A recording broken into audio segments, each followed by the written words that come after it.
Welcome. This is the first in a multi-part video where I'm going to construct a 4-inch nose cone using G12 fiberglass. I really like what we call, the industry calls, the G12 material. It provides a very smooth concentric shape. If I was to take cross sections along this nose cone, they would certainly all be circular. Additionally, these G12 cones, fiberglass cones, have some type of metal tip up front. I don't know if we can see this in the video or not here, but you see the screw in the bottom that holds that on, that can actually be removed and replaced if it's damaged. So that's a handy thing. In this case, with this particular cone, and with most of the fiberglass cones, if not all of them, they have a separate shoulder that's also the fiberglass, the G12 material, that slides up into the cone.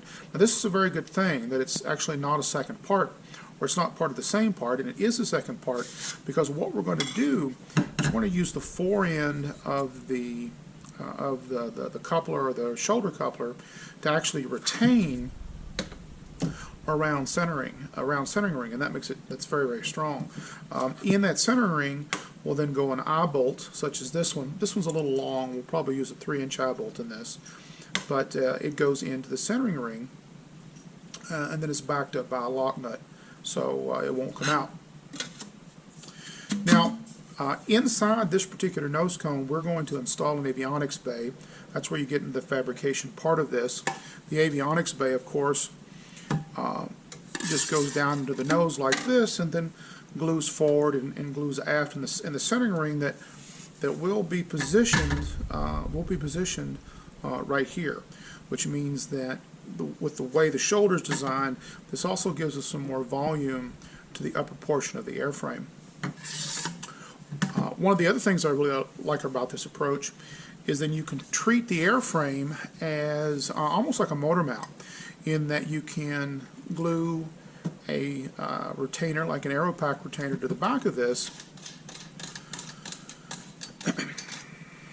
and then slide your sled in. PML makes some you can slide your sled, right?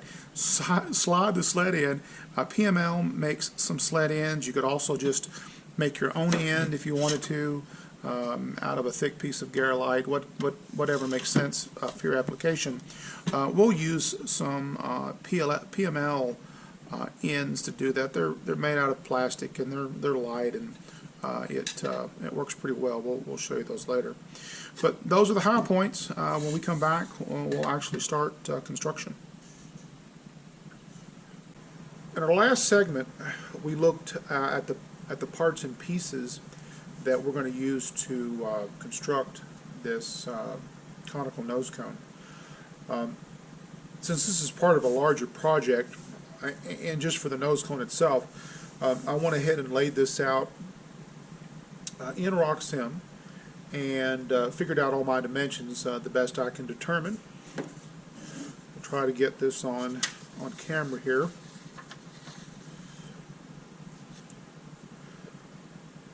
See the outline of the nose cone. You can see the coupler that, of course, still hasn't been glued in yet. That's one of our last steps. And the Avbay tube that goes inside here. Now, based on our dimensions in taper, we're looking at about 9¼ inches. Now this isn't going to be an exact measurement, because where this tube is going to end up is, of course, going to be a variable of the thickness of the nose cone where it comes into contact. But this is a good starting point. And the first two steps we've got to do are cut what I call a glue dam. That's this portion right here. It holds and then to some degree dams the glue as the Avbay tube is inserted into the nose in the area right here. It gives you a broader surface that you're gluing to. And what I call a centering ring stop. Now this stop will be set later based on this being inserted into the nose cone with the centering ring pushed out ahead of it. and then pushed out ahead of that will be this actual stop that then when we remove this will be in place, and we can glue it exactly where it needs to be. So when we bring this back together and glue it permanently, everything's where it needs to be. Now the glue dam's glued first. After we use the same approach to that, we put the glue dam out here on the edge, we push it all forward till it stops, pull it out, mark it, then go back and glue it. Then once that's done, we're going to do the same thing here. Now we're not going to glue this yet, but we're going to put it in the nose cone with the nose cone inverted, and then do the same thing with the coupler and the centering ring to set this stop. Once that is set, then we can glue that as well, and then we've got that in perfect position to bring all together at once. So when we come back, we will look at, well, how do I cut these glue rings? And very quickly, we've got no sleeve. I've got a coupler here to go inside this tubing, but I've got no sleeve for this tubing, and as far as I know, there's no standard dimension sleeve that you can order to put over it. So what do we do to make these stops? Well, the easiest thing to do is just to cut 2/4 inch pieces off this tube, and then we'll, here's a shorter segment, we'll then split the tube where you can flex it out and put it over the Avbay. And remember, this is not a serious structural entity. This is just to hold glue and stop the centering ring. In fact, you could really even use cardboard or some type of water resistant or waterproof phenolic, PML mixed phenolic that is pretty much waterproof to do the same job. So when we come back, we'll show you how to cut these rings using a simple miter saw. Okay, as promised, we're back to cut the glue dam and the centering ring stop off the end of some raw material we're going to use to make the avionics bay. You should be able to see that mark right there. That's pretty good 1/4 inch. And normally, let me explain this here.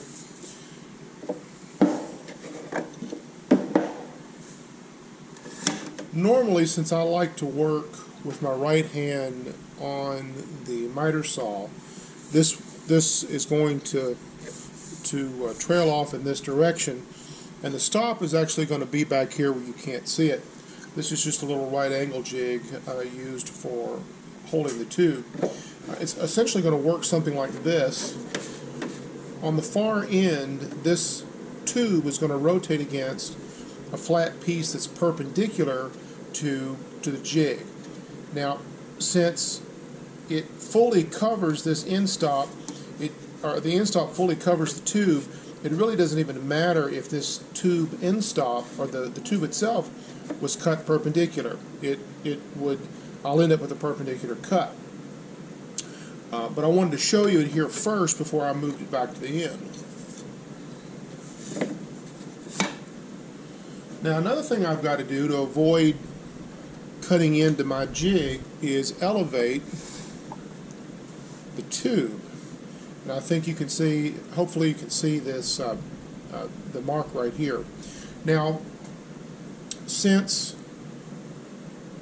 this really is the scrap side and this is the finished end of the tube, we're going to have to set our blade with the red line on that side of the blade.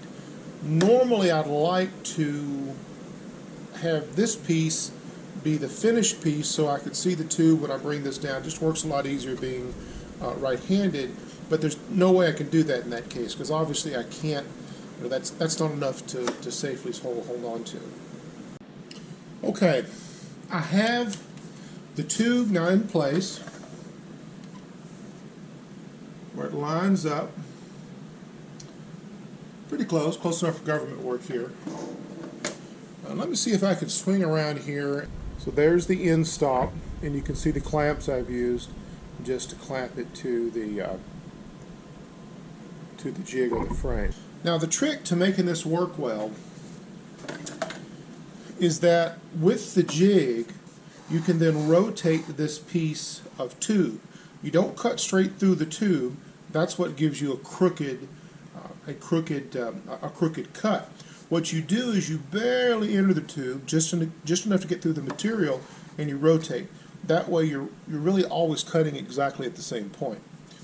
I will put on a little particle mask here, even though I'm not cutting through that much fiberglass, but you still don't want to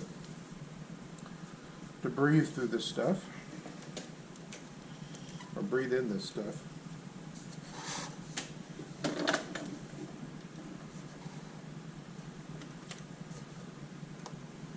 There we go.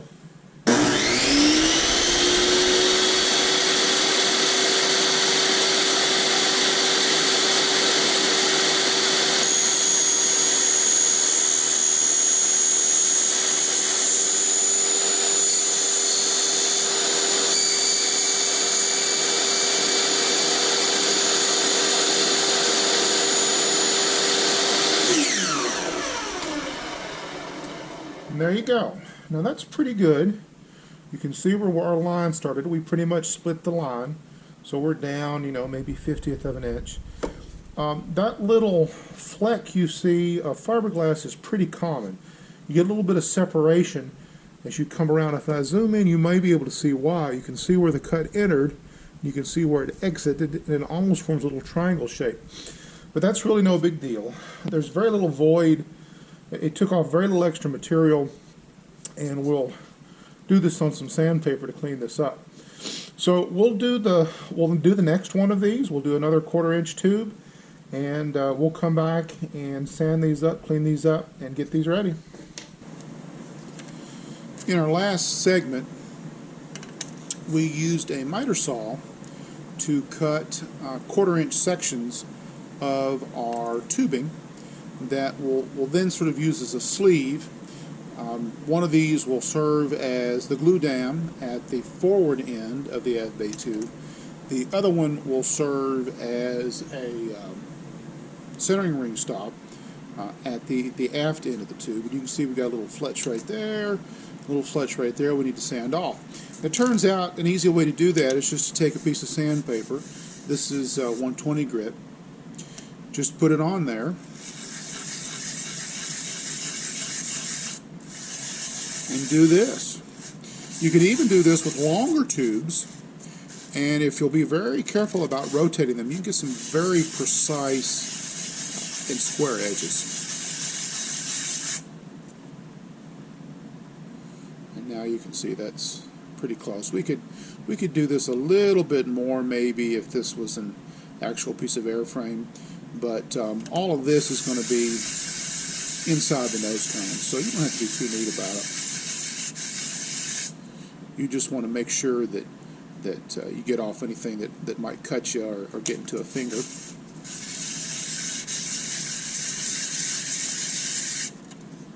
Then that should take care of that one. Sure you can see this. Okay. And then we'll move on to the other one. The fletch on that's a little bit wider.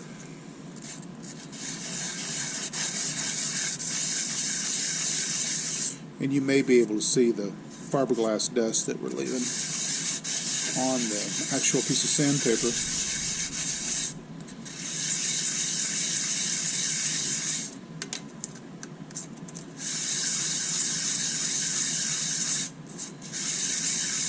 See both sides of these. Okay. And just for kicks and giggles, let's measure one of these. But again, it doesn't matter. This doesn't have to be precise, but this one is 0.25, so we're within 15/10,000ths of an inch of being right at 1/4. This one's a little bit higher there, but in all cases we're down around 100th, which is where we want it. Okay, thanks. Okay, our next step here is to split these tubes. I've made a mark to start there, and I'm just using holding a hacksaw blade here, using a power miter saw or table saw on this. Seems overkill. All we want to do is split this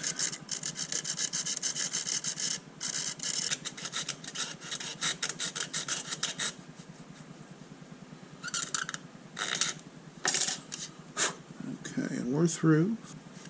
A little bit of breakout there. We'll sand away.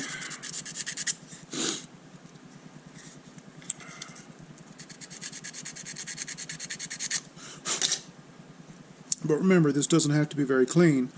This is just going to go around the tube like this.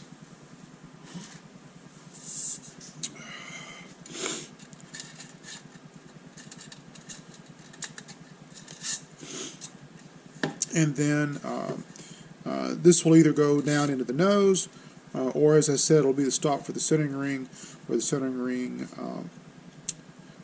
ring rests on the stop once it's been positioned and glued into place.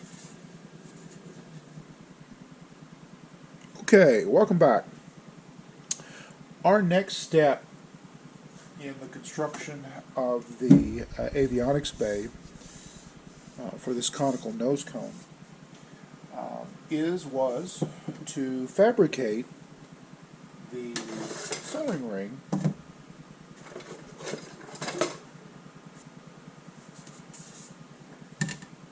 that centers our Avbay tube inside our nose. To do this, I really didn't have a suitable template already cut, so I drew something up real quick and sent it off to my local guy to cut on his laser, and this is it. The square that's missing right here is just sort of really a calibration shape for him to check when he prints, and we only really need one of these as a template, but you know that seems sort of silly just to print one. And so let me explain this real quick before we pop this out of here.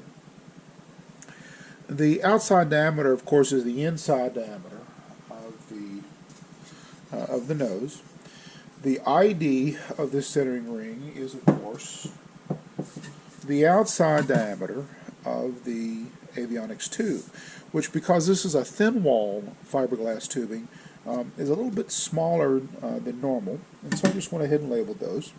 And then also I had an array of holes laid out just to give me some multiple options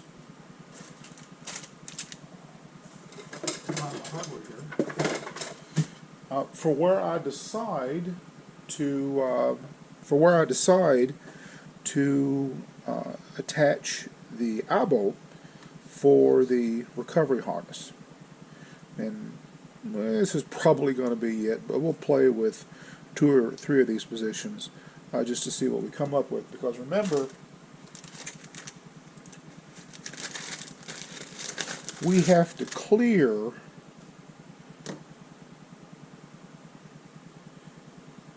center this up. We have to clear this ring, even though we might be able to get the closure in our cap ring in underneath the eyebolt. It's still got to clear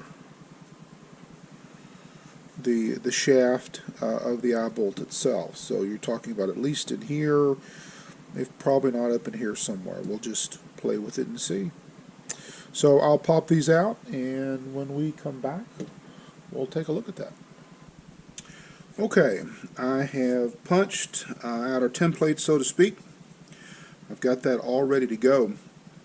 We're going to sort of check size and fit independently.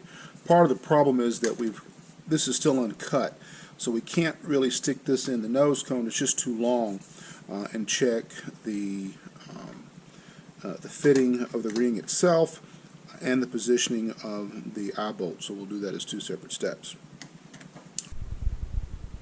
Now, after repositioning the camera, you can see that I have attached some type of holding device to the side of the workbench. This is a mid-size Macklin fid jig, and this is one of my favorite uses because along with a plate here, this is just a drilling backer plate or backer block placed in the bottom of this. We can then position whatever nose cone we want in it, like this, and then somewhat clamp down on it. It makes it plenty sturdy. What I'm going to do here so you can see down into this nose cone is I'm going to take the camera off its mount and hold it by hand. We've got the nose cone simply mounted or inserted down into the jig.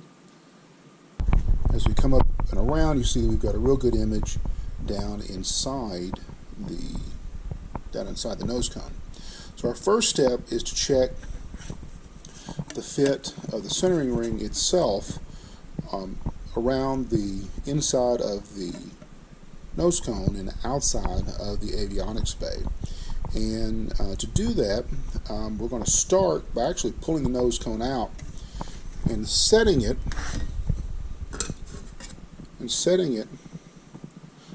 on top of its coupler like this. Okay, and actually we're going to set it like this because it'll be inverted as we put the nose cone over it. We'll try to do this by hand. With the other hand, just make sure everything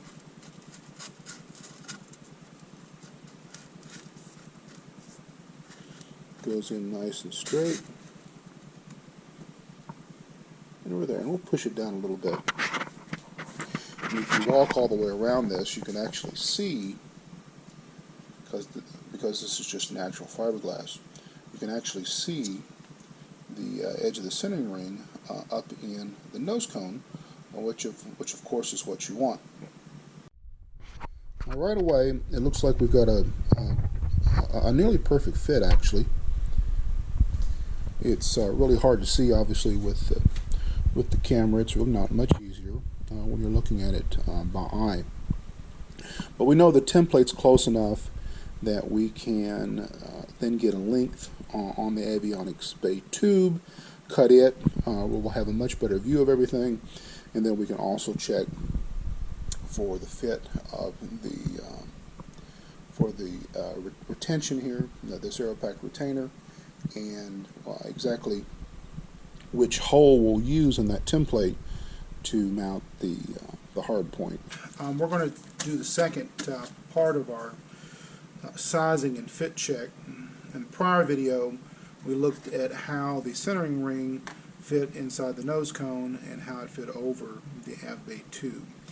The other thing we've got to check for is the clearance that we're going to require on the eyebolt, which means which hole we're going to use here. Now I'm pretty sure we're going to use this one, but we could decide to use either side of it. To check this, we're going to use the hardware that we'll really use for assembly. So we'll start with our middle hole here, and we'll go ahead and put this on. Sort of a rough estimate, it really doesn't matter a lot. And at this point, this probably is going to be a little too long. We may have to end up shortening it some, and that's because the exact size isn't necessarily where you'd want it to be. Plus, nothing keeps you from screwing the bolt on down in there, giving a lot of extra lead, just as extra security, in case it was to start backing out. But that's the way that's going to work. So, okay, had to reposition the camera there, but we are back, and we will put this on here. Yeah, it goes down. It's roughly going to be about in this position. So the question is, get this around where I can see it. The question is, does the bolt clear the retainer? Okay, and it looks like it will clear it well enough, but we want the eyebolt itself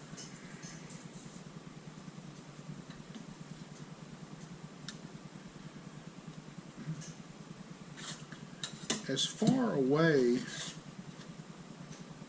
from the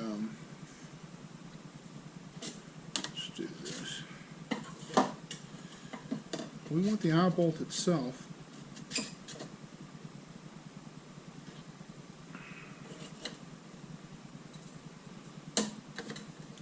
as far away from the wall of the coupler so we can get it without getting it up against the cap. And as you can see right now, it's not. We could turn this a little bit maybe. And yeah, but of course, the more angle we get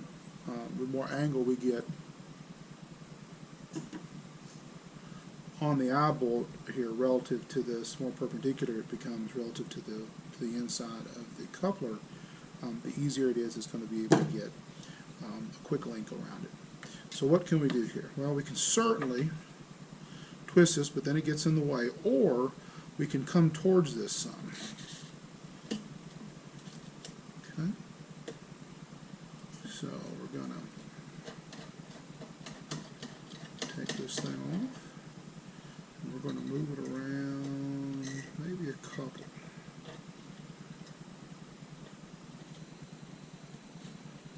Like that. Now that does clear, and so keep in mind that when we put this thing on and screw it down, and I'll take this off so you can see it. When we're putting this thing on, we've just got to get it underneath the eyebolt and still have room. And the eyebolt will come up above this enough where we can clear that. And of course, there's plenty of room right now. So I can still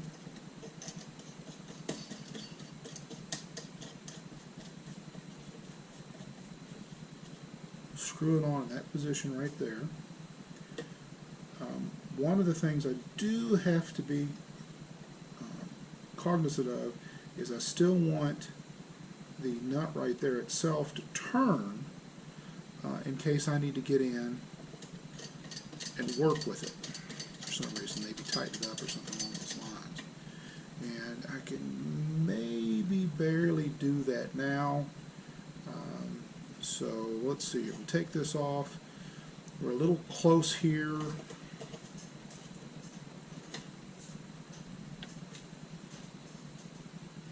You can see that we can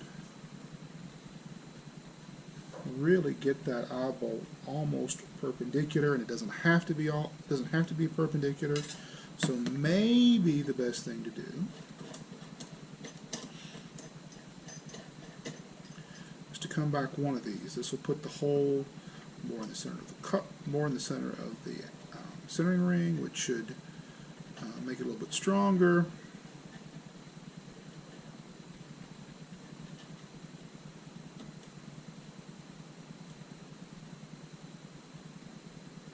Okay. Give me a little bit more clearance. I don't know whether you can see this at this angle or not.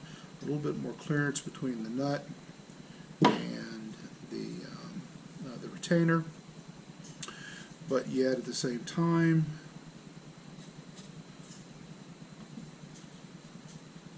still afford me enough angle, plenty of angle really, that I can get an eyebolt in there and get that linked up. Well, not an eyebolt, I'm sorry, a quick link.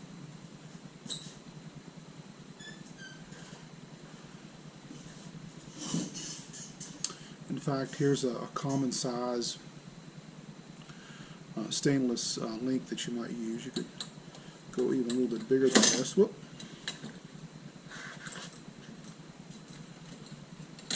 You can see obviously that gave me plenty of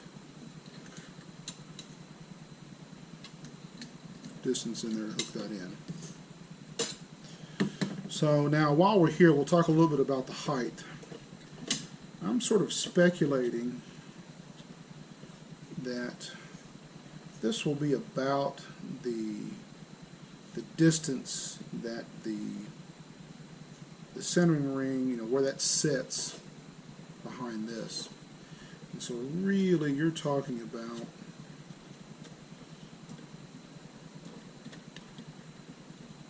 an eyebolt that's quite a bit shorter.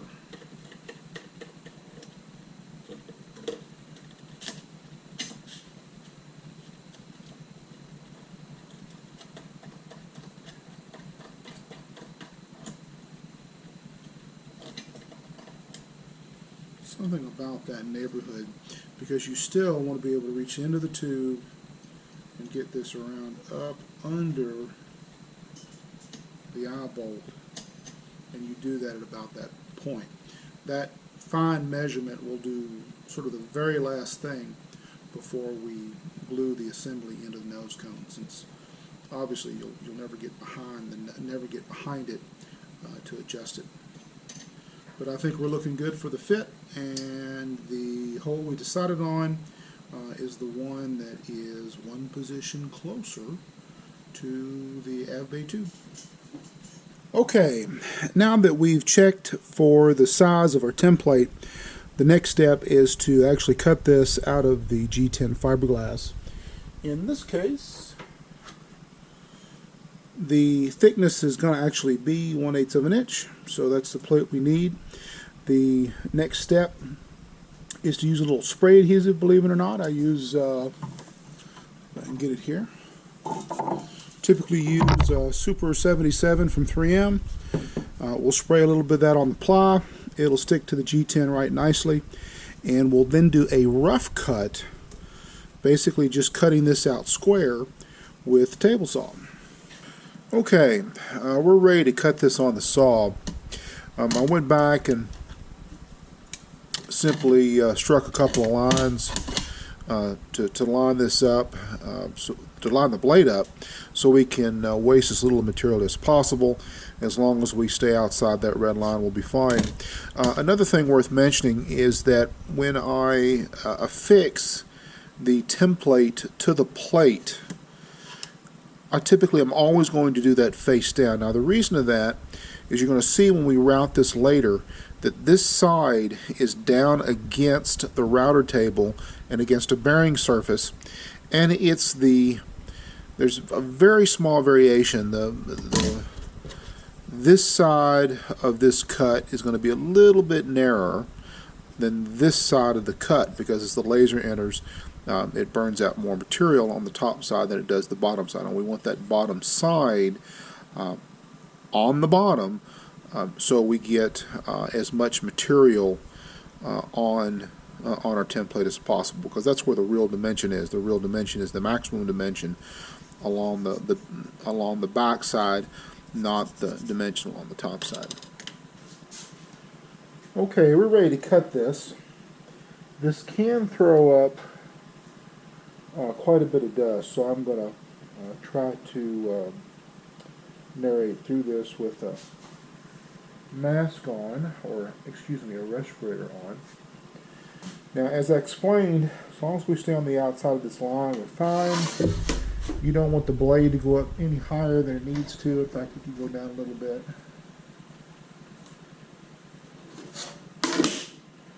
And here we go.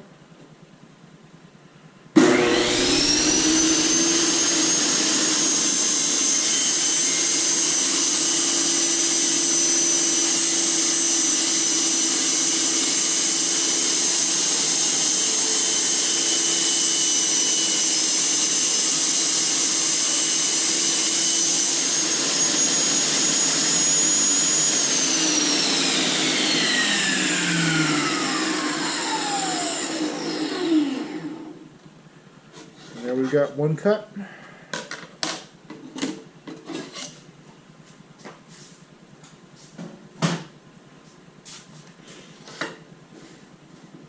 Now this is close enough, we really don't have to adjust it again for this other side.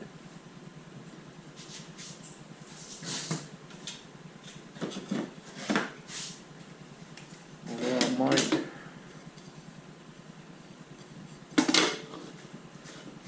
tie in a block like this, a little sacrificial in-stopper fence, and here we go.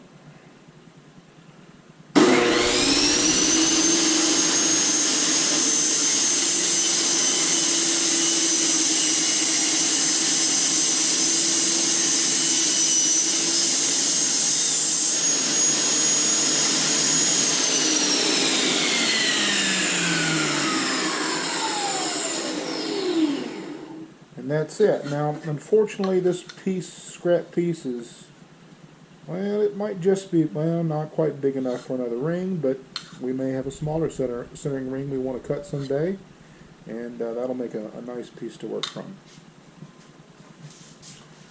Now, before we put our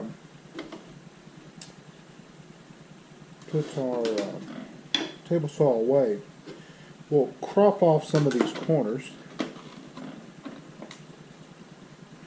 And sometimes the easiest way to do this is just to adjust it to 45 degrees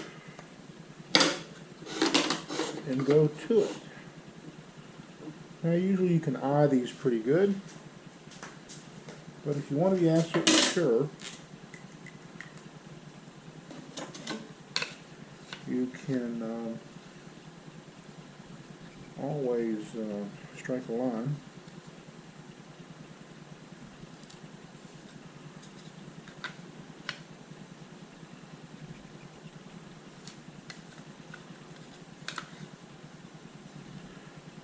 It's almost catastrophic to cut into, I mean it really is, to cut into your template. You'd have to start over again. And so that'll take off a lot of the extra.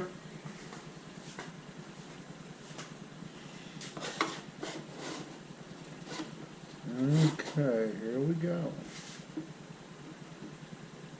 Note that the ring itself being affixed to the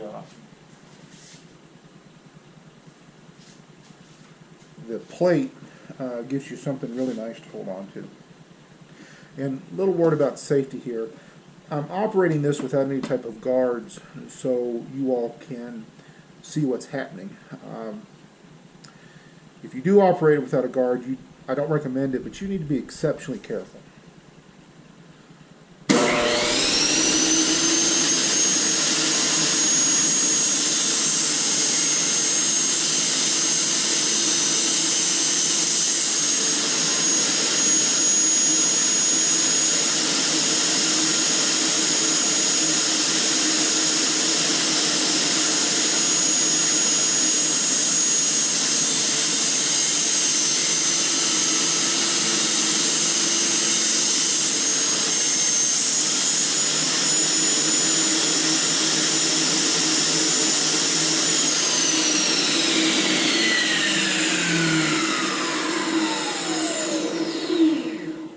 Certainly always wait till that blade stops before you work around it.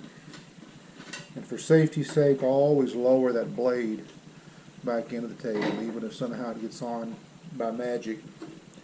You're not gonna cut anything up. That's it. Okay. We've made a rough cut on the outside just with a simple table saw to give us an octagonal shape here. But we've still got the rough cut on the inside to do. Now you think, well, that's no big deal, right?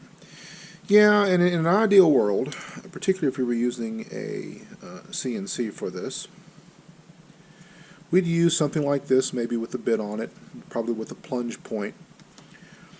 And as we place this on the router table, we'd just plunge up through it and then start our cut. The problem is that even if you could do the plunge and hold that by hand, when you try to cut on both sides of a bit, and remember you are cutting on both sides of a bit, it has a tendency to chatter and create control problems during the route.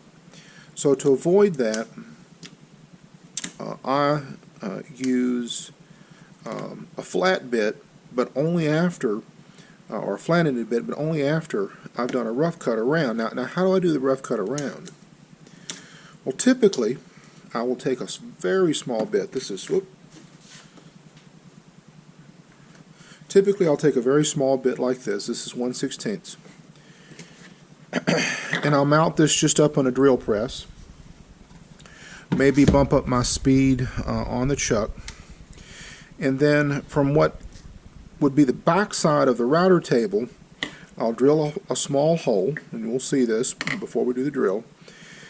And then using the drill press, I'll plunge this down maybe about halfway, and just do a quick once around, and then maybe go a little bit deeper to where I'm through it, and then go around it again. And you'll see how this works in the video. It works very cleanly and is actually really the quickest, safest, and most reliable way to do this. In fact, you can get such a good cut using this mechanism that you might be able to avoid using the router on the inside diameter of the ring. I don't do that. I've already got that set up. But if you're in a pinch and you didn't have a router, you could use this technique, period, to cut the whole centering ring and not even use a template. Now, a couple of words about setting up for this. You could obviously just sort of eye a hole in this, make sure that your path around wouldn't get into your template. Or, since I had these laser cut by somebody local, I could actually take the hole in the donut hole, put it back in here, and then drill the center point I'm going to pivot around through this donut hole. And that's what we're going to do. Now, our donut hole's in place, showing us fairly accurately, where the center of the circle is going to be. We don't have to use any adhesive because remember, all we're doing is locating the center. It may have a tendency to turn, but our fingers will hold it pretty good. I'm using a brad point bit to get an accurate start here. A little word about working with drill presses. Even the most expensive ones have a tendency to wobble a little bit. So we're going to go ahead and sorry about that, guys. Going to go ahead and sink the brad point bit into our material. And you can do this with the fiberglass too. This becomes critical when you're working with an inexpensive drill press like we are here. Then I'm hoping that everybody can see through my fingers here, and here we go.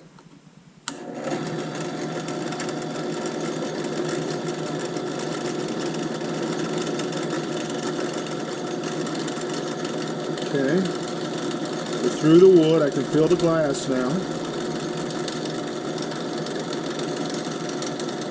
And you should start to see it.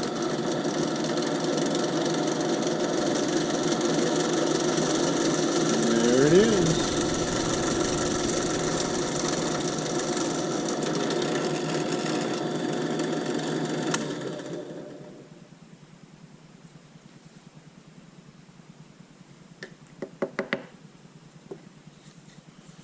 And then there's our hole.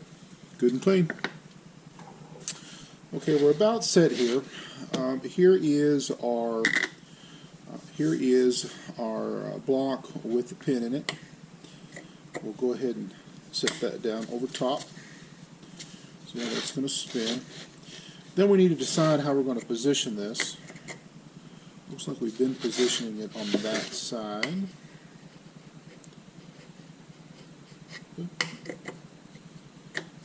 That. That's probably about right. We'll need a couple of clamps to hold this in place. And then we'll also want to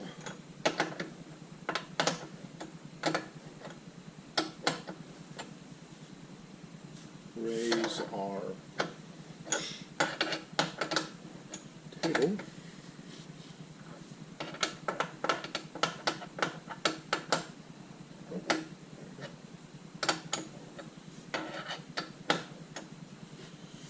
I raise it where I need to just enough about right there where I can pull the piece out if I need to without changing the height of the table. And this really doesn't have to be lined up any way in particular, because remember, you're pivoting around a point.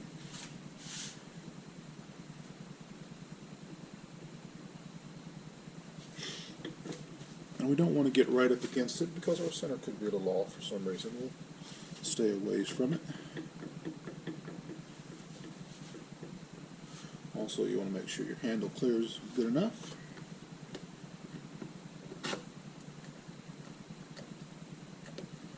Here's the first clamp.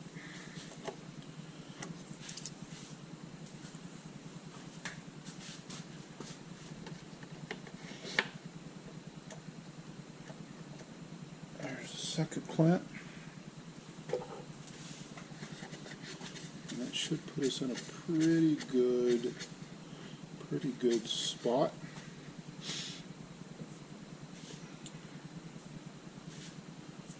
We'll go ahead and fire this up, get our stopper around here, and fire this up.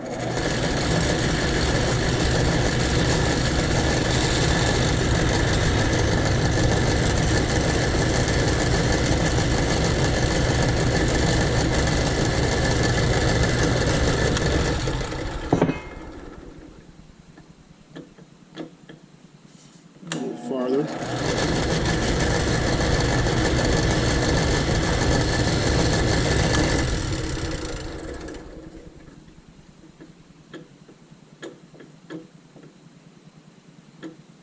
So we're just doing a feel.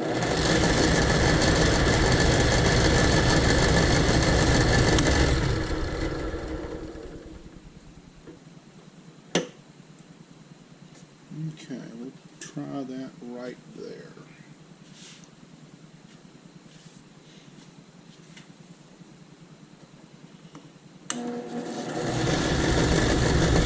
Now the trick is to take this slow.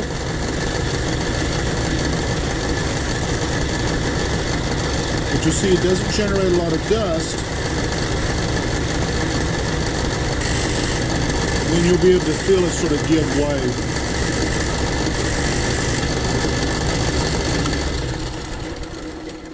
Stop it.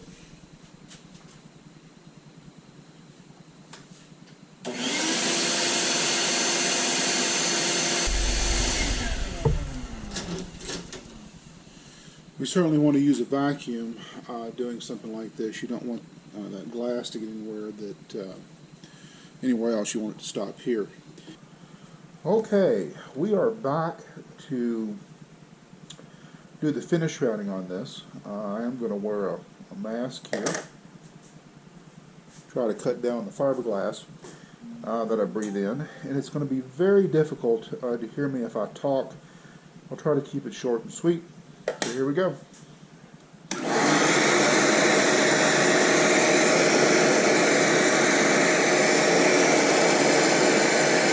we'll start by taking off the corner.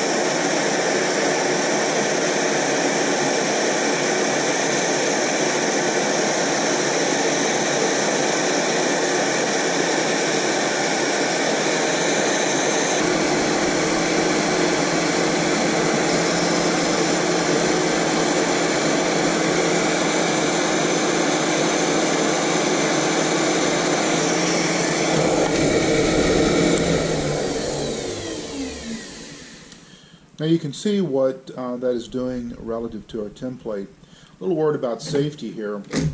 This is what they call a diamond pattern. I call it a jewel bit. It is sharp in the sense that it will hurt you. However, it's not like a blade in that you would typically get wrapped up in it. Now, obviously, on larger pieces, you should always use the shield down. I'm not doing it here most of the time, so you can make out in the segment what I'm doing. But with that said, this is not as dangerous, and I do want to emphasize as dangerous, as something that may have a blade. I certainly wouldn't want to reach up and hold this thing, but it's not going to wrap your finger around it like a spiral blade or a normal router bit that you might use for wood. Just doesn't function that way with fiberglass.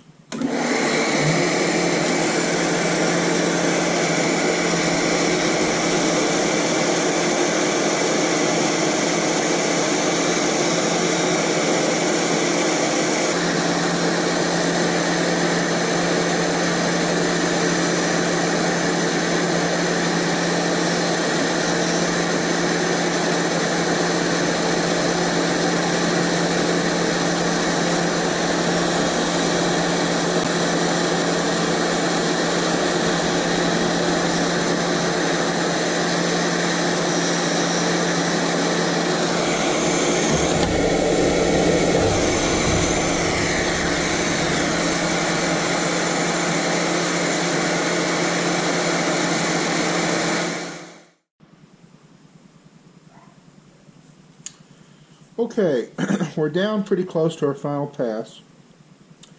You can see that we're getting very close to the template, and we're actually starting to hit the bearing surface that's sticking up just slightly on this table with the plywood. You can see where it starts to polish it up. By the time we're done with this, this will appear as a perfect circle, and there'll be a nice little sort of brown polished patina to this all the way around. See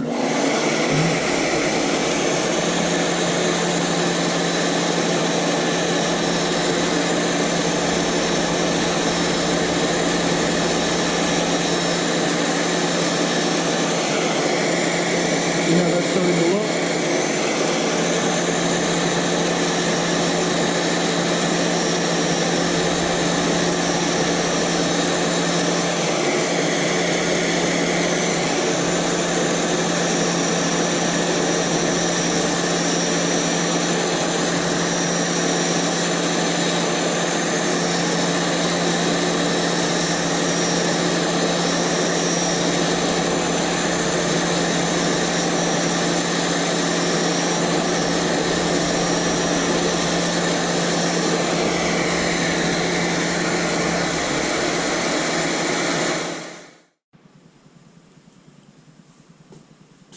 At this point, you can really start to see how this is becoming polished up by the bearing surface, the shaft or shank of that bit. And at this point, we'll move on to cutting the inside. Pretty much the same technique. There will be a little bit more tendency to chatter here if it happens at all. We hadn't seen it happen with this because I've got quite a bit of experience doing this. But if it's going to happen, it's going to happen on this inner one. The key thing is don't let anything startle you. Just be deliberate about what you're doing.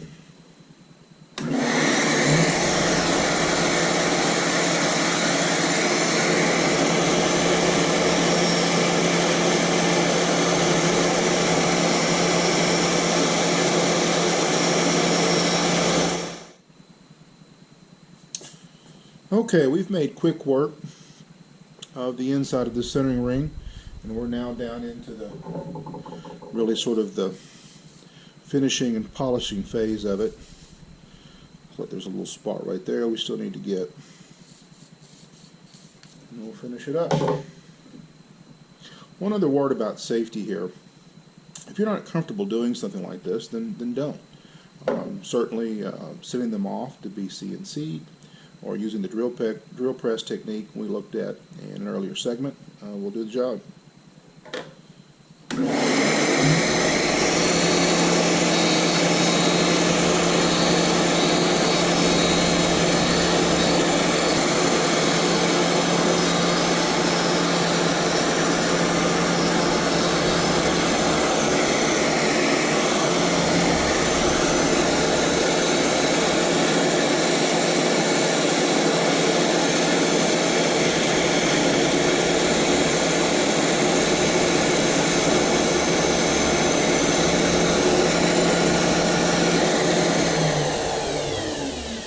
Okay, I think we're in pretty good shape. Feels right as it goes around the bit.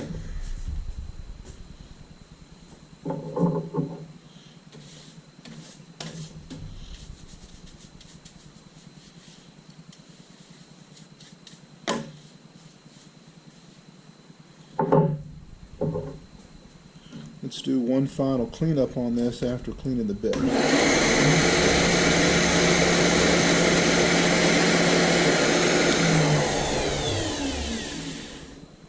Glue, mainly from the plywood, has a tendency to build up on the shank.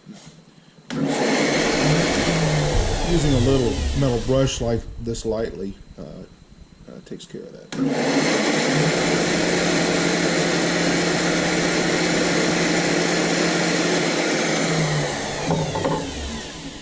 You can see now where it's polished up a bit. So one final time, brown both sides. It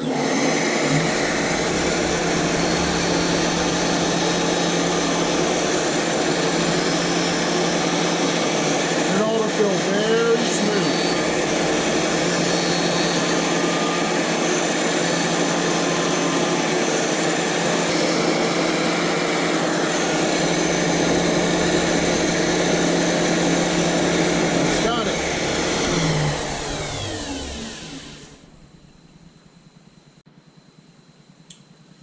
We'll do a quick check here. Now one of these ends is a little bit bigger than the other end.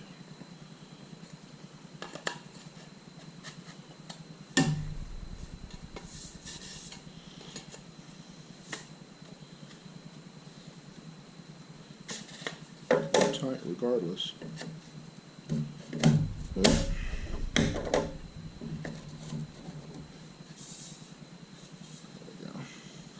it's good and tight.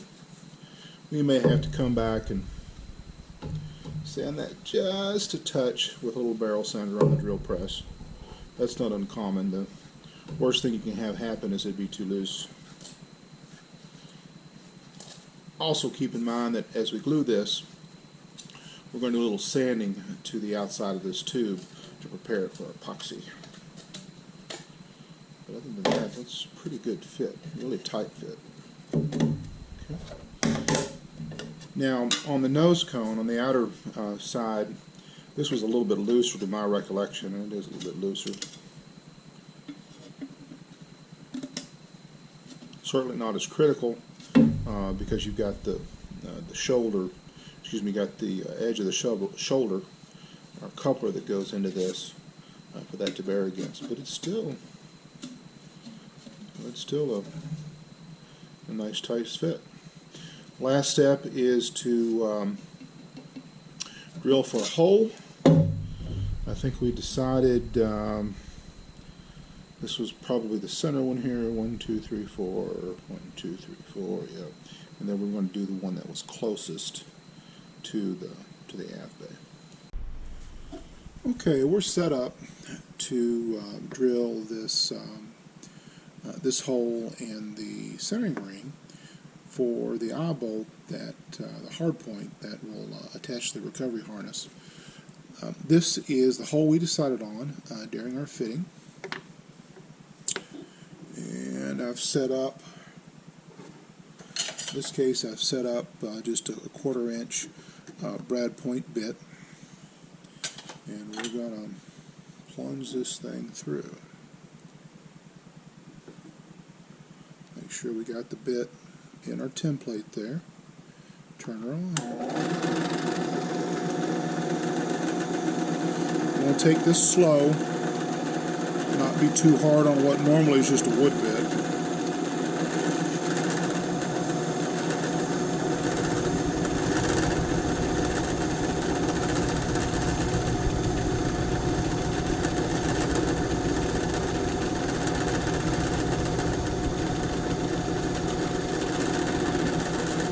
Through, you can see the wood.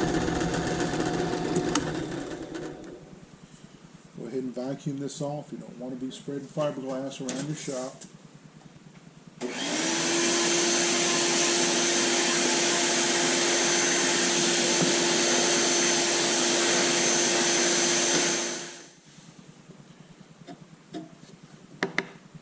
And that should have it.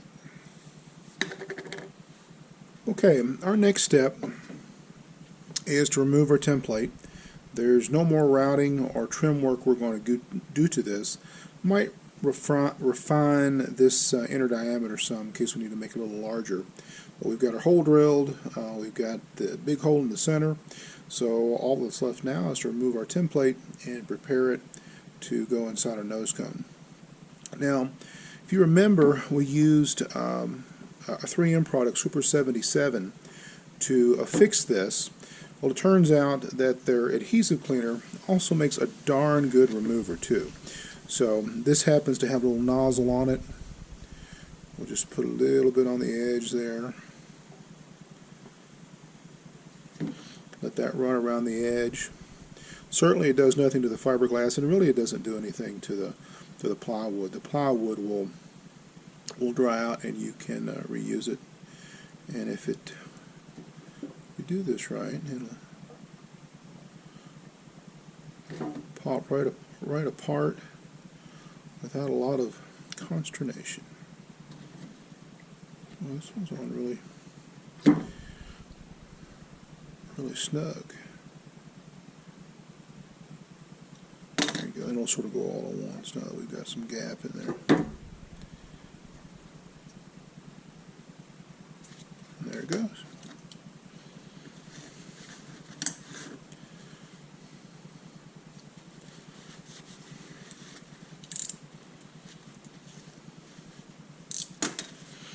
Usually the next thing I do is get the template. That's what the remaining adhesive is most likely to affix to. Although nothing keeps you from coming back and cleaning this later.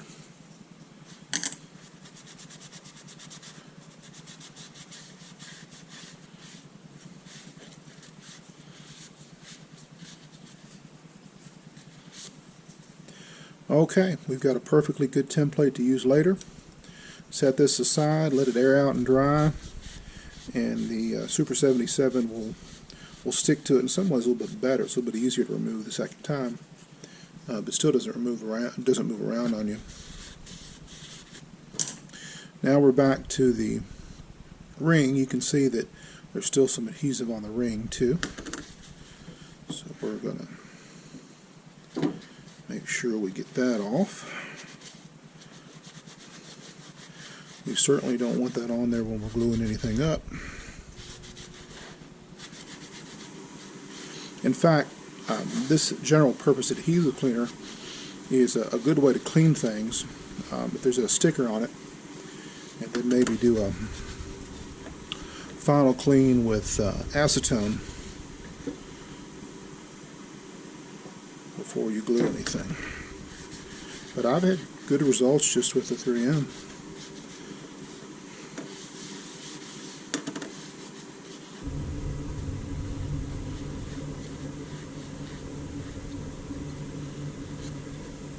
And we're good. One Avionics Bay centering ring for our nose cone. Okay, we're back. We've got our centering ring cut. Did have to sand this out just a touch to get our Avbay tube to fit cleanly inside. So now how is this going to work? Well, one of the easiest ways to approach this is to take your coupler, effectively inverted, put on the centering ring like this, and then just put your nose cone down over the top.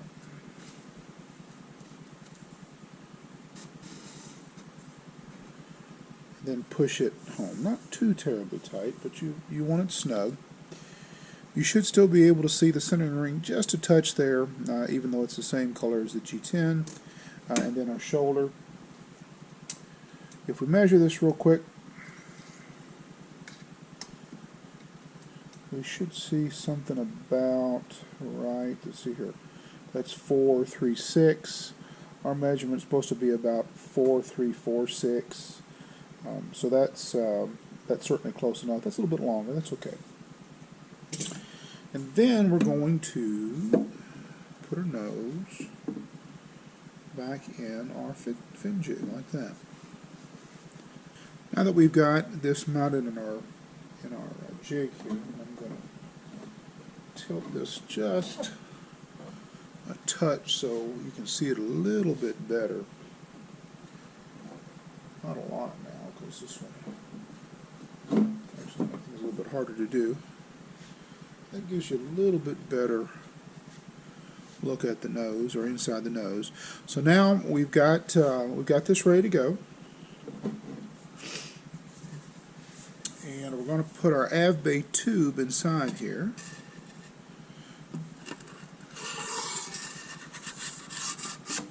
Slide right in, and then should bottom out on the inside wall of the nose cone. And in fact, if we pull this out, you should be able to see the bottom end of the Avbay tube right here. Let me move a little bit. Now see, the centering ring's being held in place because it is sort of wedged into to where the nose cone starts to taper here, and of course the shoulder. And so you can see that right there. So we'll put that back in our jig like that. And then at this point, we'll just carefully pull the shoulder out. Now, the only reason we're doing this is so we can more readily access, because what we want to do is strike a mark all the way around this tube to serve as a datum for where we're going to glue things, where we're going to sand things, etc.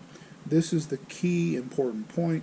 The top, from this perspective, the top of the centering ring, but the aft edge of the centering ring inside the rocket. So we'll just put our pencil like this, and we'll go around it a few times. This will have a tendency to mark the centering ring too, but that's not a problem. Then we'll go back the other way.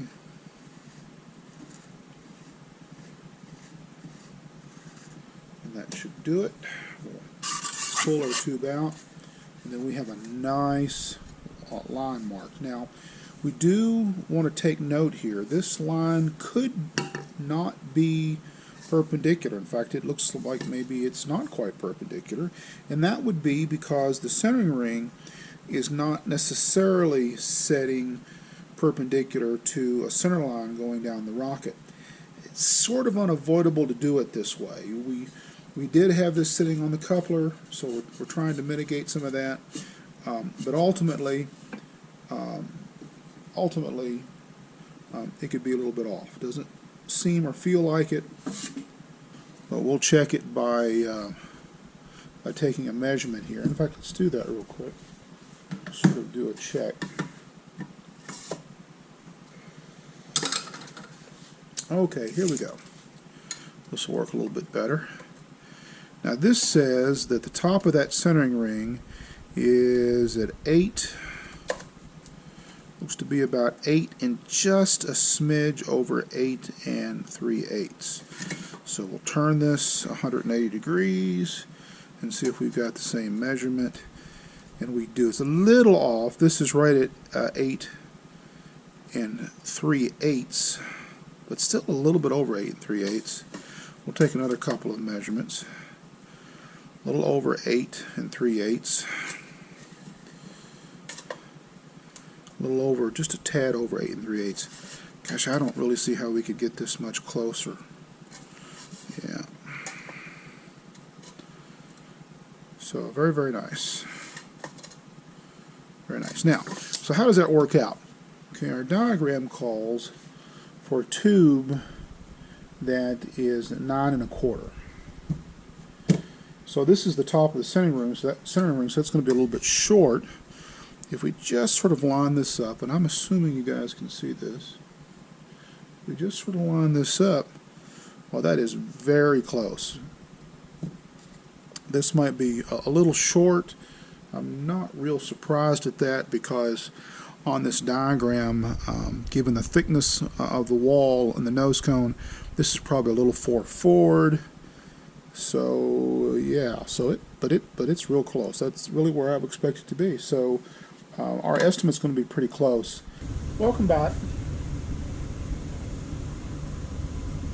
You can remember in our last segment, we inverted our nose cone, put our centering ring in, pushed it forward with the shoulder, put our Avbay tube in, and then marked essentially the top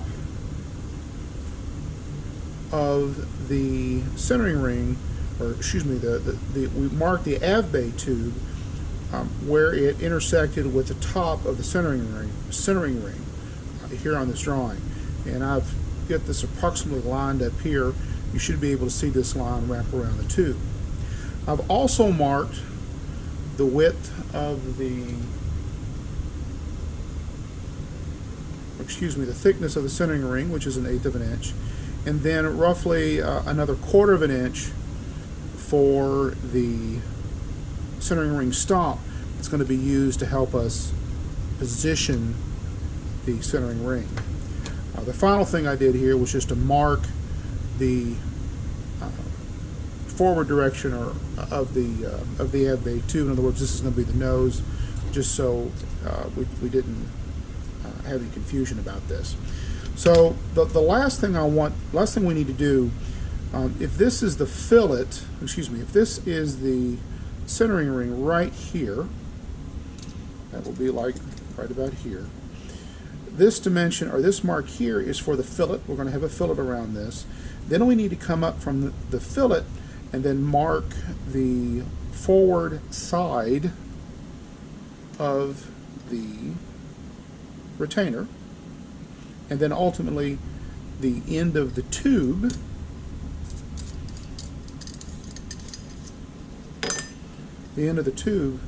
that will set right up here against this lip on the retainer.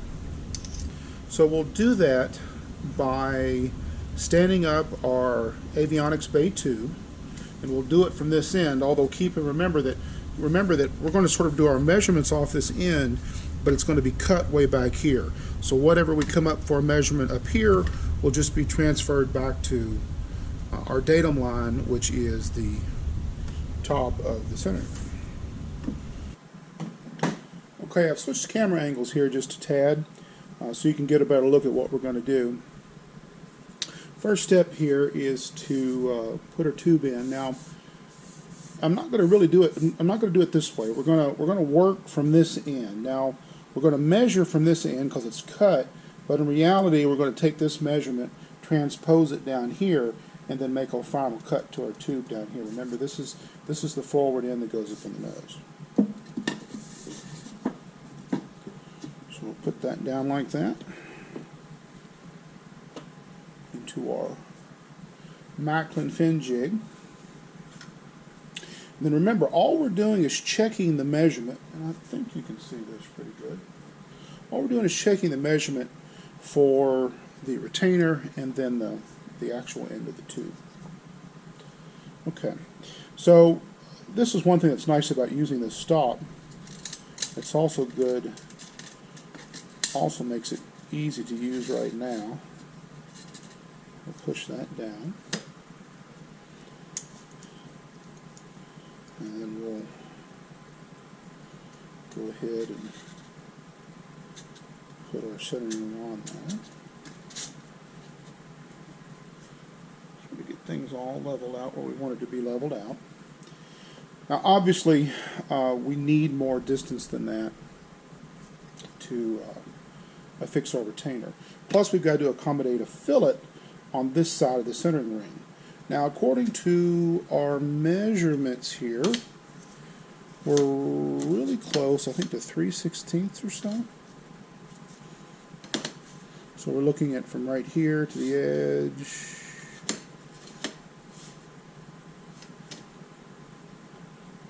Say 3/16, I think it's 13/16. That looks to be about what it is. We'll get out a pair of calipers here and check it. Yeah, 13/16 is what I had marked. So there we go. So using the depth gauge on our calipers, we're going to come down 13/16.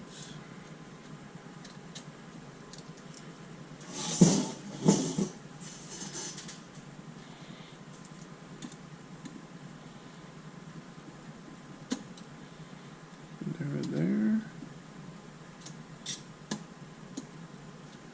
Okay, we're pretty good there. Now we're not actually marking this to cut, we're just checking this for clearance, and I think we're there. So that's the way it was drawn. So let's see if everything pans out here. We'll put our retainer on like this. Now don't worry about where the eye bolt's located. We're not really checking for where the eye is. We're just sort of double checking that we're going to have the clearance we want here. So even if we put a couple of nuts on this side, no real need to, but even if we wanted to, we could. We've got plenty of clearance, and we do see that we've got clearance in the eye bolt itself. Plenty of clearance, but remember, we've still got to get the retainer cap in and over, so a little extra clearance, you know, that doesn't hurt. We're going to have plenty of clearance here, I think. See, for our eye bolt inside the coupler, so I think we're good. Now, could this centering ring come up, or in other words, could the Avbay be a little bit shorter? Well, it could, because we only need about 3/16 of an inch here for our fillet, and we clearly have more than a quarter. But to be real honest with you, at 9¼ inches, which is I think where we're going to end up at based on our measurements. This avionics bay is sort of short anyway, so I would rather have a little bit longer, not run into any problems, than absolutely make it the shortest it needed to be. If you were worried about weight, we're really not in this case, then it might be something that you would want to do. But I think we've got a little extra wiggle room there, and we're in good shape.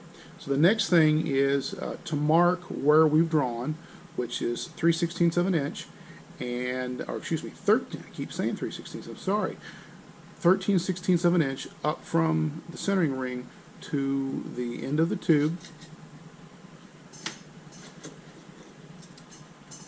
Next thing to do is mark that, see, and then we can go back and cut it. Okay, camera's back in its normal position, you might say. We're ready to mark this. If you remember from that last short segment, we needed to be 13/16 of an inch up from our datum line, which puts us about right here. So 15, 14, 13. Do a quick double check. Measure twice, cut once type of thing. And we were there. I don't know if you guys can see this mark right here or not. So let's double check something else too. Now the depth of the retention ring itself, or the retention body itself, is right out at 1/2 inch. So that means we need to come down about 1/2 inch and mark that. So this is the top of the centering ring. This is the top of the fillet working aft. This is some space in between the fillet and the aft end of the body. Okay. And then this line right here is the end of the actual tube. We've also got to sand in here too, just a tad, to prepare that for JB Weld. We are ready to cut this tube. We're set up similar to the way we were when we cut the stops and the glue dams off the end of this. We've got a stop back here. Here's where our cut line's going to be. And remember, this is the sort of the waste side, or the scrap side of the tube. This is going to be the finished side of the tube. Note the arrow pointing forward. Our mark here did end up being just under 9¼ so we're going to come out exactly to 9¼ Cut this guy up.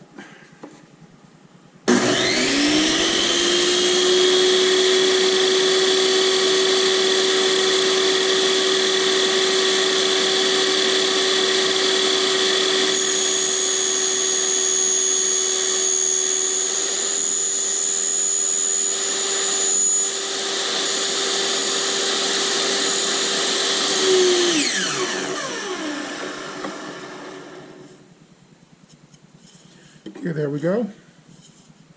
A little breakout like we had last time. It's not pretty typical. We'll sand that with some sandpaper like we did last time, and we'll be ready to go.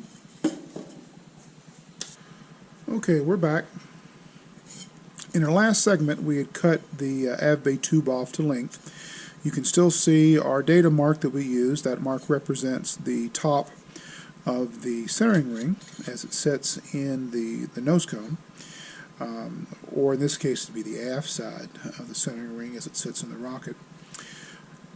Now, if you look at the diagram, you'll see that this glue dam has to set back from the front, and that's simply because it's a little wider, so it's going to have to sit farther up inside the nose. Now, you could sort of figure out thicknesses of the nose cone and sort of measure that and take a pretty good guess, but there's really no reason to do that, because you can simply adjust the position of this by fixing it on the tube this way. We're going to put it just over the end here, just a little bit. Don't push it on up, otherwise this won't work. And then on the back, we're going to have our centering ring in place. just to sort of help us center things up as we put it down the tube, okay? Or put it down in the nose. So here we go. Now you want to be careful. You don't want to move this as it goes in, so just keep it in the center.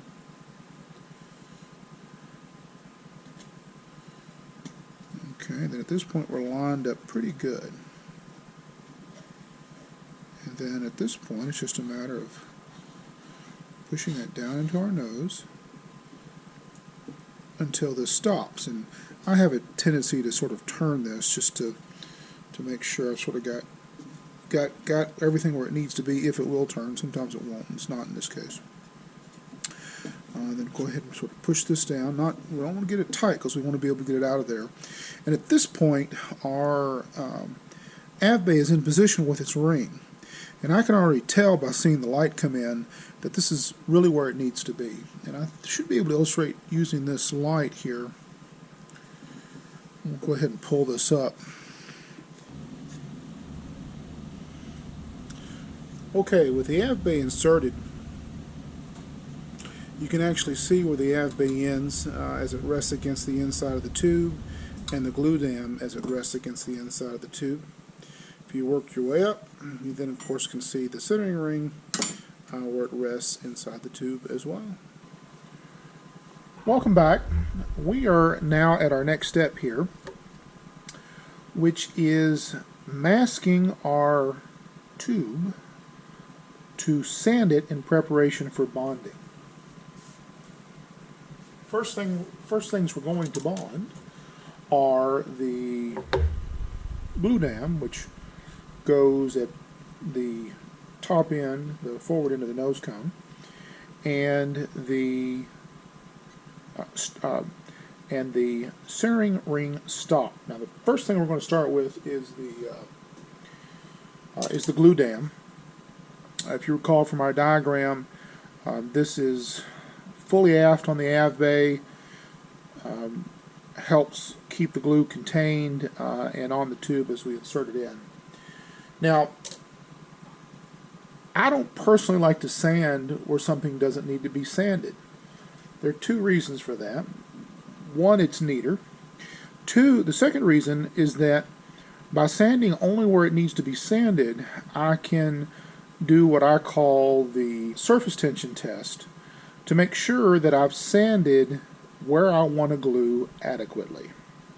And that's easy to do if you use tape to mask off that area. So that's what we're going to do here.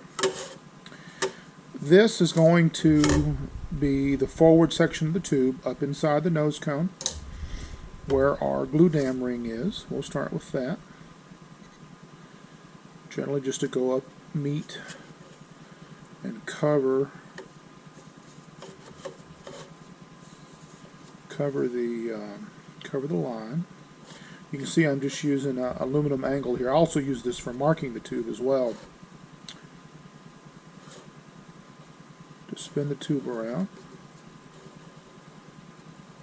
The fact that I'm doing this on the drill press table, it's just a convenient height. Once around and in there, take a little piece of aluminum angle here to cut against.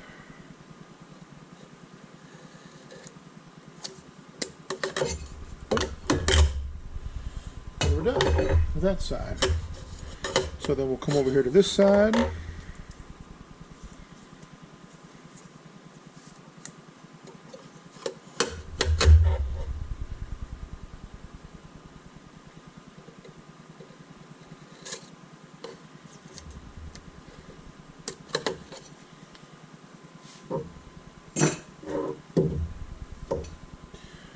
And there you go. If you want to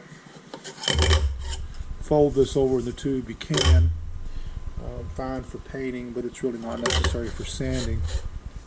In fact, just to be anal, keep it out of the way, I may trim it here. It's quick and easy to do.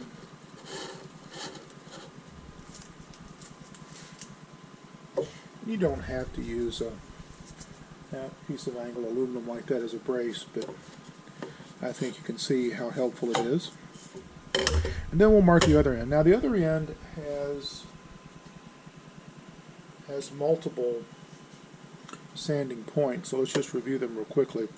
The smallest one here is where the centering ring is.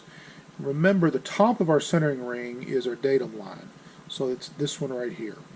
If you go forward, that's the thickness of the centering ring. You go forward one more time, that's the centering ring of the stop.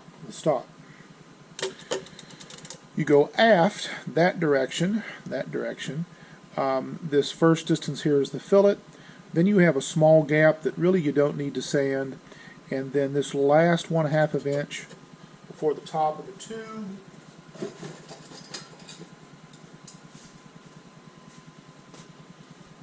is where the barrel of the retainer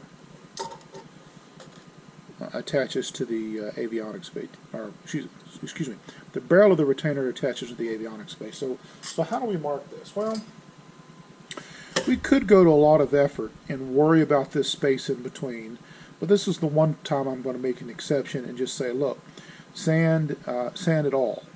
And since everything needs to be sanding, here you're bonding to the centering ring, here you're bonding to the stop, here you're going to sand to bond to a fillet. We've also got to sand the centering ring as well on the centering ring.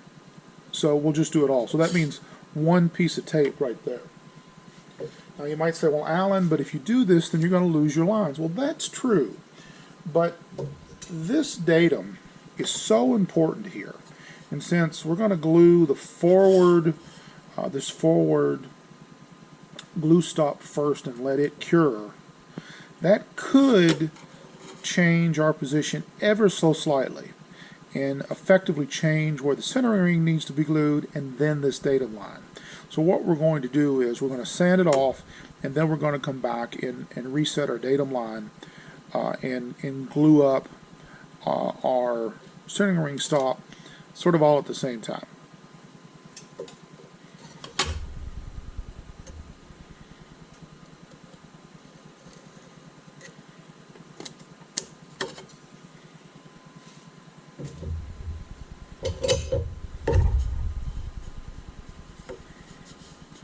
And that's it. Sand here, sand from here aft, and we'll be ready for our next step. As I mentioned in the last segment, our next step is to prepare the Avbay tube for bonding of the glue dam that sits on the forward end down in the nose. So to do that, we'll just use a cut strip. This is maybe 80, could be 120. You don't want to use really much coarser than 120 to prep this. Now this is easy enough. Just sort of stay between the lines. If you want to be absolutely sure you get back around to where you were, you can always mark it like that.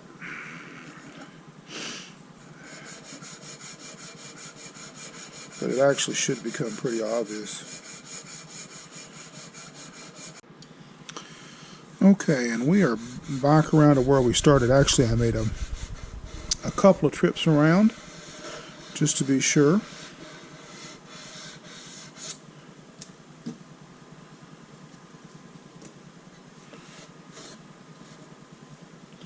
Clearly you can see a difference here between what we sanded versus what's off the tape. Now we'll switch this around. Now we've got a much broader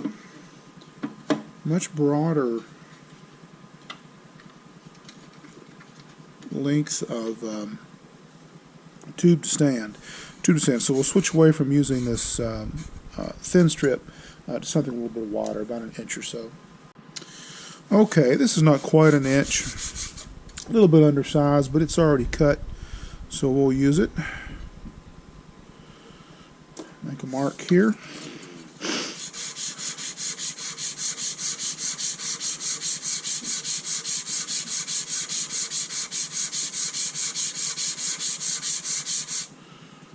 This is a piece of 120, I believe.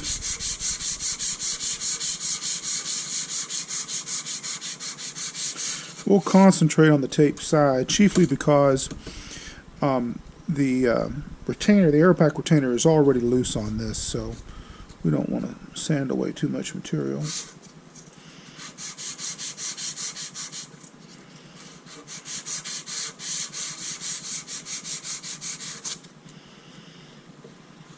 Okay. Rotate this. I don't know if this will show up in the camera too well or not, but there's a definitive line here where the sanding stops.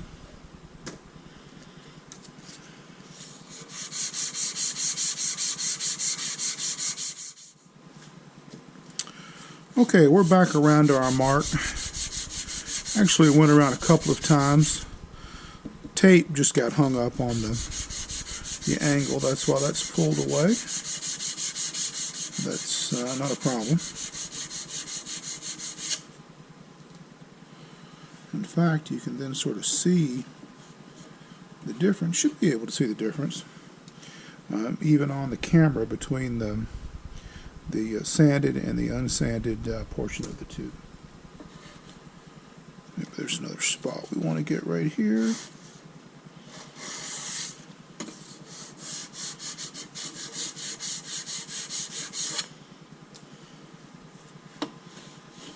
And that should do it. So at this point, the tube is ready for bonding the glue dams and all the various components. We'll also need to go back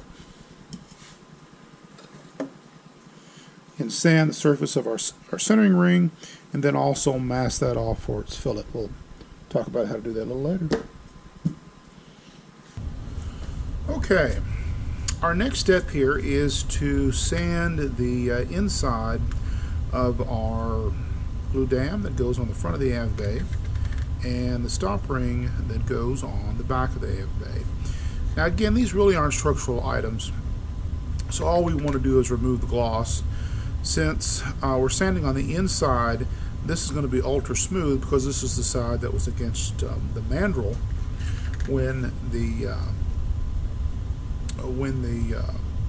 fiberglass was wrapped. So we'll just, as you might expect, we'll just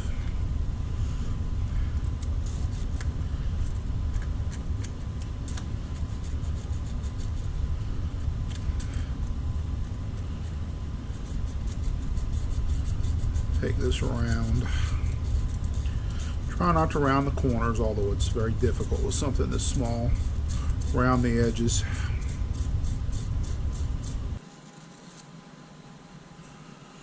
Okay, there's one.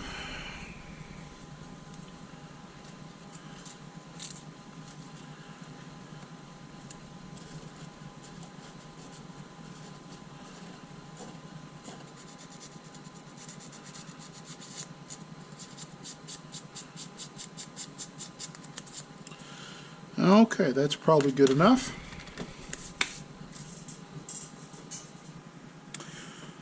We've cleaned up our Avbay tube. You can still make out where it was sanded. I can see it. It might not come out too well in the video. But we're going to go back and remark where our glue dam will be positioned.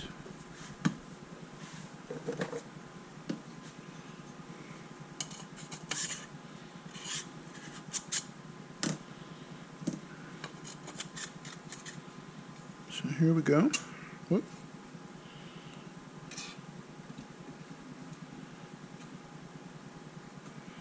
Just remember, we do that simply by dropping the Avbay tube. Say dropping it. We don't actually drop it. Placing the Avbay tube into our nose cone.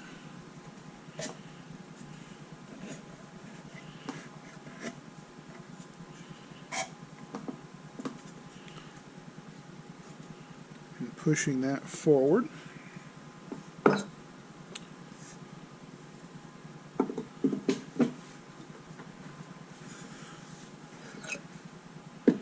We'll double check it, make sure where it needs to be, and it looks like it is.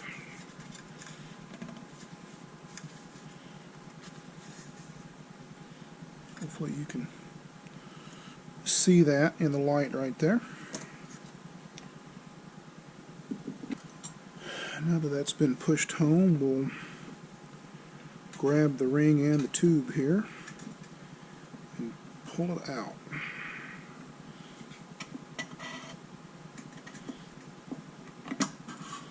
We want to do this carefully because we don't want to disturb where that ring sets, and you can see it's essentially lined up on the same position, so that's good.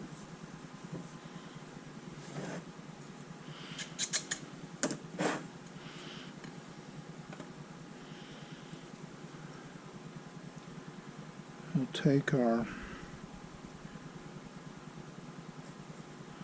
pencil, once again mark it, then come back and draw a complete line, tape it up, and we will be ready to glue. Okay, we have remarked and remasked our Avbay tube where we're going to affix this glue dam. And now we're ready to mix up some epoxy. Okay, we've got epoxy mixed up here. We're ready to glue this thing up. This is why I like masking things off.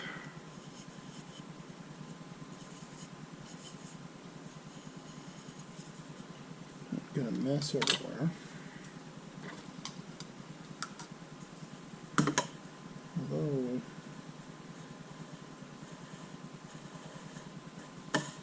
maybe didn't quite mix up enough epoxy.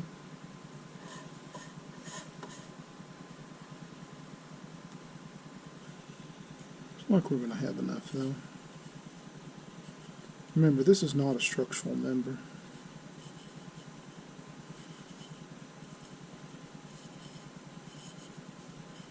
Okay, let that set a moment so it'll level out. Okay. Here we go.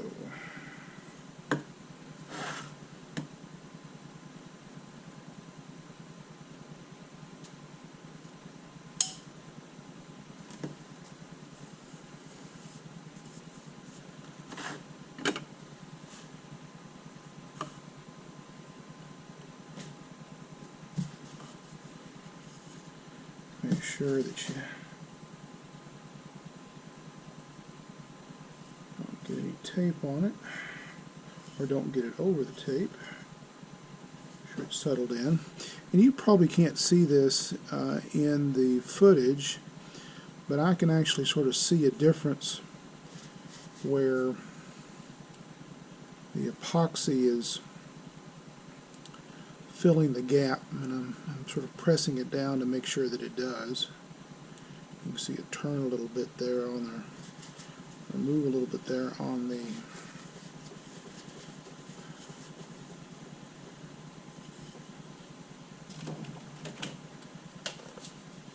get out my old man goggles here just to make absolutely sure we're not on top of any tape and lined up good.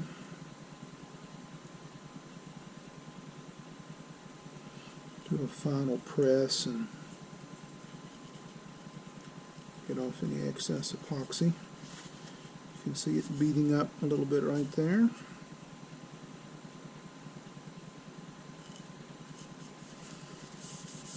So I think we're good. So now we set this aside, wait till the epoxy firms up a little bit, and then remove our mask. Okay, this epoxy has had enough time to cure. It's still sort of in a stiff leather stage. We'll go ahead and remove our tape here. Give you a good angle on this.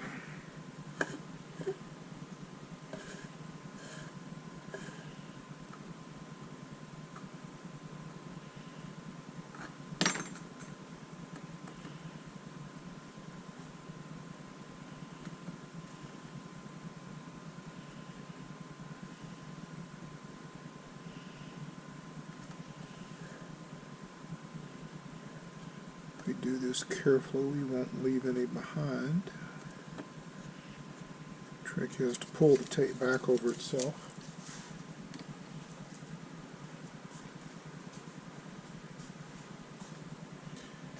Now people would say, well, you know, why go to all this effort? Well, other than it just being sloppy not to, people often complain about building a rocket and say, well, my rocket, you know, came out heavier than what the kit said or what the design said. Now, this is one reason. There's only a very small amount of epoxy between the ring and the Avbay tube. Far more epoxy on that tape. If you didn't have the tape to remove it, it would just end up contributing to the overall weight of your rocket. And we're there. In fact, to that point, if we go back and look at this area right here, assuming I'm catching it in the reflection, you'll see that we actually left some epoxy. Now, if this had been a rocket that we were trying to get the weight as far down as possible, we might have gone in and cleaned up that epoxy. I realize it's just fractions of the smallest fraction of an ounce, but why leave something when you're trying to make it as light as possible? In my case, however, we're not building this rocket to be fast and light. In fact, it would help if it was a little heavy. That way, it won't go as high. We've got some limits in my area of the country where, you know, it's difficult to find a field that's above 10, 12,000 MSL.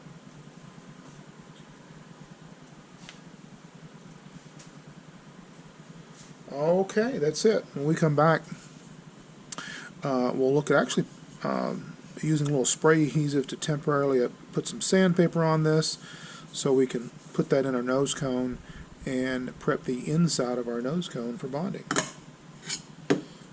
Welcome back. We are ready to bond. We're not ready to bond it, but we're ready to prep the nose cone for bonding, because in the next couple steps this whole assembly is going to go in. This is a good chance to do it. We've obviously got to do a couple of things. Since the nose cone contacts on the inside here and here with the way that we positioned this, the glue is going to end up in this area. So that certainly means we've got to sand this. That's an easy one. What's difficult, of course, is sanding the area inside the tube. And you can see where I've already marked that. And I did that just using our light as we did before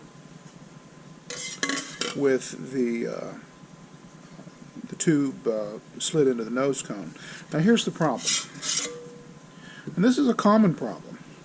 My hands aren't all that big for a guy that's my size, but look at this. I just barely can't reach where we need to sand. If this nose cone was, say, a 5-inch nose cone, then yeah, I'd be able to slide my hand up there, maybe affix a little piece of sandpaper to the tube, and I could sand that up in just a few seconds. So what do we do when our nose cone is too small and our hands are too big? Well, one of the approaches we can use is to actually affix sandpaper to the Avbay tube. And we'll just do it temporarily. Also, you could just have a sanding fixture. I've done that before in the past, but this is what's handy right now, and it's always going to be handy because it's part of the construction. And so the question is, well, where do we put the sandpaper? Do we put the sandpaper here? Do we put the sandpaper at the tip? Do we fold it over? Well, if you think about this, sure, the nose cone is going to contact right at the edge of the tube, and it's going to contact right at the edge of the glue dam ring. But since we want the glue dam ring to keep all the glue forward, we really shouldn't be sanding here. We're not going to bond here. We're actually going to bond down in this area. And we're going to end up with what we hope is somewhat of a triangle of glue in this area. Because when you build up a bead of glue on this, and then you slide it up into the tube, It is going to beat up there, and in fact we'll squeeze out some a little bit forward and a little bit aft, and that's exactly what we want. So where does our sandpaper, where do we need to sand inside this tube? Well, we need to sand inside the tube along this area. And so an easy way to do that is to just, again, use some temporary glue, like some 3M, and affix it here. And you could leave a little bit hanging off if you want to, but we're probably going to trim that back. And then, since you can see how this is a little thicker, we're going to add another piece, maybe a third piece, to the top of this, and sort of almost stair-step this, build this up. Again, an involved process to do this, but doing it this way will reduce your sanding time, and it will ensure that you get a good bond between the front of this tube and the nose cone, which is incredible, important, and will develop an incredibly strong nose cone. Now, the first step is cutting this to length. The easiest way to do this is to flip it over. Of course, you don't have to do it there. You could really do it anywhere. Put it around the tube like this.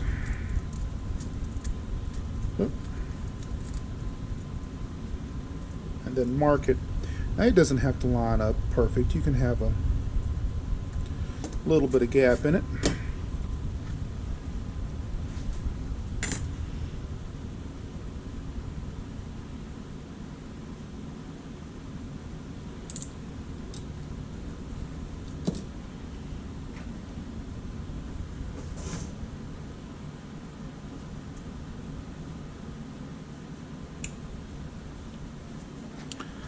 The other thing we'll want to do is take advantage of some of this scrap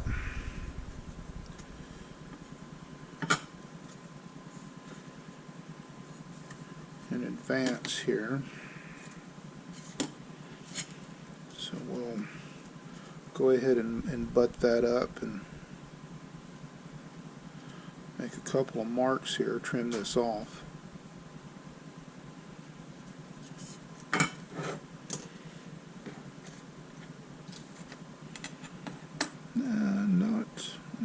Just barely long enough. There we go. Now what we're going to do is spray some 3M adhesive release on this, and you want to let the adhesive release pretty much dry till it's just a tack, because when you pull this off, you want it to come off with the sandpaper, not stay on the tube. And here's what we're using. I may have said adhesive release. It's the Super 77 from 3M. There are other strengths you can certainly try. I just find that the 77 works pretty well. It's commercial strength, dries clear, of course. And if you allow it to tack up, you only spray one side or one surface, it's pretty much a temporary product on this type of material. We're back. Our adhesive has had time to sort of cure up. It's now tacky. I don't know whether you can see the spray or not there. Not very tacky at all. If you do wait too long, you can always hit it again. And we'll try to put this on here. We'll line this up with the gap, but no reason you have to do that.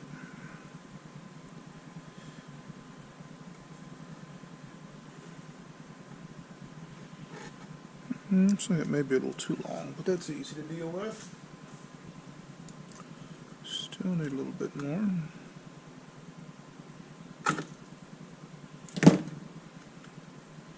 Now the next one. Now remember, we've got, you can see this or not, we've got a little bit of lip right here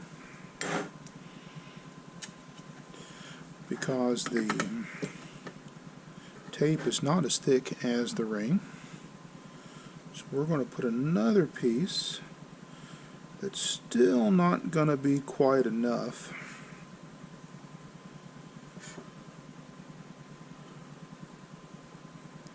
Right up here against the side. There's still going to be a little lip, so maybe we'll cut another piece.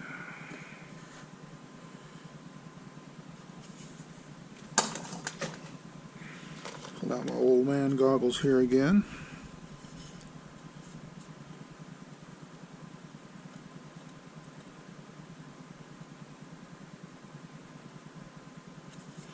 Yeah, we could come up one more. Not a big deal, but because we can, we'll cut another little sliver and come back. Okay, as I said, we're going to apply one more strip. Now this time around we won't wait as long. We're not adhering this, we are adhering this to the sandpaper, so it helps if it's a little bit stickier.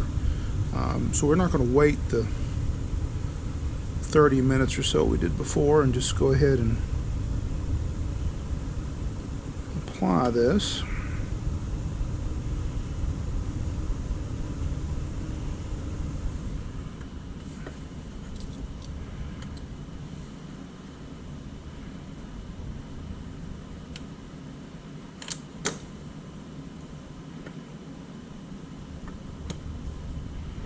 Okay, there we go. Make sure. Now at this point the sandpaper is thick enough that the paper actually creates a little bit of a lip, which is how we want it. And I don't know whether this will show up the way I see it, but when we put a rule across this, you'll see that we've got a nice little stair-step effect, which should yield some pretty good sanding results down inside the tube. I'll move that around a little bit, trying to make sure we get a good view from the side. Okay, when we come back, we'll actually use this to sand something. Okay, we are back. In the last segment, we attached sort of a stair-step wrap of sandpaper, so we could use this to prepare the inside of the tube. Keep in mind these fiber wound airframes, tubes, and nose cones are very smooth because they're wrapped around a mandrel. So we need to prep that. We did mark this on the outside. This is where all that's going to come together. And in fact, we should be able to see it some. So you can see it some. And you can also see it doesn't go down as far because of the width of the sandpaper. But we'll put this in here and we'll get this started. Let's see if we can put a centering ring on there and then still get a hold of enough of this to turn it.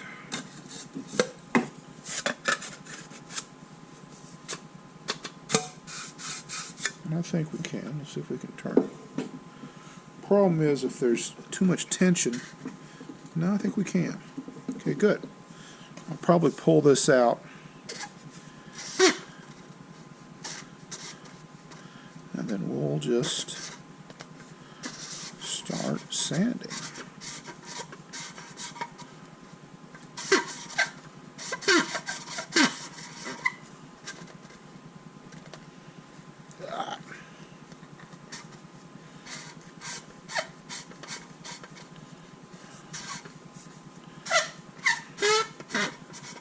Start to see it. No, but you can.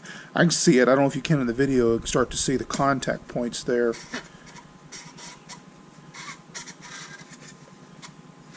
So we're using the centering ring to keep it centered.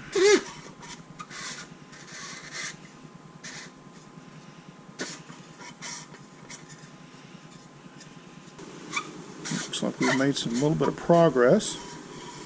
We'll pull this out. Yeah, and you can see here, this is where the dust had fallen down and got caught up with the centering ring. Okay, there we are.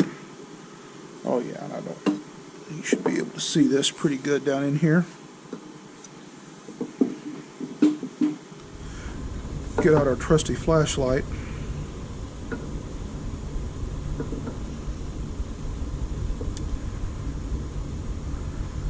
Now you can probably see the dust left over from the sanding process.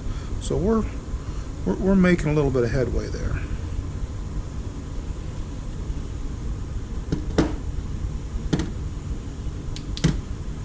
And let's see if anything comes out when we tap it.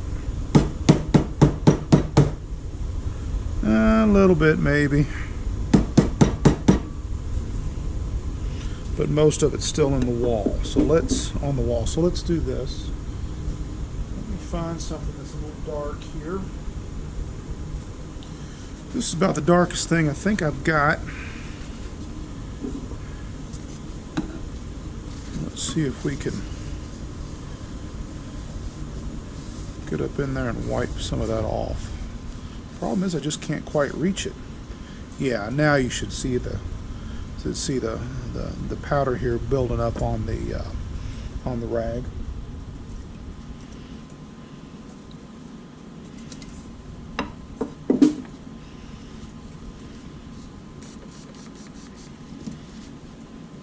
We'll take a little alcohol here.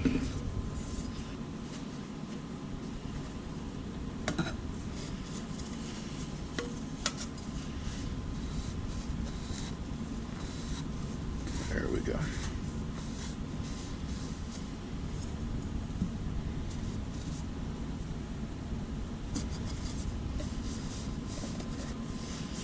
Give anything to have just a little bit smaller hand right now.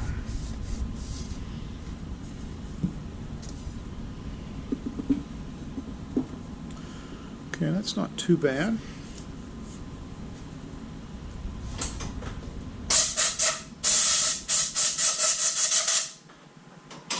We'll blow the dust off of here and we'll hit it again.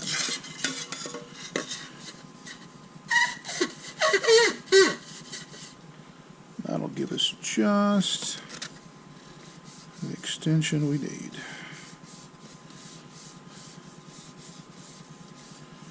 You should still be able to see where our sanding was. And I think, well, you know, you didn't sand the whole surface. Well, yeah, probably not completely. But there's a lot of surface area there, and it'll still bond some.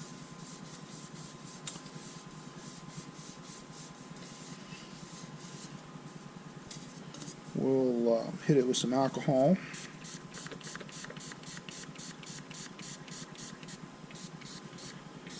Some alcohol.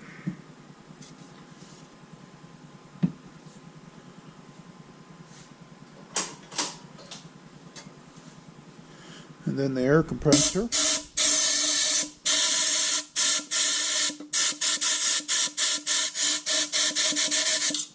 that should be pretty clean. We've still got some alcohol running out of it. But we're going to clean it anyway before we glue it, but I think we're in pretty good shape. In the last segment, we used our very custom sanding block to sand the inside of the nose cone in preparation for gluing, which is a couple of steps away.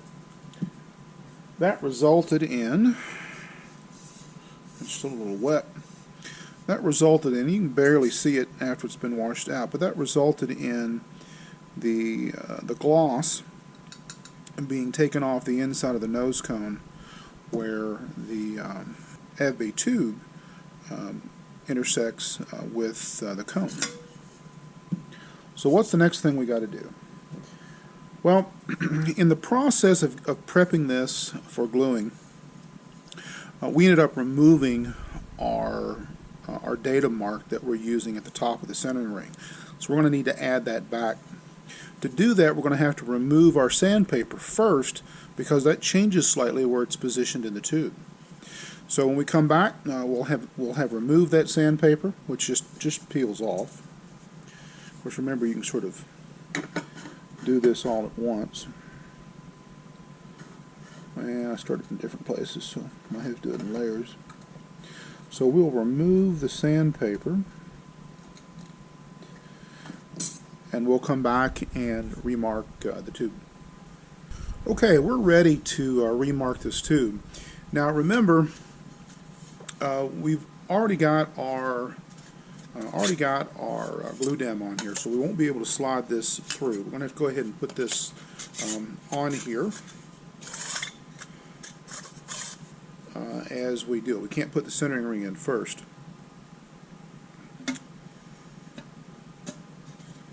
We'll go ahead and slide that down a little bit. There we go. Now we'll use our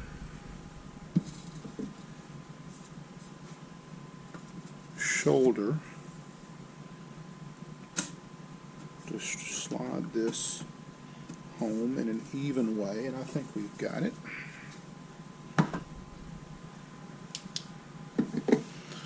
Check this with our light just to confirm. Okay, it looks pretty good.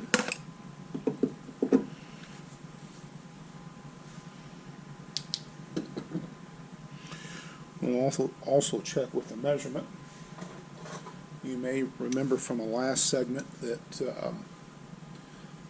this shoulder, the end of this shoulder, is around about 4.35 inches from the lip. And there we go, 4.37. So that's close enough, couple of hundredths of an inch. Let's rotate 80 degrees. Check it over here. Same thing, 4.38. So now we'll pull our shoulder out, get our pencil, sort of give things a look-see, and then strike the mark again. There we go.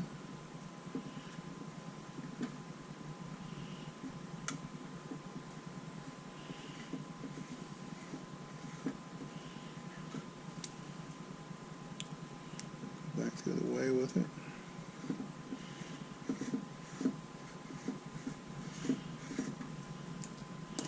That should leave us a pretty good mark.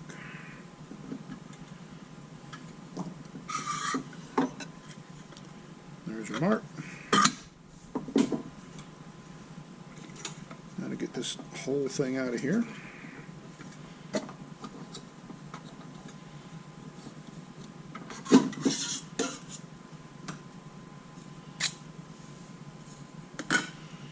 And there we go. Now remember, this is the top of our centering ring. And I say top, it's really the aft side of the centering ring that sits on our rocket. Our stop will go here. Ring will go on top when we glue everything up. Okay. Next step in the process here is sanding or preparing for bonding the aft edge of the ring.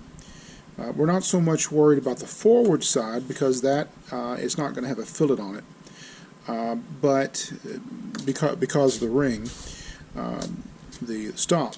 But the back side will have a fillet, and it makes sense to go ahead and sand it now and apply a mask before we glue it in.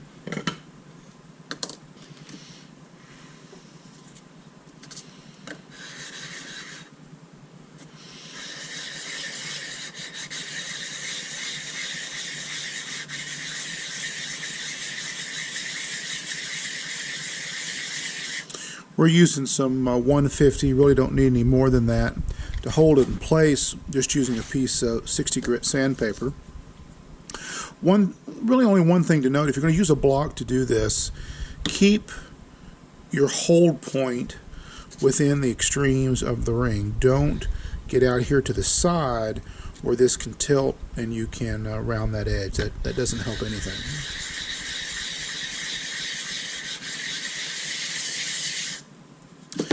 Now at this point, you actually should start to see the weave that is in the garolite in the G10, building up quite a bit of dust. So we'll just flip sides here and we'll be done.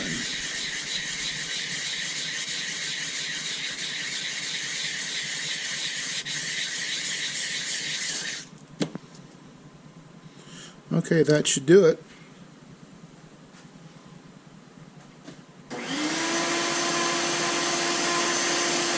Quick vacuum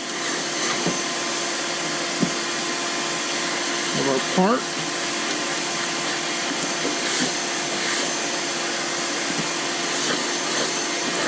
And our block.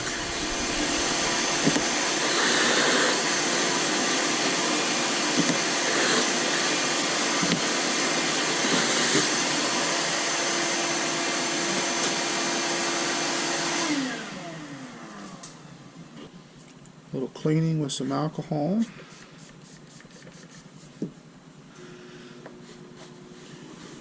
Get that last little bit of dust off. Now the difference should be visible even on video. You should maybe even see a little bit of the fabric pattern, the weave, and the difference between maybe how shiny this side is, right? And then how not shiny this side is. Also, we can take a little, now this is alcohol and water, which may not do it. But here's some water that definitely will show the difference. Now, when we spray water on this side, you can see immediately how the water beads up. That's because the surface tension of the water is of course greater than the fiberglass, and that's not the way you want it. Epoxy won't stick as well that way. But if we turn this over and spray it, and spray the sanded side, see the difference? Now it does eventually bead up, but it takes a lot longer. And if you want to improve this even a little bit more, you can even sand a little bit more. But you'll notice even when it pulls away, it still leaves dampness, you might say, to the surface of the fiberglass. Over here, there's no dampness at all. It's completely pulled away, and the area that the water leaves, immediately dries. You just don't have that, and that's what you're gunning for. This is what's going to give you good adhesion on your epoxy. And this does have a tendency to fade. That's why, if it's possible for you to sand and clean your fiberglass just before you apply epoxy, you're going to get that much better bond. Okay, we are back. Big step. This is where we glue up or affix the centering ring stop and centering ring to our Avbay tube. Sort of a point of no return here, you might say, at least with these components. So what are we going to do first? Well, we talked in other segments about how important it is to sand your bonding surface to increase the amount of surface tension between whatever epoxy you may be using and the part itself. And so we've already sanded these, but the process of sanding, according to the experts, also activates whatever the substrate is. In this case, it's fiberglass. So it's always good to sort of go back and maybe do a little bit of sanding just before you epoxy, and that's what we're going to do here and clean it off. So we'll start here with our avionics bait tube. Now this is not, you're not attempting here to change the dimensions or create big scratches, just a little bit of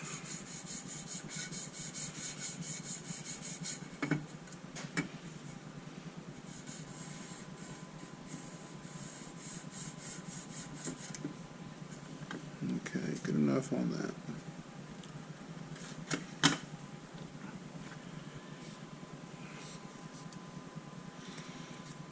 Okay. And then try not to round any edge here and do the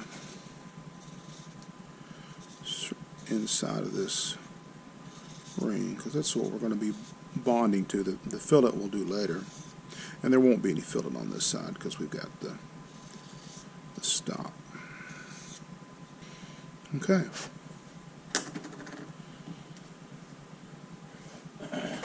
Blow this off with a little bit of compressed air.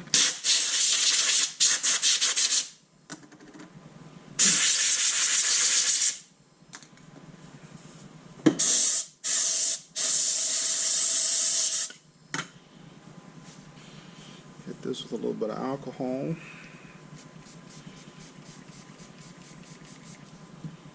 Whew. Near 100% smelly stuff.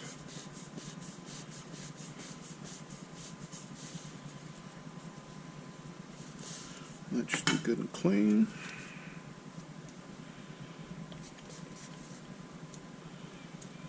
Okay. And then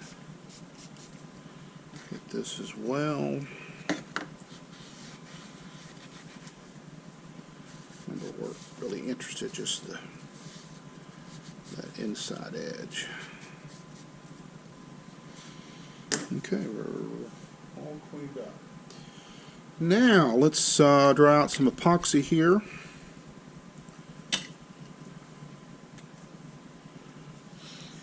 Okay.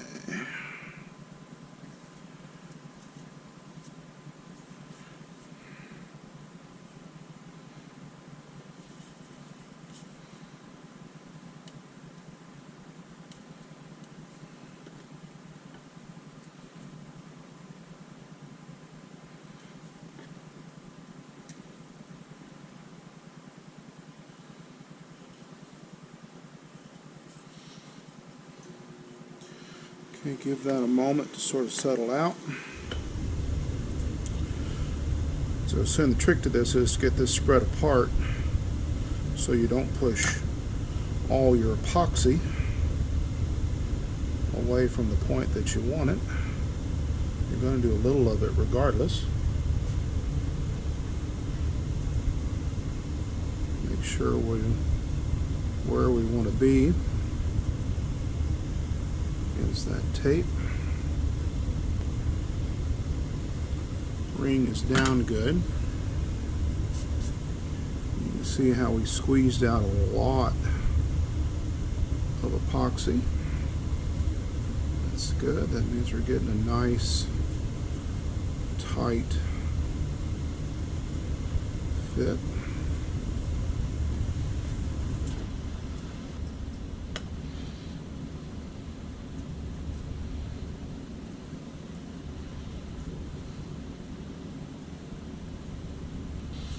Now for our ring. Now remember, this is the aft side of the ring, and we're going to have to remove our tape because the tolerances are that close.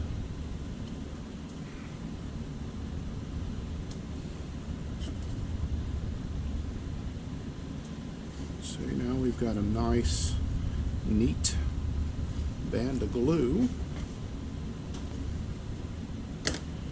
Tell you what, we'll go ahead, because we've got such a nice band of it, we'll go ahead and put our nose cone in here.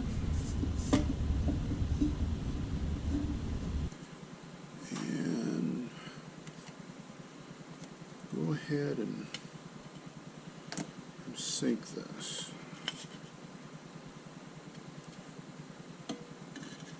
Now remember, we're not gluing this part. This is just to make sure as that epoxy sets, everything's where it needs to be.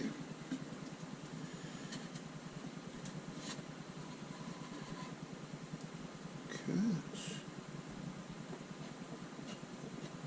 Doing pretty good. Now remember, if we've done all our measurements correctly, we can't push the centering ring past where it needs to be. Simply won't happen. But do check, if you can see through your nose, make sure your Your ring is down where it needs to be. Excuse me, make sure your Avbay is all the way forward where it needs to be. And it appears to be. We got a couple of pencil marks right there, so it appears to be where it needs to be.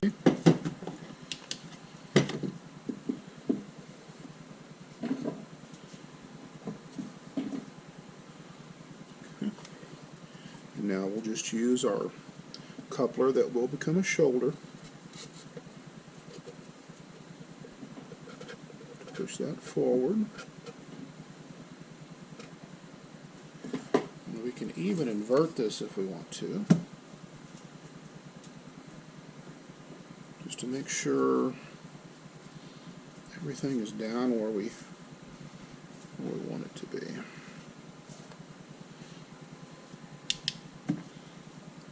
Double check again if we want to.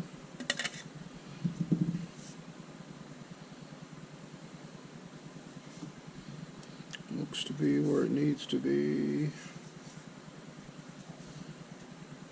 Tube still where it needs to be. We'll check up here. Does this look reasonable? And it does.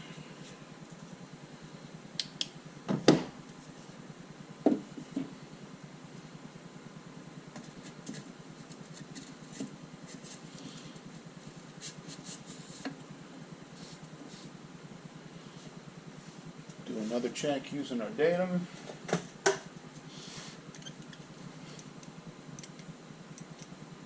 Okay, 4.38, so that's pretty close. Let's check it on the other side here. Yep, looks pretty good. Looks pretty good. Yep, in pretty good shape. Now it's difficult to see here. Will be difficult to see in the video, but I can see indications of epoxy on the inside of the Avbay tube that is adhered to the outside. So we're looking good. So we'll stick that back in here, and we'll give that a chance to set up. Okay, I think we're ready to pull the Avbay out of our nose cone. If you recall, we placed it in there just to make sure everything, the epoxy cured up with everything in position. One of the reasons I like to save my mixing cups is just to double check the condition of the epoxy. And actually it's still a little bit flexible right now. Now we'll just see how well this does. Okay, here we go. It's going to come out okay. Twist a little bit, and it came right out. Okay, you can see that we ended up with plenty of epoxy on this.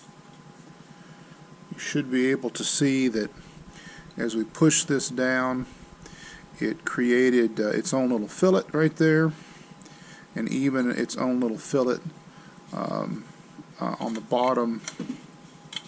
Get some good light on this. On the bottom of the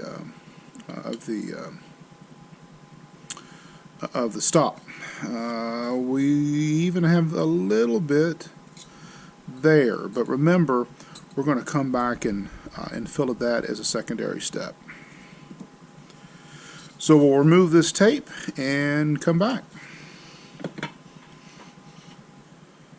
Okay, we've pulled our Avbay, removed the tape that was on the fore side, and are ready to put a fillet along this seam here. Now, there is a small issue where, well, it's not an issue, but we're ready to put a fillet, but we need to mask for the fillet on the Avbay tube. Now, the distance here,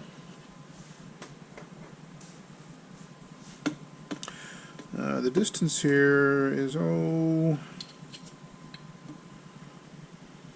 roughly 4.5 maybe 5 millimeters. For something like this, that it you know, 4.5, 5 millimeters is fine. So what we'll do here, we'll come out 5 millimeters.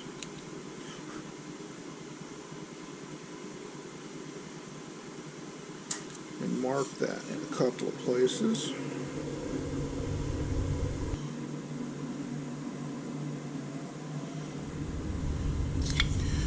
Tape that up and come back. Okay, we've taped this up. Now, I typically use rock epoxy for this type of fillet. And the way that works is we're going to use a, don't have one out just yet, but you'll see it in the video. We'll use a large syringe to lay a bead there in the corner, and then we'll come around that with a fondant ball like you see here to smooth and level that fillet out.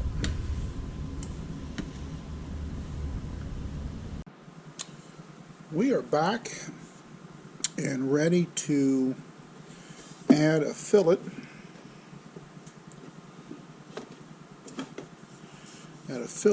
To our Avbay assembly.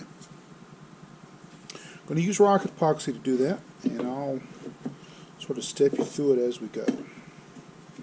Best to have everything laid out and ready to go before you get started. We've got some towels over here off camera, some heavy paper towels. We're going to be using this particular fondant ball to shape and give our fillet size. This is roughly 11 millimeters across. And the first step here is to mix some of this stuff up. So we'll tear this off and be ready to go. I typically start with the hardener, the part B. It's a little thicker, a little harder to control.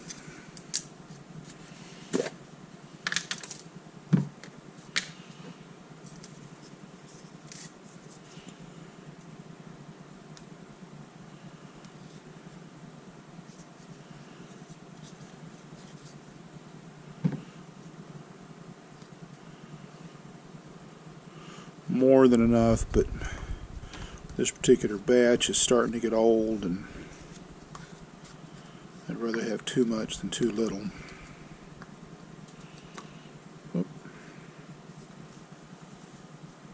We'll go ahead and put on some gloves, although often you don't need them if you are neat about this. So let's see how much we got here. The only problem with these larger cups.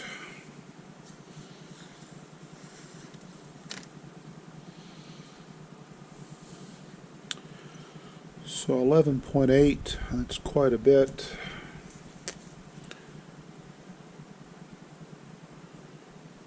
.85 or so is what we need for hardener, or excuse me, what we need for a rosin.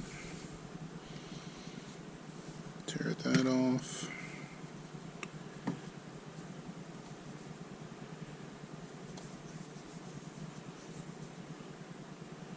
So we need about that much more.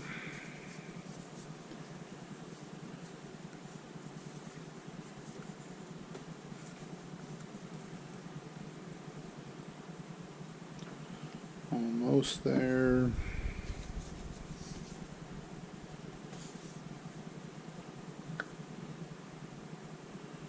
A little too much.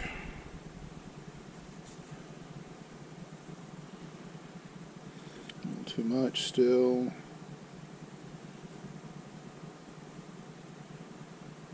And that's close enough for what we're going to do. Okay, there we go. So we'll stir this stuff up.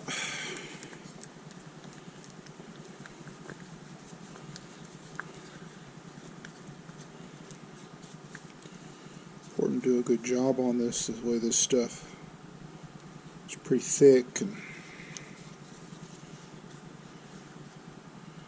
you sort of fold it in almost like Might be making fudge or some other type of candy or something like that.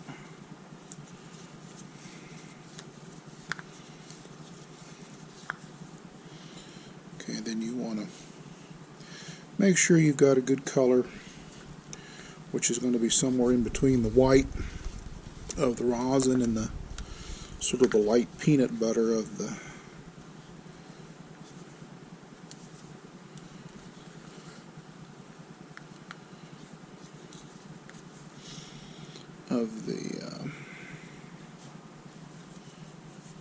hardener. Keep yourself clean. Now you've got a little while with this. Not a lot of time, but you got a little bit of time. In fact, the direction will even tell you that it forms a fillet a little better if you let it set up. I don't really find I need to let it set very long, and part of the reason is because I load that in. Part of the reason is I load it into a syringe, and so I consume some extra time doing that. This can get sort of messy.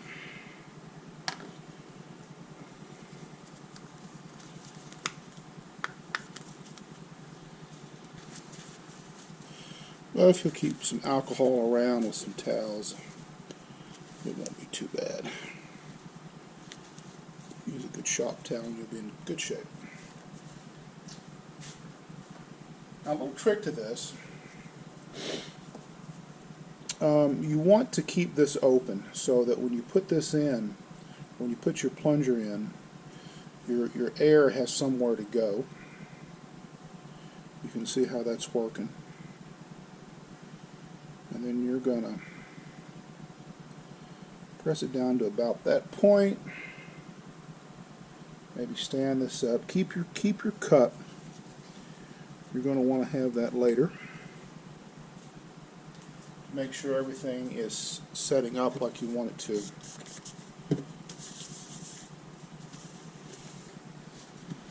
Clean up just a little bit here. And then get on with the fillet. Now we will do a quick splash of alcohol here.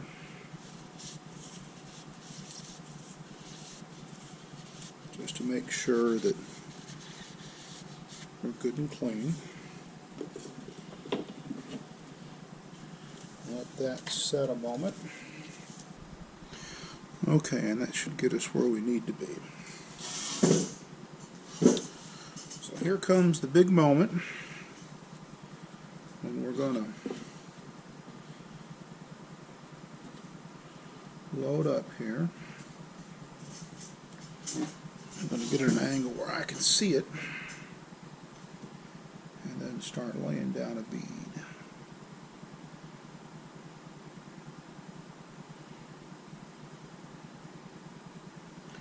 Now you want enough that you don't have to go back and do this again, but at the same time you don't want so much that you're removing a lot of excess.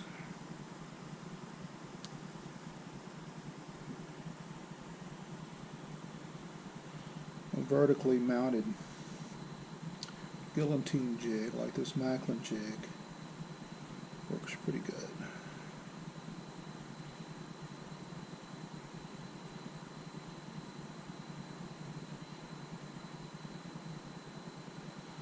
And that's it. And yeah, you do have a lot of extra leftover.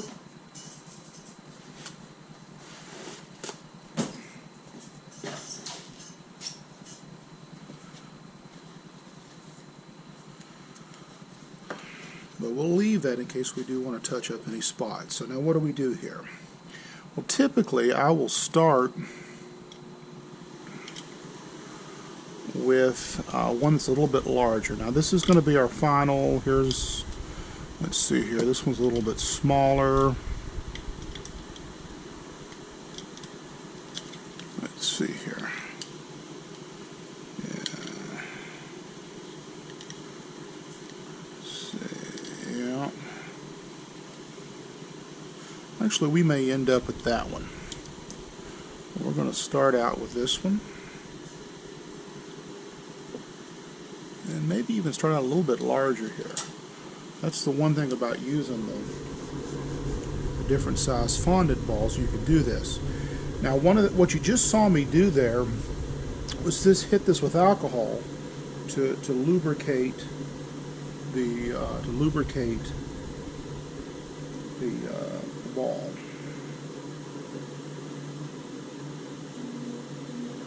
Go around once like this. And we really didn't pick anything up, so we'll go down to the next one. Start to pick up a little bit. And now this is where we'll really start to pick that up.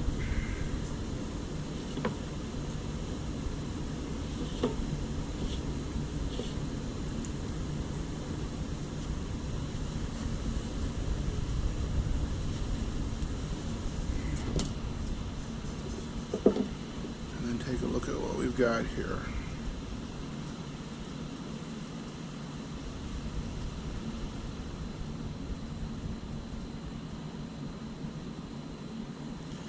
Now we've got a spot right here where we could probably hit this again.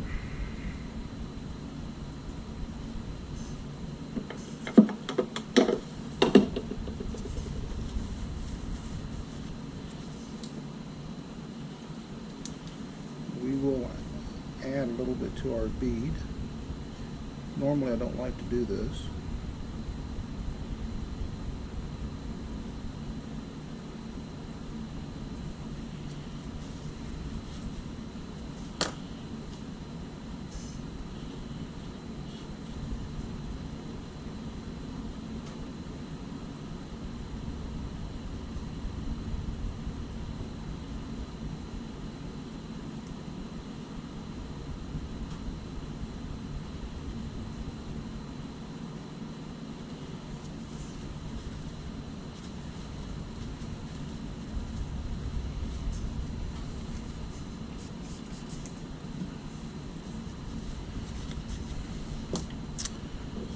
Let's take a quick look at it.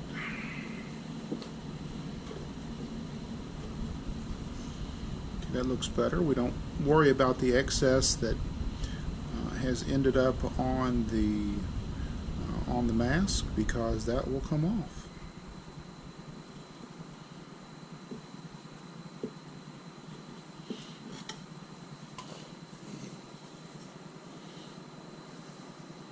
We'll let things sort of settle out, and then we'll come back and remove this mask in a few minutes. We're going to leave this mask because we've still got to do the shoulder.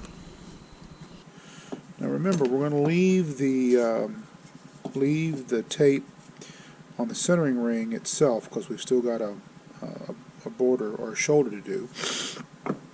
But this tape needs to come up.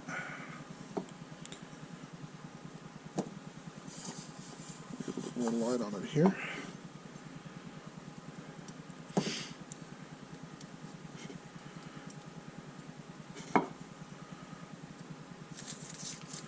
And after that, we've got a nice clean edge. Our next step on the avionics bay, now that our fillet is cured enough, is to mount the retainer. If you remember, the sled with the bulkhead goes inside, and this cap then holds the avionics sled up in the bay. So we've got to fix this. Now, this is just a simple motor retainer from a company called AeroPack, if you're unfamiliar with them. And we'll use JP weld to glue this on. But the first thing we want to do is do a quick little mask to avoid getting JP weld elsewhere on our avionics bay. Okay, we're back to glue on our retainer. It's going to be a little bit noisy in here. I've got the furnace running and a heater running. It's cold here. We've got a little over 2 inches of snow over the past 24 hours, which is a lot from Middle Tennessee. We'll throw on some gloves here real quick.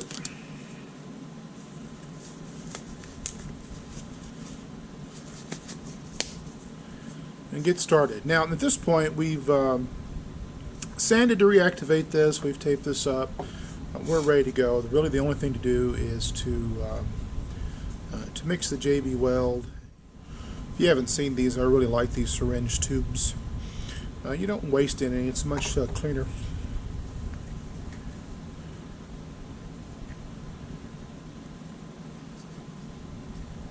Plus it doesn't seem to dry out as bad.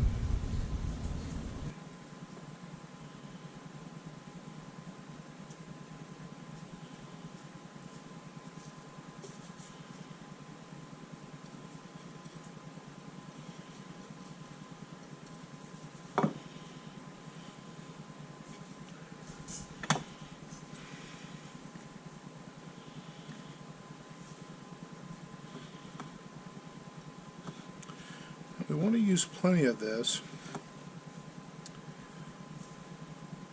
The ring itself, the body of the retainer has little ridges in it. I don't usually mask the inside of the tubes because I want to be able to wipe it clean without having any problems. It's relatively easy to do. Just don't forget to do it. You'll be carving or chipping it out. I think we're in pretty good shape. We'll get off some of the excess now with our thumb. Nothing like a finger to get this stuff off.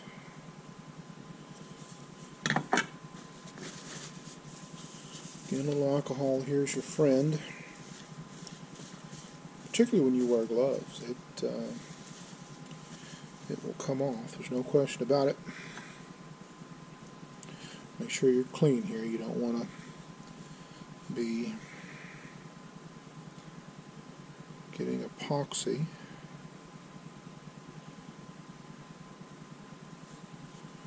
Looks pretty good. I think we're already down on this. We'll just stay up here. We won't go to the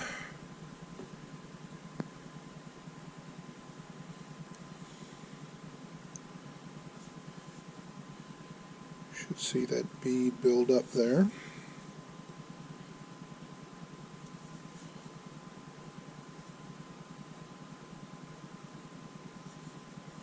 Don't want to fiddle with this too much. It'll have a tendency to push it out, and that's not what you want to do. Okay, we are back. Our JB weld is cured up, as you can see.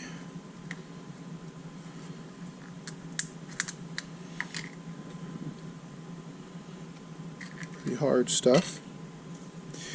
And we've already cleaned some of the weld from inside the tube that spewed out. Now we've got to go back and do this. Now, one of the things I've already done here is I've already sort of cut along the end of the tube just to make sure I get good separation when I remove this tape.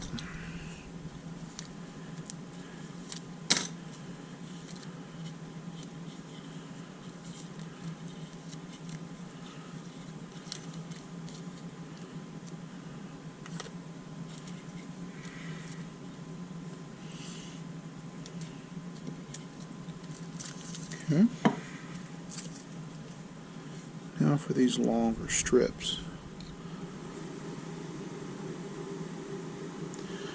We'll be careful as we remove this. If we don't get good separation,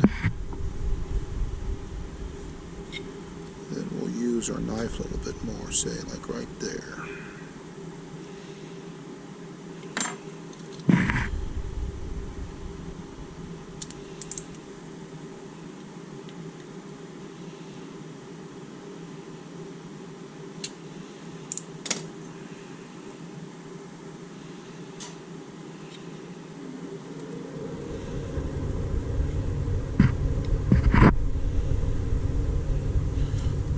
makes sense just to sort of do this all in one.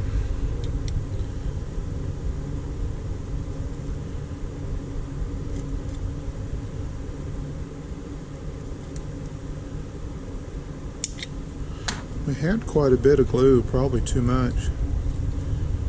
Yeah, there we go.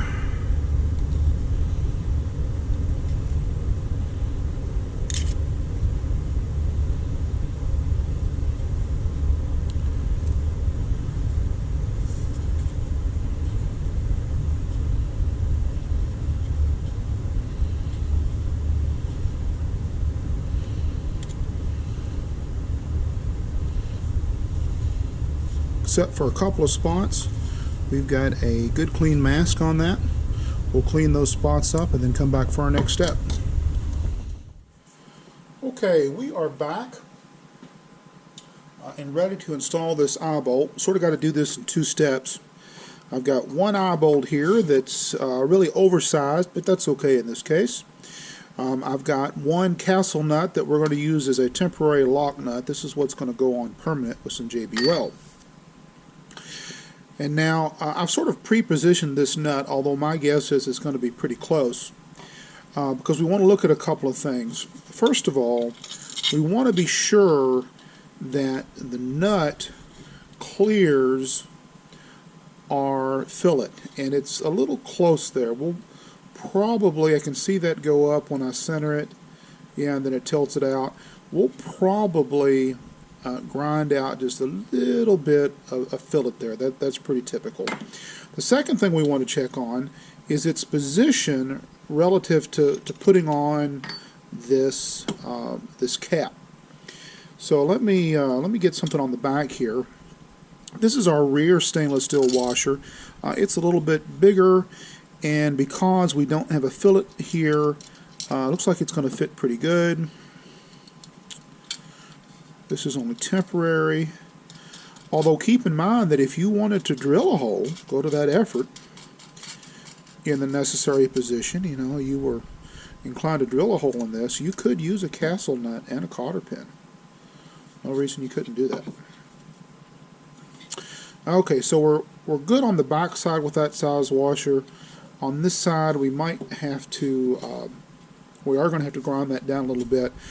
But what I'm particularly interested in is the positioning here. If we turn this sort of all the way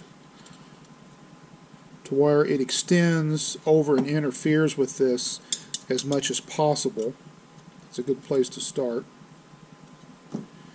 You'll notice that we can still get our cap on and down. Now that's really independent of when we go to put the avionics bay in there, can we slide that all the way in? Because remember, that avionics bay is going to be as wide as this diameter, which of course is a little bit smaller than the cap. So that's something to keep in mind, and the best way to do that is just to sort of eye it, and then turn this as it needs to be, because you're going to have to come in, you're going to have to turn it some anyway, and then if this clears here and this clears here, then you know you're in pretty good shape. And a good way to check for that is to put our coupler over like that. And you can see here, I think, I'm going to move this around here so you can see it. You can see that it does clear. So you can get an idea of the angle. Whoops, sorry for hitting the camera, folks. And it actually can come out a little bit more like that. Just sort of something you have to play with as we glue it all up. But the next step we've got to deal with here is to remove a little bit of this fillet before we take our next step or two. Okay, now to do this, I've just taken an eyebolt. You could take any 1/4 inch, screwed a nut down a little bit so it just fits up in there. Holding it with my fingers, we can make sure it's good and flat. We can then sort of push this forward, give us a little bit of extra room, and then take a mechanical pencil in this case. Could also use a marker, I guess.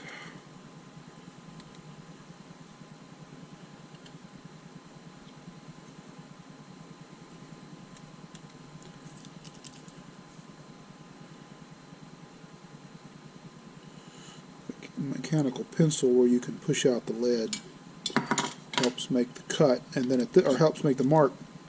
And at this point, we've got a real good indication of how far we need to cut in there. We remove up into everything, including the pencil mark. Okay, for the last little bit, we'll switch out to just sort of a cylindrical bit here and try to finish this on out.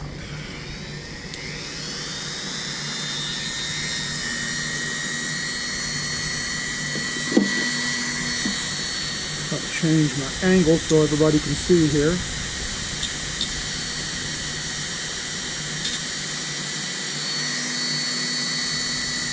Set me.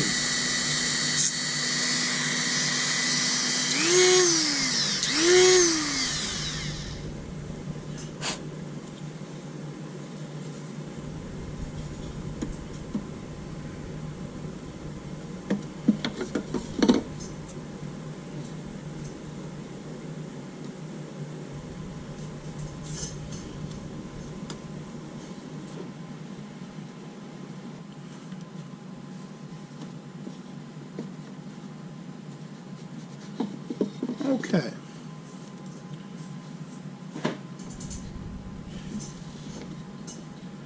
That's not too bad. You can see where we push that back some. Try not to damage our surface here. And if you'll notice, where before the washer really didn't want to push back on it to only about right there. Now it goes on into about right there. So we've got a little room for a little slop in it, but yet we took a minimal amount. We've chiseled out a minimal amount, or ground away a minimal amount of the fillet. Okay, we're back. In the last segment, we ground away some of that center room there, so that our washer on the aft side would fit flat. I think what I decided to do is go ahead and use a lock nut on the aft side of the eyebolt on this side. And we can do that pretty readily and still use a washer just by flipping our nut around and screwing it on. Okay, I've adjusted this. You can see the lock nut inverted there, but it is sitting on this washer. And then I just have a non-lock nut here. This is going to be replaced with the insert. And I think just to avoid any maybe potential interference, I probably will go ahead and trim a little bit off of this, not much. But the key thing we're looking for here, and this is another reason to use a lock nut, is because it'll hold this position, is that does our cap clear as you would put it on? And obviously it does, not by much, but just enough that we can easily get it on when we insert the sled into the avionics bay. So we'll mark this here and cut it and come back and glue it up. We are ready to glue our eyebolt into our assembly. We've trimmed about a ½ an inch or so, a little more than that, off the end of the eyebolt. When we stick it in here and tighten it down, a little bit of extra, but not much.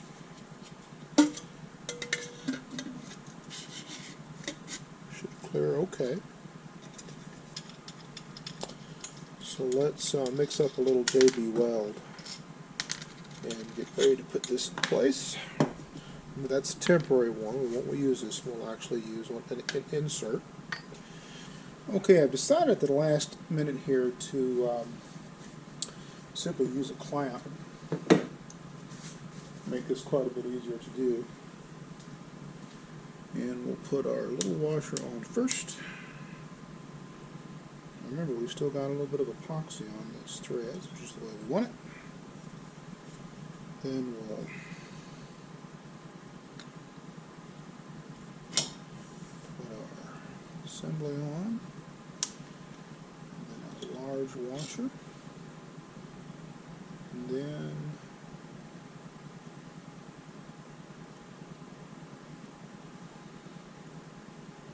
our insert nuts, which I did end up putting a little bit of epoxy on since I removed it partially. If we're really careful, maybe we'll get this right the first time. Remember, the eyebolt's going to have to turn a little bit so it doesn't interfere with our shoulder. Just sort of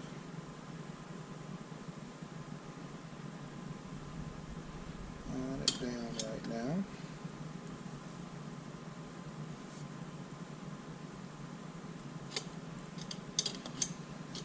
Let's see what that gives us.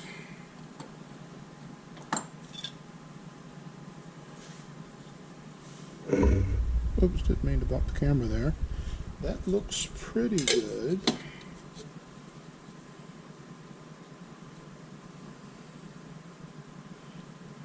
Might come out a little bit more, but I think I like that. Let's go ahead and put our nose cone in here and see.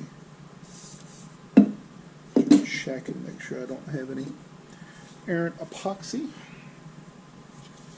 And actually, we'll make check here for sure. We don't want to get this guy stuck in here. And we don't have to push this all the way down to check clearance either.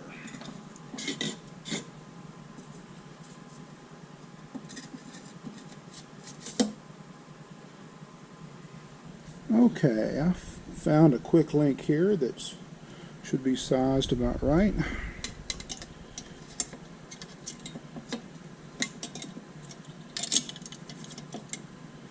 And sure enough,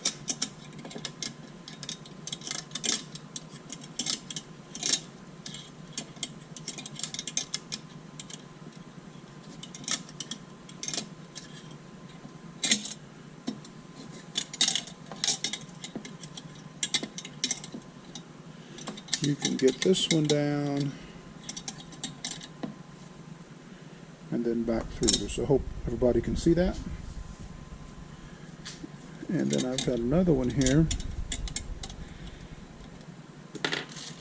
that's even longer. It's an extended length quick link. Just make sure we can get it on there.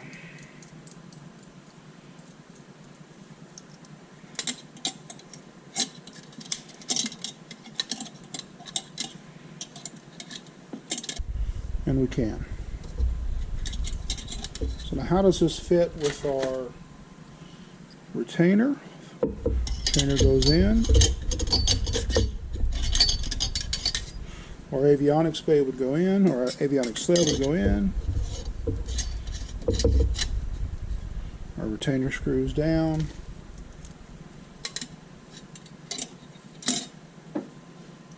And then our quick link would go in like that. Welcome back.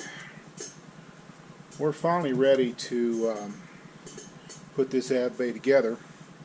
What we've done is just marked some lines after putting the coupler in there, just so it's a little bit easier to see where we want to sand. The centering ring is going to ride there where the cone starts to taper down. So we just want to sand, and we can view it from this side. You should be able to see the little piece of sandpaper I have affixed to my finger, just using a little 77, and we're going to sand right along that line. Now be careful here. This can be rough and you can get some fiberglass in your finger, and you obviously don't want to do that.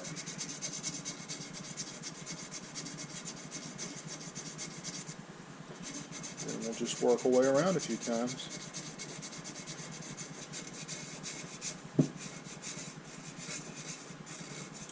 Now the whole avionics bay is going to be held in by that coupler you see sitting there, which will have plenty of bond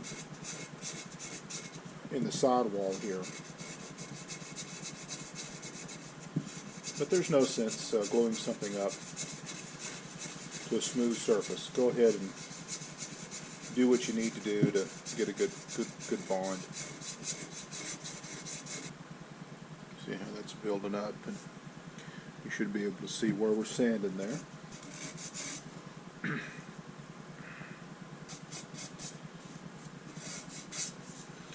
Okay, there we go. In a few minutes we'll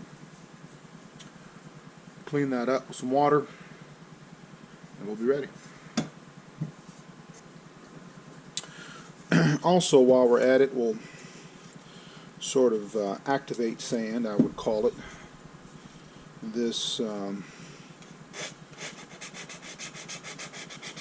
the end of the tube. Keep in mind we've already sanded this pretty good.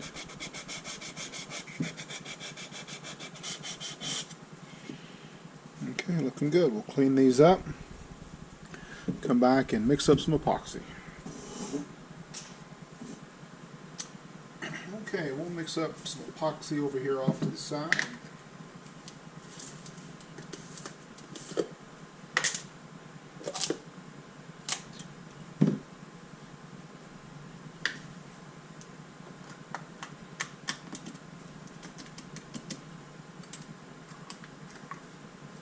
We'll go ahead and put this in a syringe because we're going to need that to lay a good bead.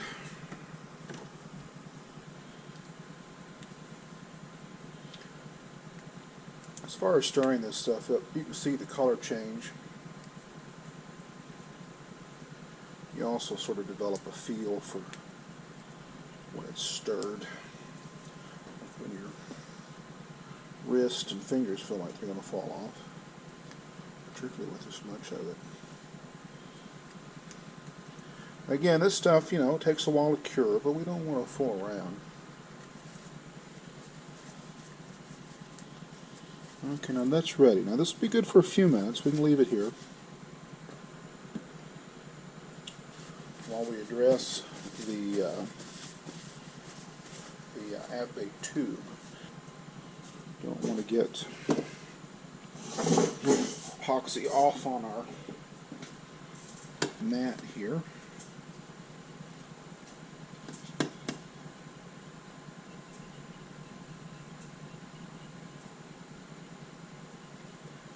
Put it on the forward edge, because as we put this nose down, it'll be pushed essentially aft, the rocket's aft. By using a syringe like this, we can get a even enough bead that we don't have to fiddle with it.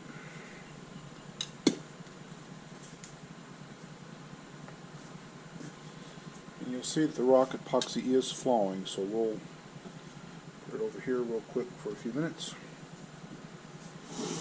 Keep an eye on it while we put our bead here. Now this bead's a little bit more critical that you get it where you want it. And I like to put it down there, but it's sort of hard to see as you go around where that line is. So we'll just put it out here.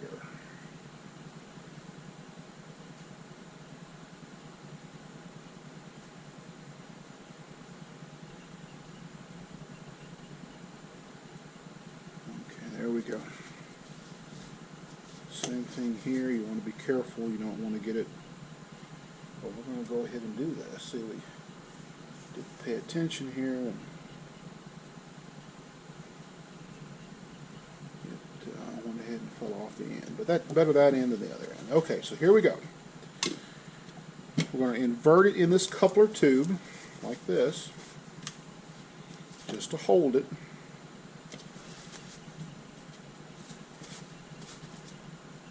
Double check our bead, see our bead, and then without hitting the bead, until we get down to the bottom. You'll see we'll hit down here first. We'll then just push it all forward.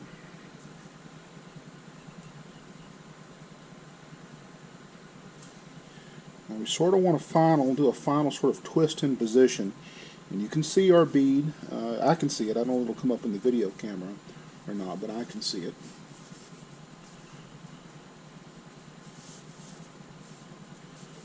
We're going to go ahead and pull this out of here, because remember there's epoxy on this. We don't want to get this stuck. We're going to clean this up here pretty quickly. And then let's see if we can push this down and sort of twist it in position. Not going to be a lot of twisting.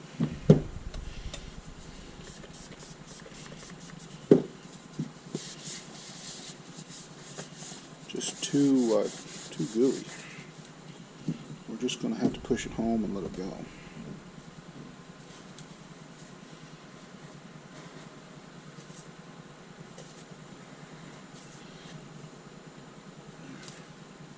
Okay, I think we've got it down. See, there's our mark.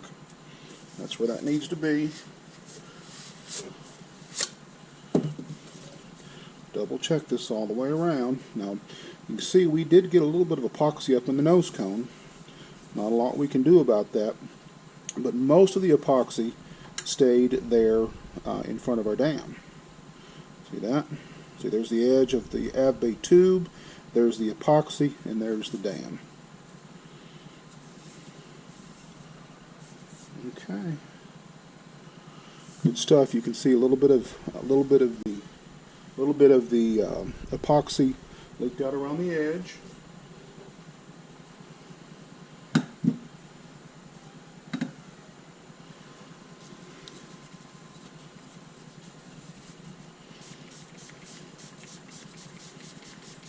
We'll clean this up very quickly before this epoxy dries.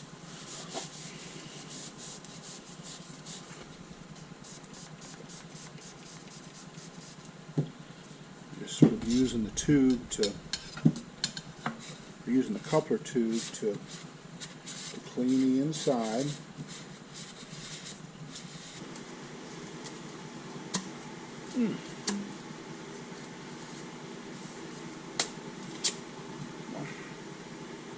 Okay, it's looking pretty good. Got a little epoxy that's built up there from where it's been forced out by the coupler. We'll clean that off here in just a moment. Now we'll just use one of our cheaper little metal rules. I wouldn't suggest using an expensive metal rule to do this.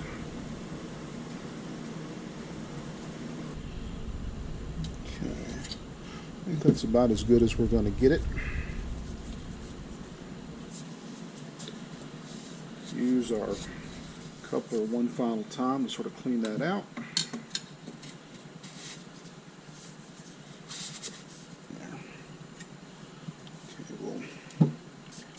This edge with a little bit of it. Make sure we haven't left any mark epoxy on it.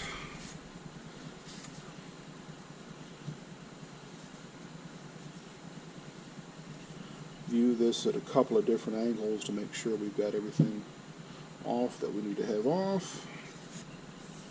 I think we're there. Now we want to leave this set up like this.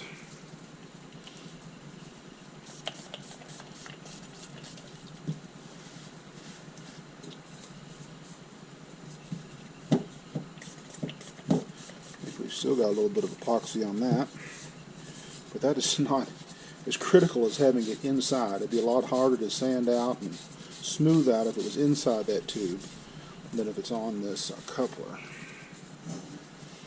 Okay, when we'll come back, we'll prepare to move on to the final step, which is gluing in the coupler that acts as a shoulder. Okay, we are back to bond this coupler. Now, like with anything else where we're using epoxy, we're going to want to sand the surface of the substrates. And to do that for the nose cone, I've fashioned a little, I guess, sanding strip, for lack of a better term, that will reach into the nose cone, got a little bevel on it there at the tip, and allow me to work around the nose.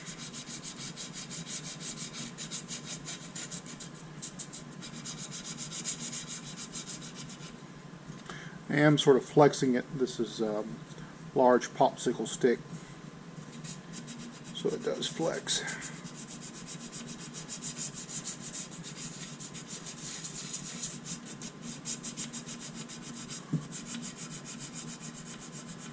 Just working around where I can't quite reach. Now be careful, don't sand your edge off here. Make sure that your pressure is being applied out there at your tip. Okay. Should be able to see where my sanding's been focused down in the just after the centering ring.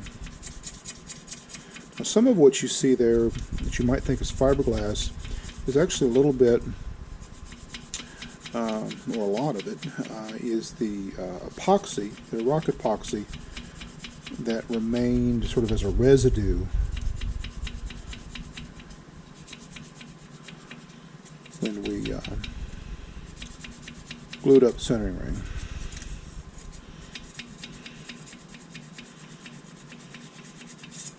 And again, you're really not trying to remove material here, you're just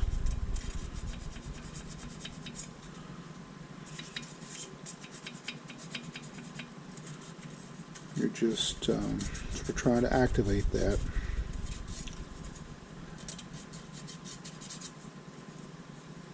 Okay, now that looks pretty good. We'll now just shift to a finger here.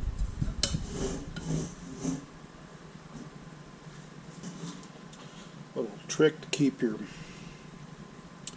sandpaper from sliding around. Do a tri-fold like this, and it'll stay where you want it.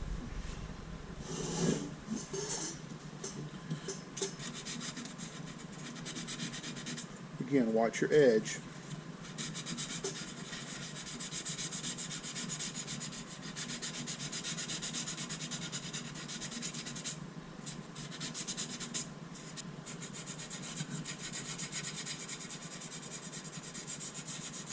Okay. That should do it. We'll clean this up, obviously, before we do any bonding.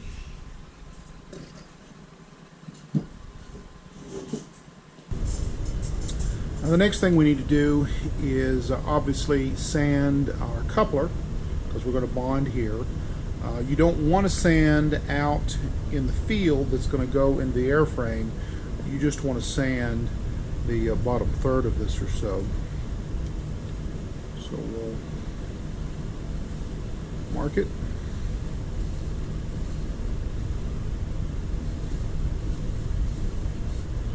That should get us where we need to be. Obviously, when you mark this, make sure your coupler is all the way down to your centering ring.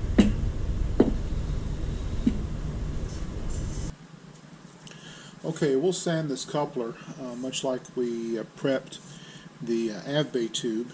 I've actually stepped up to some 150 here because this is so smooth. I just thought 120 was a little rough. Might even be able to go up to some 180 or even some 200. I have utilized just some tape as sort of a sanding mask so we get a nice clean edge, and then it's just a matter of working our way around. I will, since it's white, I will mark this tape right there. That way we know we're for sure when we're back around. And again, this is just to activate the surface. You really don't want to remove any material. And normally, since you're dry sanding this, you would want to use a particle respirator.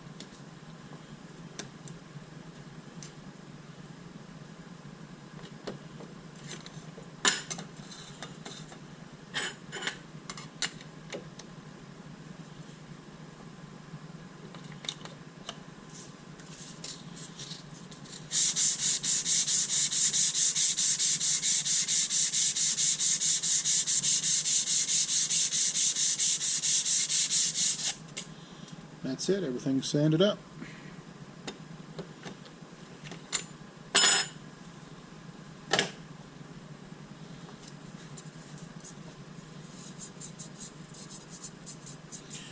Probably leave our tape in place to act as a glue mask, just in case we get any spewing out on that end. With the way we're going to do it, we really shouldn't though. Clean that up. I've decided to go ahead and remove our fillet mask. The reason being is that we're not going to come back as a separate step and apply a fillet at the intersection of the coupler, right, and the centering ring. We're going to use the epoxy that's put on the sidewall to sort of form its own fillet. Keep in mind that the centering ring rests against the end of the tube, so it's not like it's going to go anywhere. Now the trick to this is the right tools. And by doing this now, this is a little bit easier than having to reach farther down in there. Sometimes this is going to be exceptionally difficult. This may be no exception, but we've got a good start. So that's just a little 90-degree pick. And here's just some tweezers. A spoon-bill tweezer. You can also use a tweezer like this. A lot of times you'll see this used for piercing.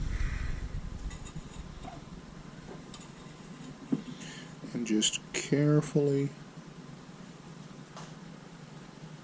work your way around. I'll move my hand here so you can see what's happening. Okay.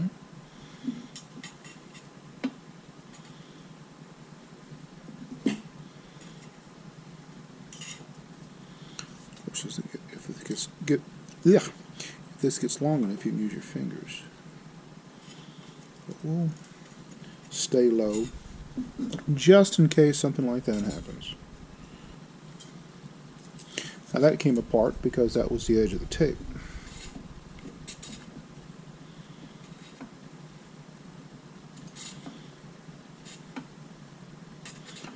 So we'll work our way on around with this and come back. We'll cut back in to show you how we handle this here. Now this is going to be, this right here is going to be stiff, but remember there's tape, it's not glued to anything except to the tape, so that's not going to really cause us a problem. We'll just take our time. See how that's coming up? Don't pull the tape straight back in this case. See how that's coming up? And then actually at this point you can sort of use the, there it goes, see it comes up, use the actual glue, the stiffness of the glue, the cured epoxy to help you. Now once again, that's just because this is where, make sure you guys can see this, this is where the edge of that tape ended.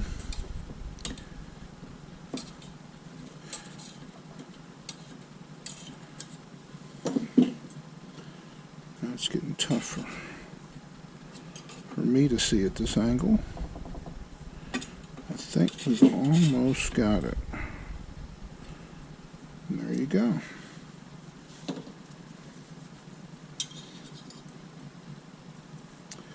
So I think you can see why I use the masks. Gives you a nice clean surface. It makes, other than just being more attractive, it does make the nose cone easier to clean.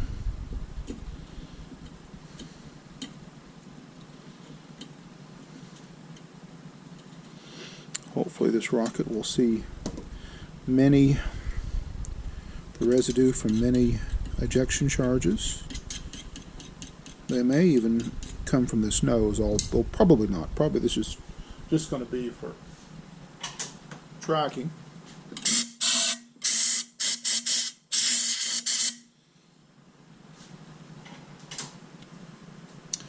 Okay, I've decided here, after feeling some spots that may be a little bit high, nothing you can see, only feel, then I would do some additional sanding. There's some indications that maybe the couplers may be binding on this where it shouldn't, and I don't want to create any problems, cause any problems when we go to glue this up. So we'll just, now that we can reach it with the finger, we'll just check for those spots, again using a trifold here.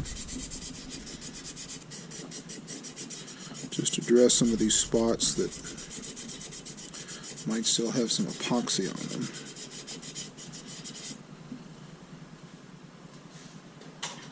Again, wear a mask if you're not taking a video.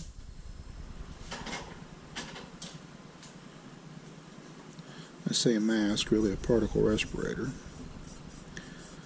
A mask would still allow you to breathe in this stuff.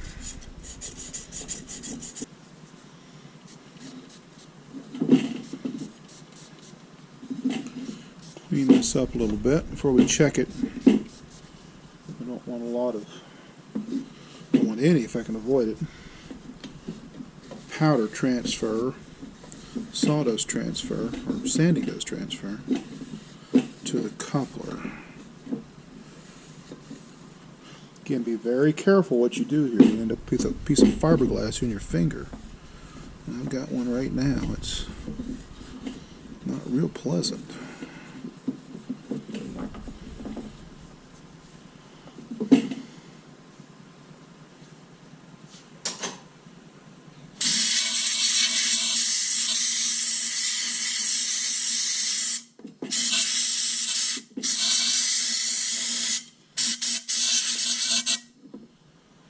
Really like using this near 100% alcohol. It evaporates very quickly. Now let's see if this feels a little bit better.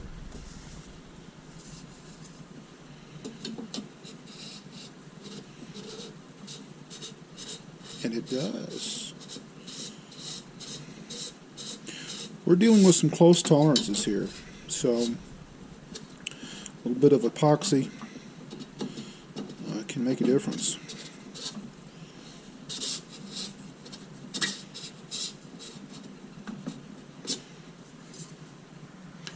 Okay, the final step we're going to do here is use this little sanding block or sanding strip, for lack of a better term, just to follow this edge around. By doing it this way, I'm able to get right up in the corner, and we're effectively using the tip to sand off any high points in the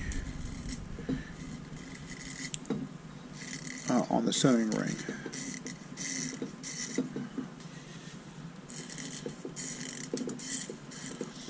And I don't know if you can see them in the video, but when we hit those high points,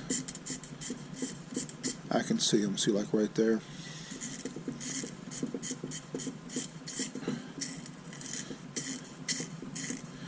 Now this paper is going to degrade quick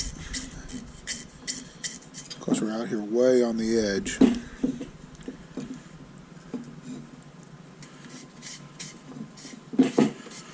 Okay, now most of this is starting to feel pretty good. There's still some high spots. But I think we'll call it good enough. Might be able to see that there's probably a high spot right here. And there is. But it's away from the wall, which is where our tube's going to go in. Or where our shoulder is going to engage.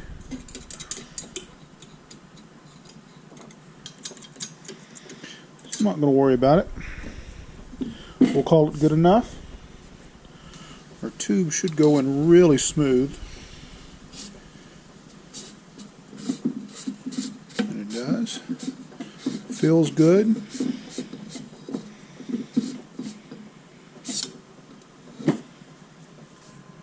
Okay, we're back.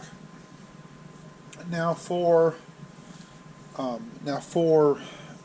gluing the coupler into our nose cone here, we're going to use a third type of epoxy. This particular product is AeroPack.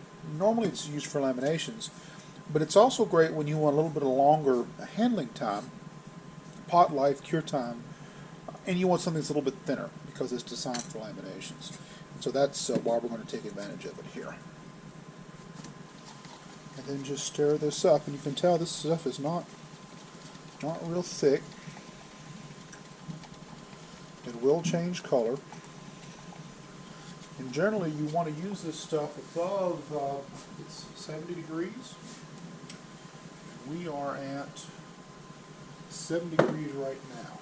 And when we get this all together, we'll put this in front of a little bit of air, a little space heater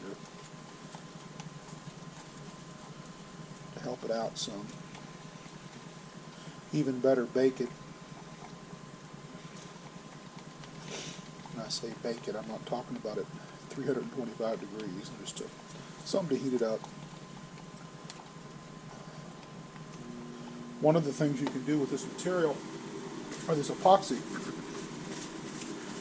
is once it reaches what's called a leather stage, and again this is primarily applicable to laminations with cloth, you can then speed the cure along by allowing it to cure under temperature, having it cure under temperature. And now we just start painting, so to speak. Get a little bit more light on this.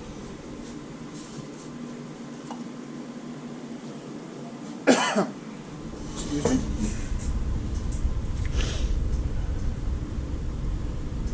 The whole idea here is that we don't want a real thick coat because the tolerances are so close. And we don't want to go really all the way to the centering ring either, because a lot of this epoxy is going to be pushed forward. So just sort of go in where it's comfortable to reach.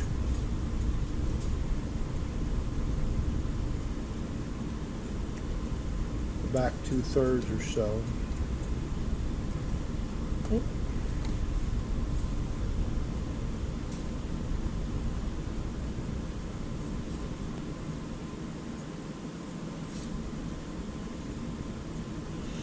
We didn't mask the outside surface of the nose cone, so we want to be sure to check that and clean that.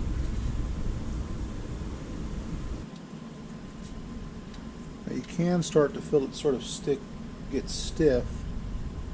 That's actually a good thing, because that means we know we're keeping some epoxy up on the side wall there, and you can see it. At least I can see it in the reflection. I don't know whether it's going to show up very well in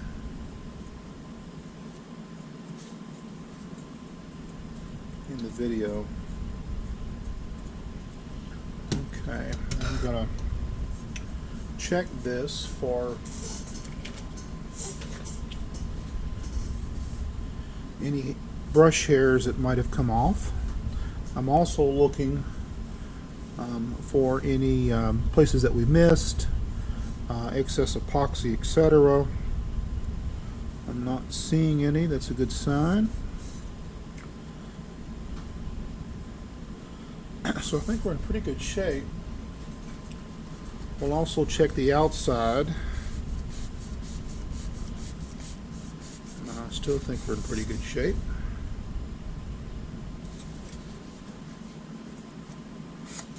Whoop. Another place we don't want epoxy is on this edge.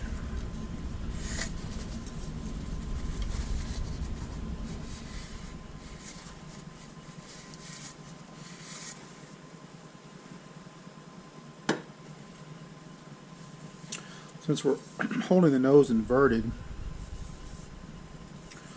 we'll have a tendency to run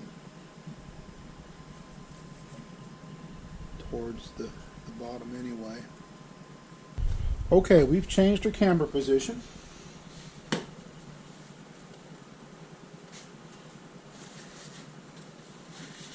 clean up some of our mess.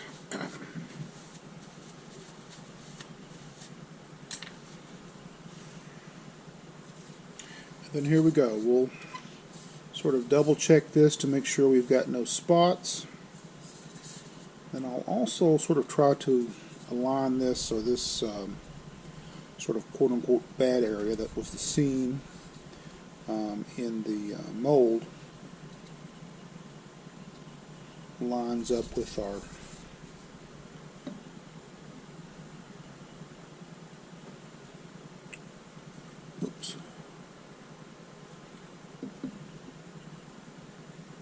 couple of places that I want to. Okay, I think we're good. So here we go. The big moment of truth. This is not the time to find out your eye bolt's in the wrong place, that type of thing. Okay, now that feels good going in. Sort of target going in like that.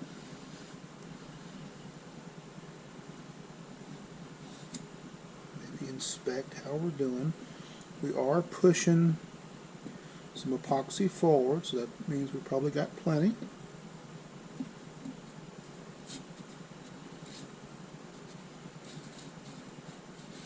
What you don't want to do is be pulling this out and putting it back in, because then all you do is build up epoxy where you don't want it.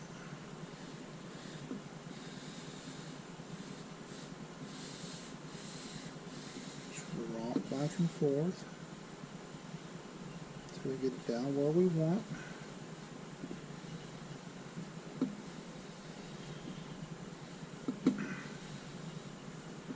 Then once we get this down, we can pretty much turn it at will, because the epoxy's got nowhere to go except places that we would want it to go.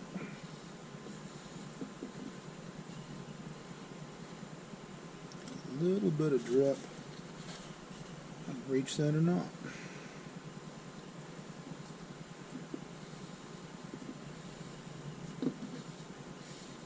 That's feeling really good.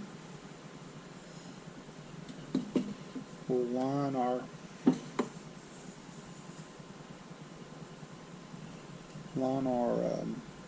eyebolt up with where the seam was.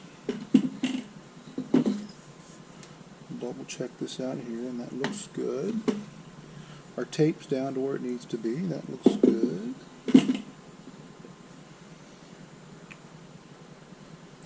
Okay, and I'm not sure how well you're going to be able to see this, but if the light's right, you should see a little bit of a fillet that sort of naturally built up on its own, and that's exactly what we wanted to see.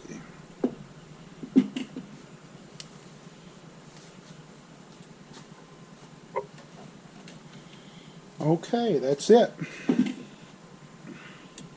Now we've got a good fit on this coupler. I don't know that we've got to worry too much about the coupler being aligned in the nose cone. But if you are, one of the things you can do is sandwich this whole assembly between a couple of pieces of an angle iron, and then use a little sort of jig or fixture like this to make sure it all lines up nice and straight. When we come back next time, we'll give things over the once over, we'll remove our tape, remove our cap, and prepare to actually drill the holes in our coupler to attach it to the airframe. Okay, we're back. Our AeroPack has set up overnight, and it's pretty hard. I hated that we wasted so much of this, but again, it's better to have maybe too much than run out in the middle of the layup or the glue up, as the case may be. So obviously this tube's in here really good. We can still see a little bit of our fillet running around there, which is good. And you can see that we did hit the tape a couple of times, so good thing we put it on there. Here's one piece. We had a piece around the eye, and there's the two piece. And of course, if you recall, We used a little trick to make this real easy.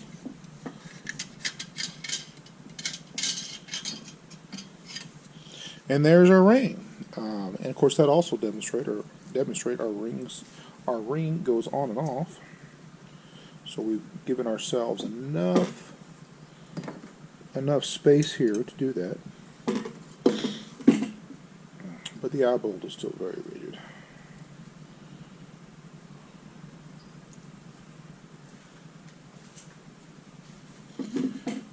Just for kicks and giggles, we'll put it back on.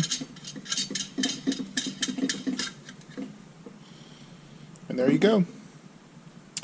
Our last step is going to be drilling the mounting holes for shear pins. Of course, we probably won't use shear pins most of the time. This will be part of the. Well, it depends on how. I guess it depends on how we configure the recovery. But anyway, we've still got to attach it to our airframe. So we'll drill some holes for that, and then we'll be ready to go. It really doesn't matter where we drill them. Since we're going to use weld nuts here, on the back side of this, I do want to make sure we don't complicate things by putting those weld nuts in behind this eyebolt. So we'll sort of spread this out. We'll make sure that the weld nuts go here and here and here and here, as opposed to behind the eyebolt. Okay, we are back.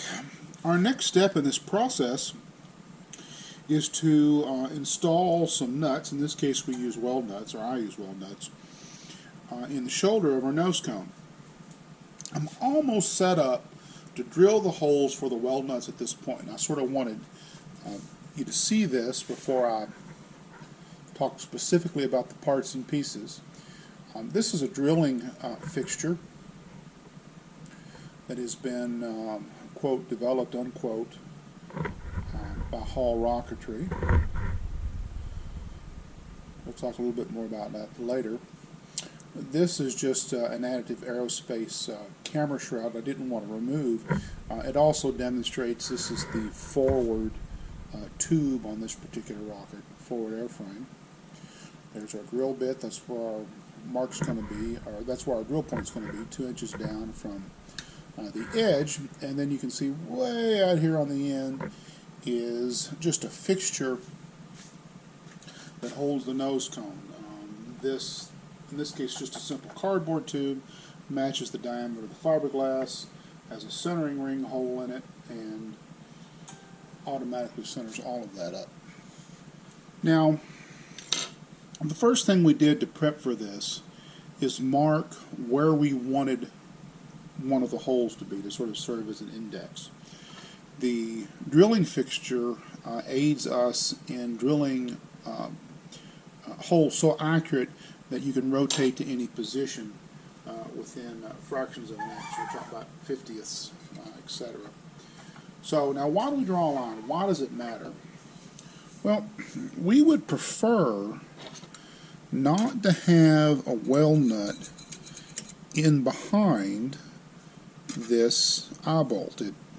It's tight anyway, why add to the interference? So what we need to do is center the eyebolt in between 2 of the 4 holes that any bolts or shear pins would go into. And so you can see what we've done here. In fact, we used the fixture that's down there on the end, centered one of the 8 holes on this line, and then marked the 2 on each side of it. So you're going to end up with one here, and you're going to end up with one here, and one here. And so now all it is a matter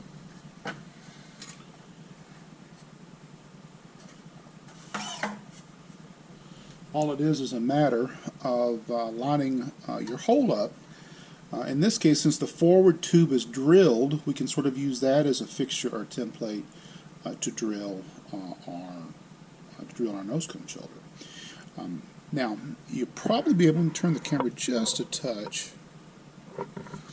You'll see that we've got some large holes that are ready to receive their bolt or their shear pin. But I also drilled some small holes just to sort of serve as a pilot hole in case I wanted to add more shear pins or more bolts to this. This particular fixture and hence the rocket is set up to hold as many as 8 if I wanted to do that, although that would be way overkill. You could go to number 6s before you would use 8s. This is set up for number 4 bolts. But one of the advantages now is that I can use the 1/16 inch hole as a template to pilot these, to pilot those. That way I'm not trying to figure out where that smaller drill bit goes in that larger hole. And we do want to pilot drill these when we can. So that's why that's set up that way. Now let's talk a little bit about this fixture. I do have some other videos on the use of these fixtures, but you'll get a little primer on it right here and sort of an alternate use. Usually you would purchase these fixtures in pairs and use them in pairs, and we're sort of doing that here, except because this is our template we can't use a fixture, but we can use it at the other end. Now why do this? Well, the octagonal shape with the flat surfaces will ensure that when you use this pin to index into one of these holes, that your plunge on your drill bit goes directly through the material at a right angle to the tangent, or just perpendicular as it goes into the tube. And in that way you can drill these holes up pretty quick. Gone is sort of the stress of getting it in the right position when you're doing these from scratch. This is 1 inch here, I believe, the other is 2 inch. So you can make very, very accurate holes with this, to the point that maybe with just a slightly oversized hole from the threaded bolt, you can rotate in any position, in any station, and everything will go together. So let's put this together. I've stuck the pin here just for the moment, and we'll line up with our temporary mark we have right here, and that red line right there.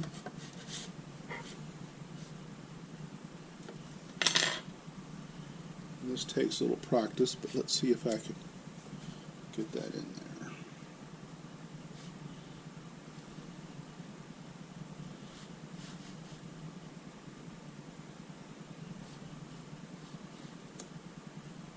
Might have heard it click down in there.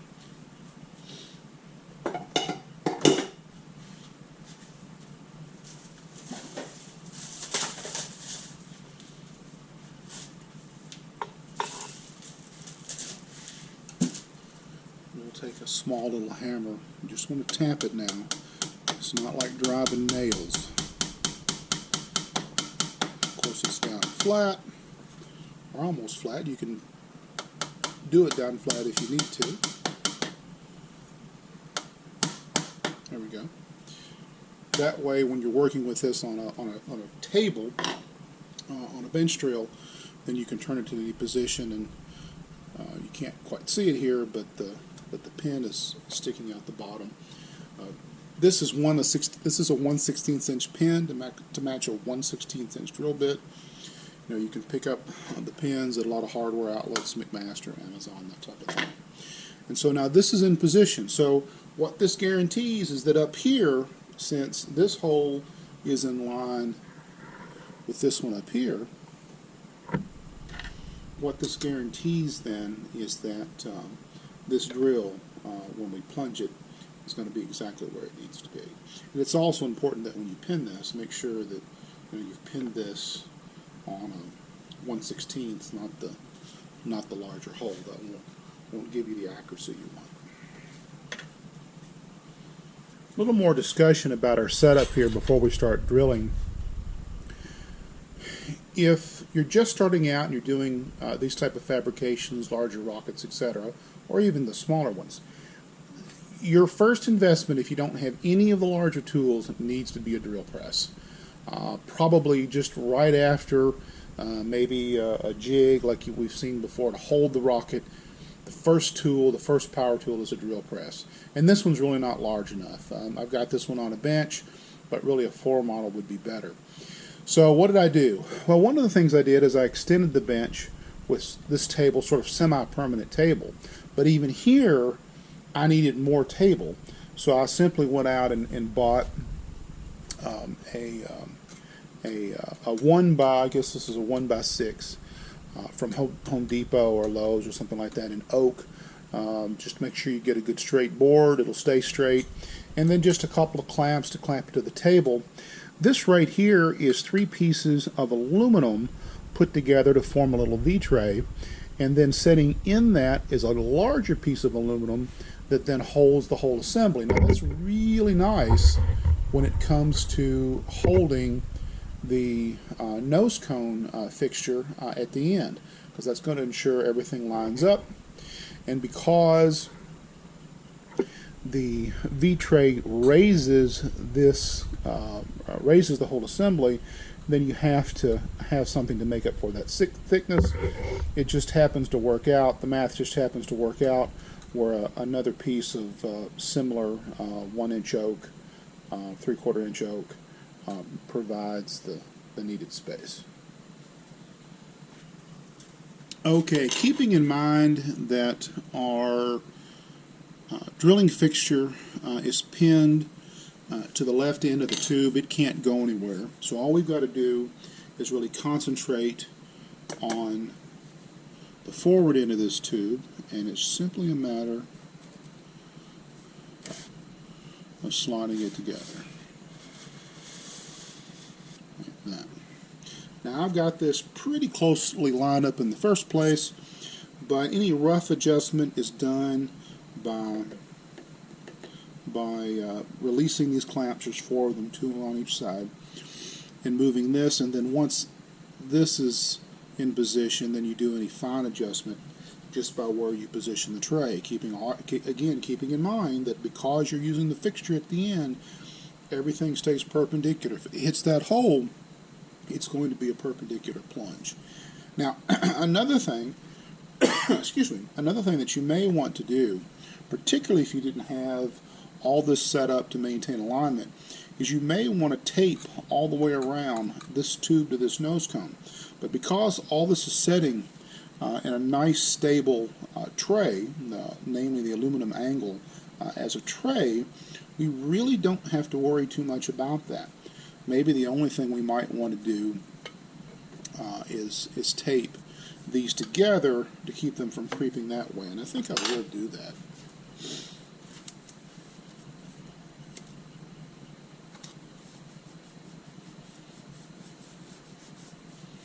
This will keep our space from opening up and changing the position. We obviously want to make sure we get the 2 inches, I believe it is, from here to here. That way we can use other nose cones and that type of thing. That's the real advantage of the fixture in this approach, is being able to swap out nose cones just interchangeably. Now, whoop, we can't tape this yet. Sorry about that. Now, one thing we've got to do is find the position of where we want to drill. Now remember, this line is going to be where our hole goes. Now that's not going to be this hole for the sake of what we're doing here. It's going to be this hole up here. Now to do this, I may have to, let's see here, we'll leave the tube in place, of course, and just move the nose cone. Now this doesn't have to be super accurate. This is just approximation to make sure our weld nut is far enough away from our eyebolt that it doesn't interfere. So that's as they say, close enough for government work. Now see the bit deflect. It's not quite where we want it. So we'll move the tray, not the tube. Still deflects a little bit.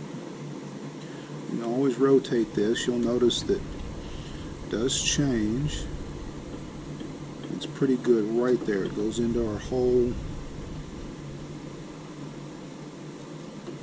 Even just leaning on the table a little bit can change its position.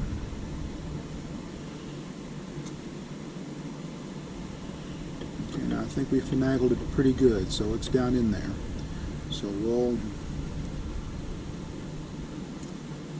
tape this now, just to make sure it doesn't pull apart. Look, feel, make sure everything's where you want it to be. That's our line. This is going to be our pilot hole, and we're ready to do the deed. Here we go.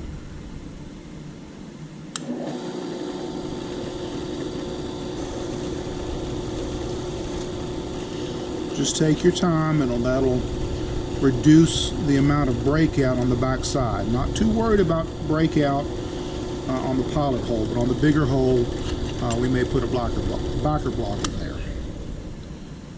Okay, that's it. We'll vacuum this off. We'll come back and show you how we do the remaining holes. Okay, what we've done, we've vacuumed up and we've moved the whole assembly back a couple inches where we can get to it, so we can pin the hole we just drilled. Remember, we're using this forward tube or airframe as our template, much like we would use one of the fixtures. So if you've seen our other video on the fixtures, we're really just doing the same thing here.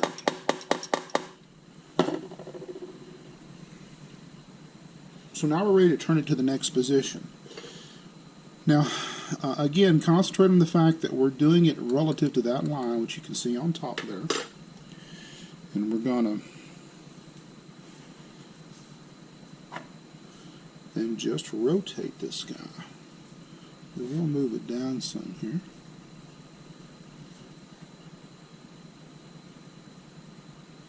May have to move the whole thing.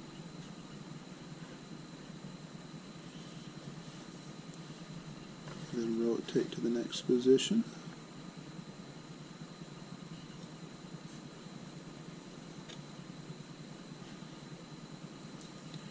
Put all our blocks back in place. Make sure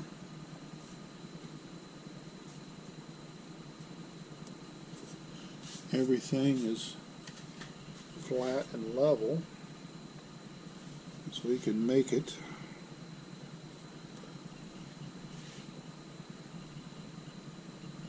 looks pretty good, and drill our second hole.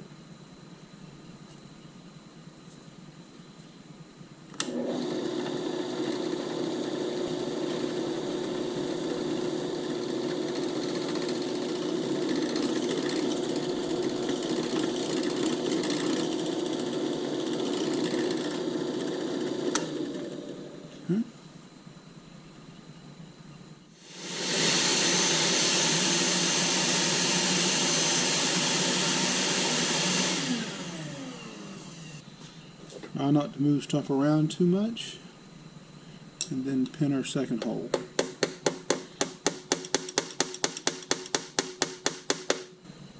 Okay, we'll do hole 3 and 4 and then come back.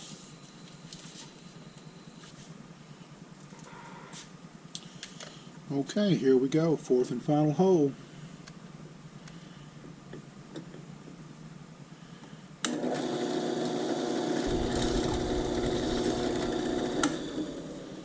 And that's it. Of course, we could pin that 4th and final hole just to show off, but I guarantee you it's where it needs to be.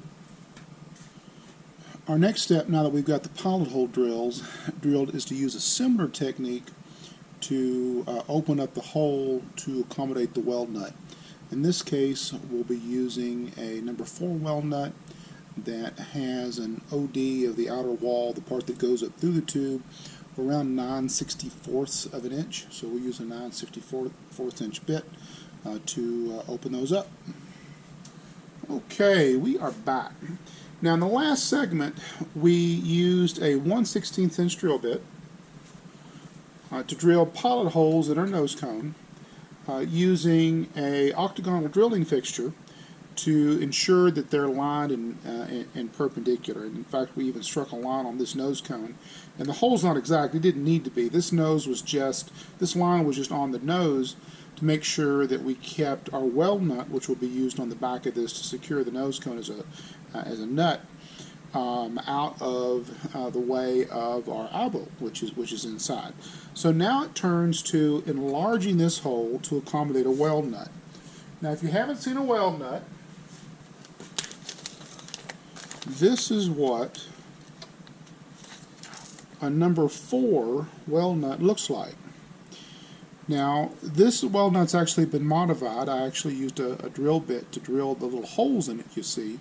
Larger weld nuts already come with the holes in them. Now, the holes are there for the actual weld, but in our case, we're using JB weld, so they serve the purpose of helping to hold the weld nut in place using glue. I also will use, when I need to lower the weld nut, you might say, or raise it, depending on how you look at it.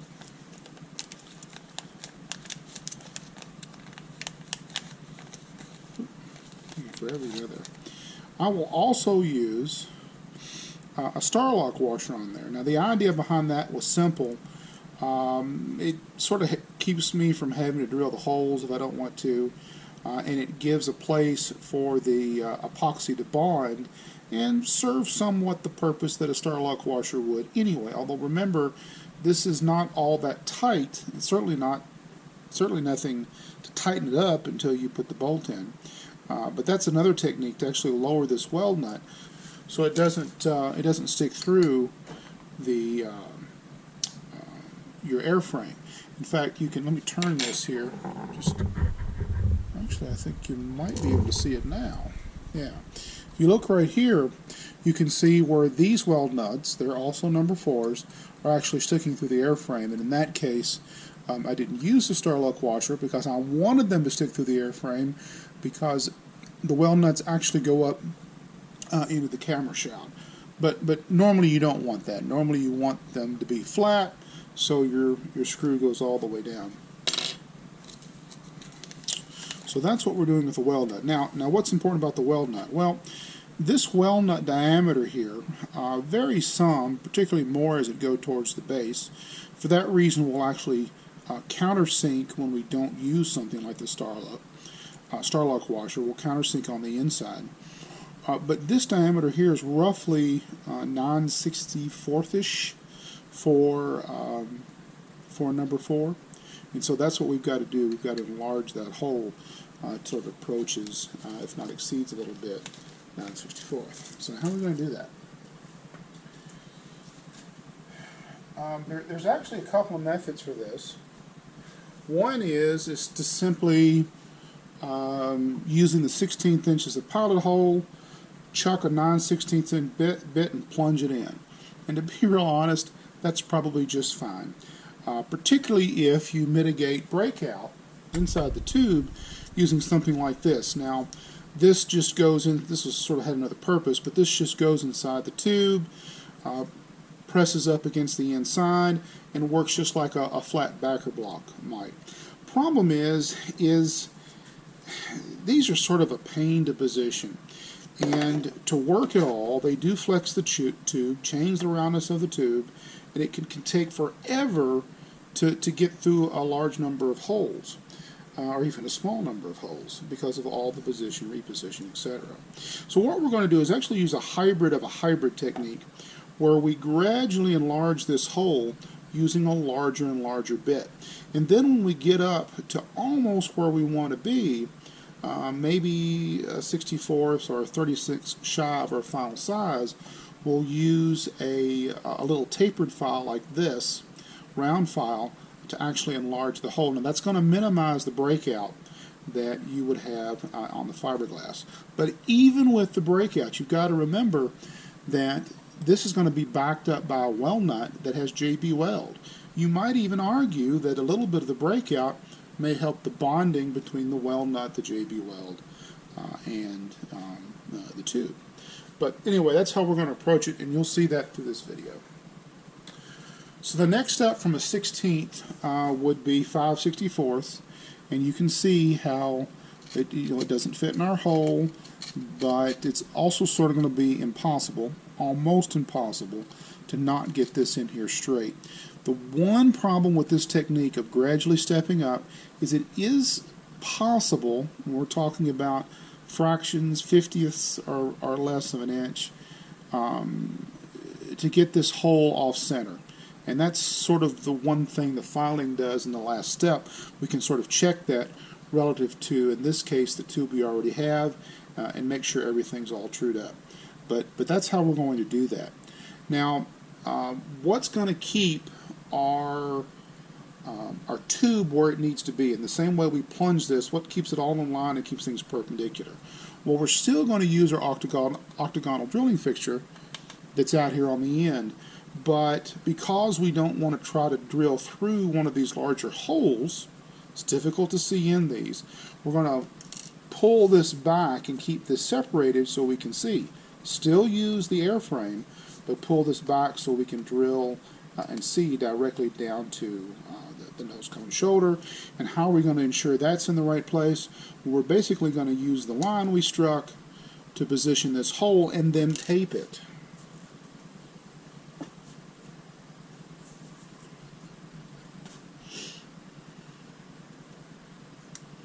Make sure you've got everything where it needs to be. The octagonal drilling fixture is flat over here. You can't see that. Probably can see the nose cone in our centering fixture there. And so now it's simply a matter of taping this down. You may use a few short pieces instead of one big piece.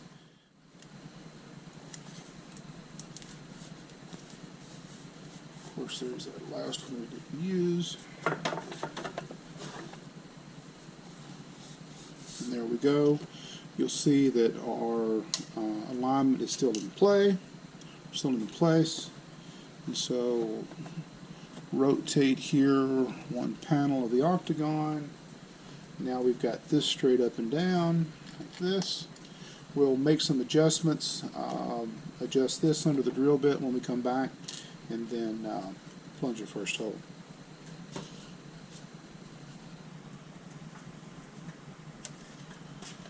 Okay, we're back.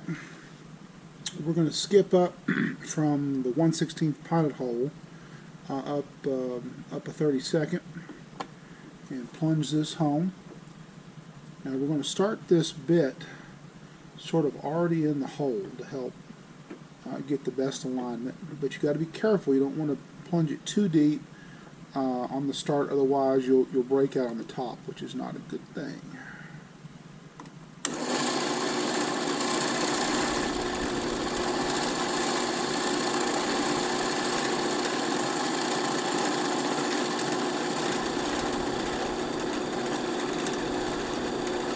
And just take it really slow.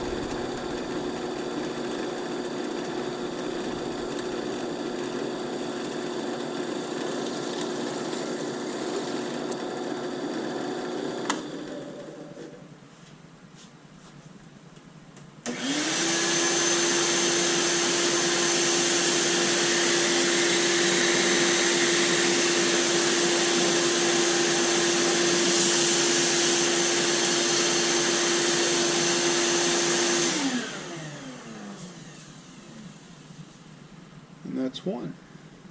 We'll do the other three and we'll come back. We've done once around with a 3/32. Now we're going to step up to an 1/8. Remember, 9/64 is our target.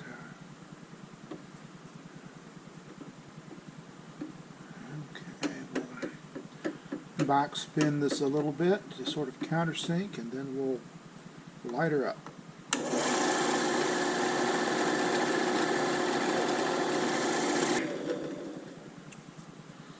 Okay, we'll rotate this. There we go.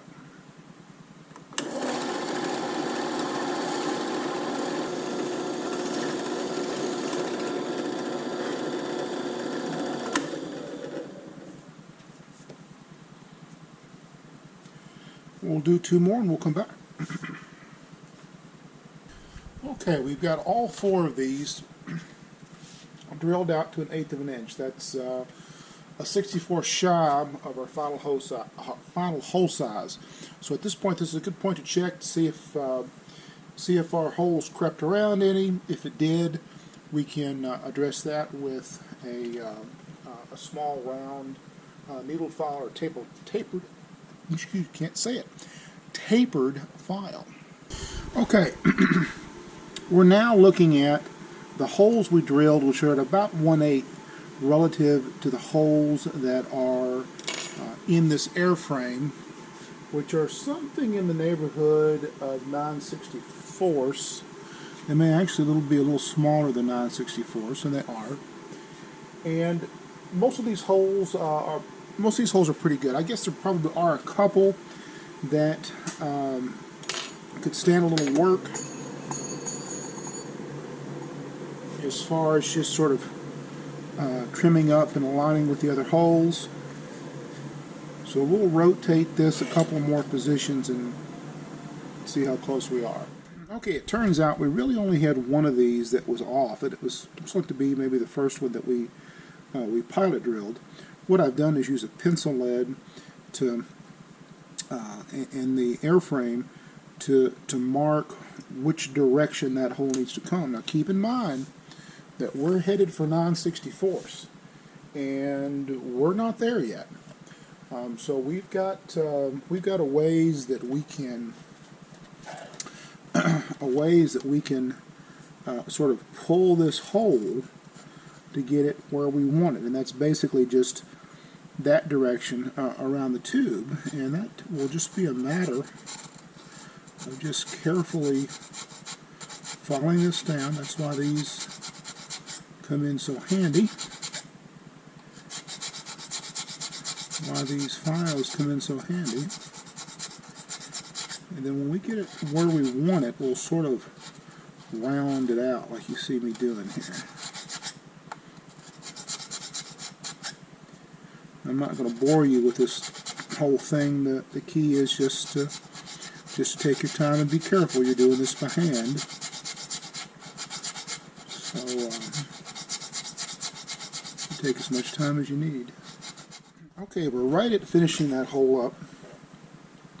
One thing I've done is, I think you can see this in the segment here, in the picture, is I've switched to a little bit finer file.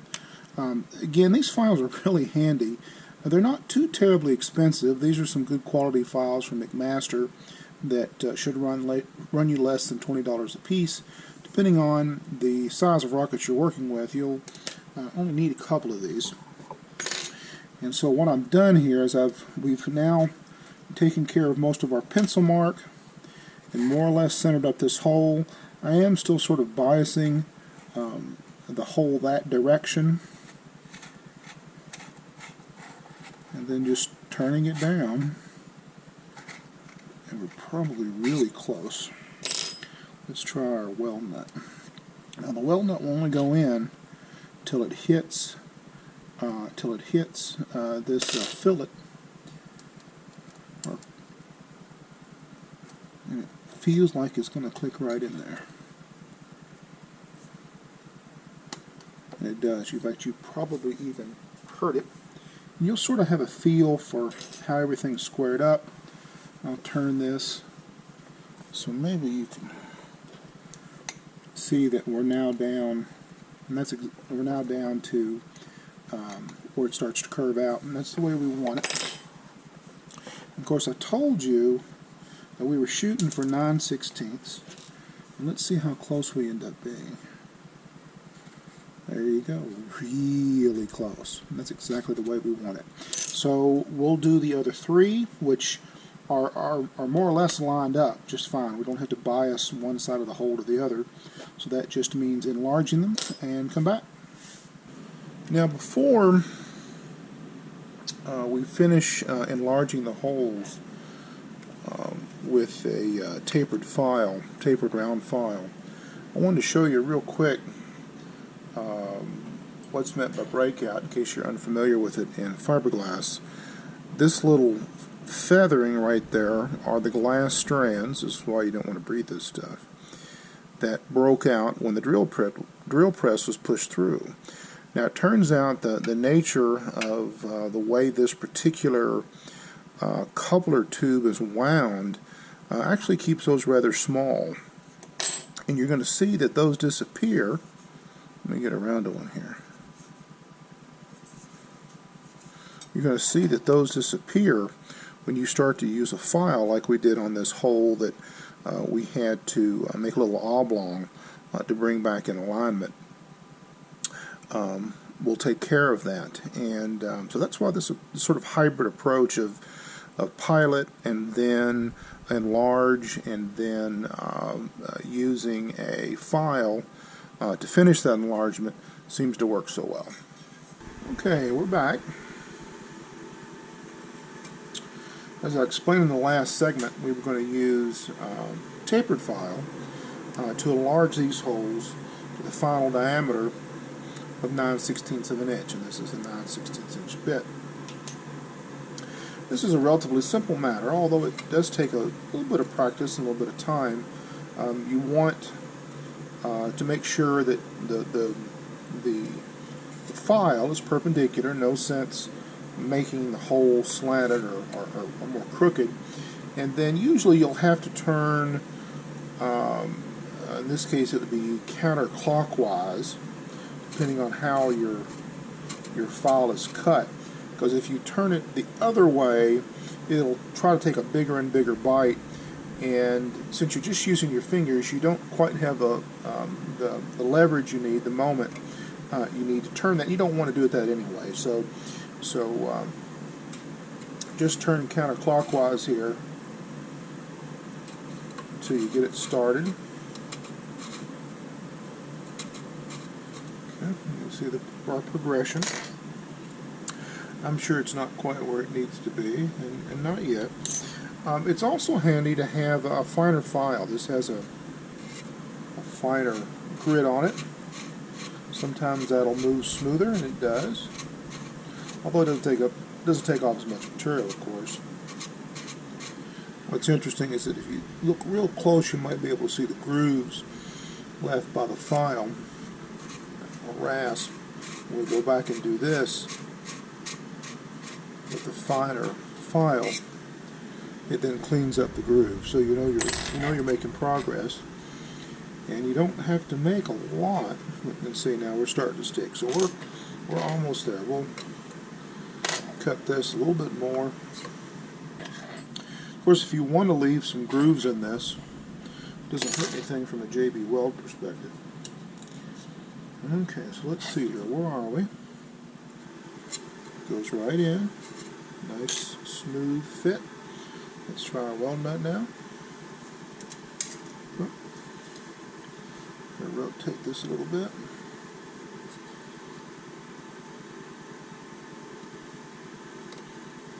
That fits right up in there. Now, there's still a little bit of feathering, a little bit of breakout in here. I'm going to sort of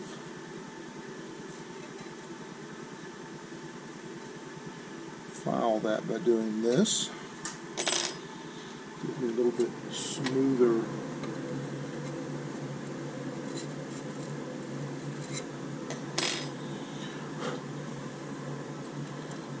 edge on the inside. And then let's see here, that should look pretty good. And it does. Okay, we've got, let's see here, we've got what, one more to do? Yeah. And we'll come back when we're done. Okay, we're about ready to finish up our last hole. We just got a little bit more to do to get to 9/16. We're going to use our fine, extra fine actually,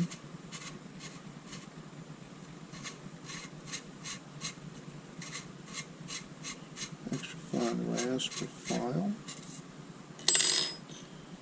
and we'll see where that gets us. Maybe a touch more. Maybe we'll just do it around there.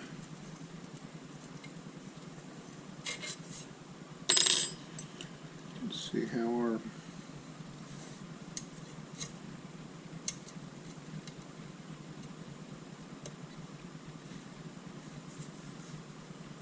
just a little bit tight.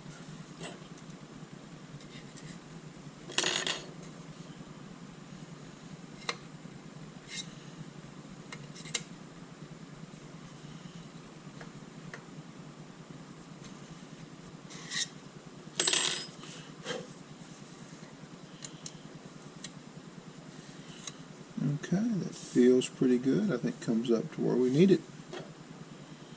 And we're done. In the next segment we'll prep our holes. We'll blow out, sand these up, rough these up for our weld nuts.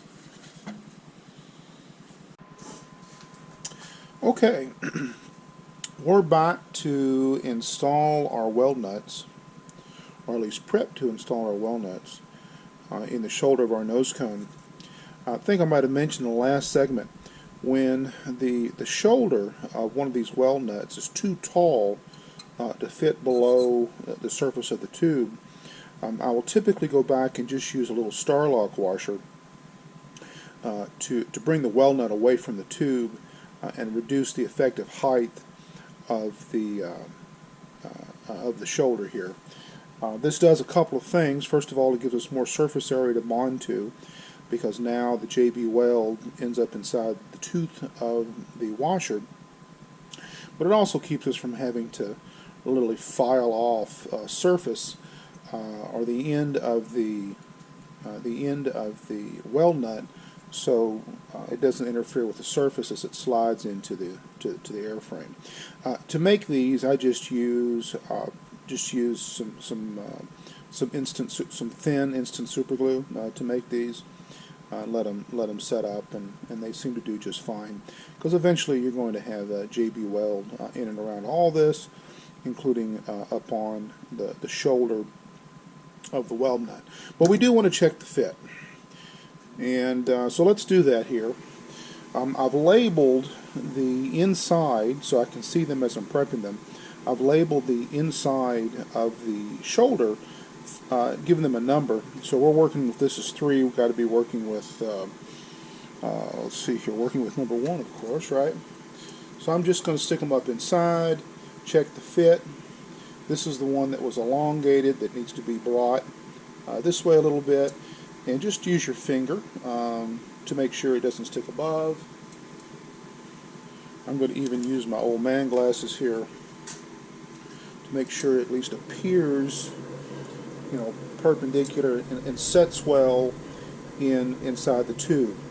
Now, if you've got this Starlock on flat, it will do exactly that. And this one looks pretty good. So 1 looks pretty good. Let's move over to 2. 2 looks pretty good. Yeah, feels good. It doesn't. What you want is that when you put this up here, you don't want it to rock inside the hole. And you'll know it when it happens. And see, this one fits so good it sticks a little bit. Which is fine. I'll just push that out. Oop. Need something a little bit bigger, I guess.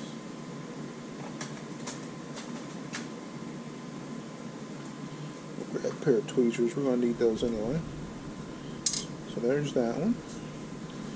So move on to 3. Now 3's not fitting so well.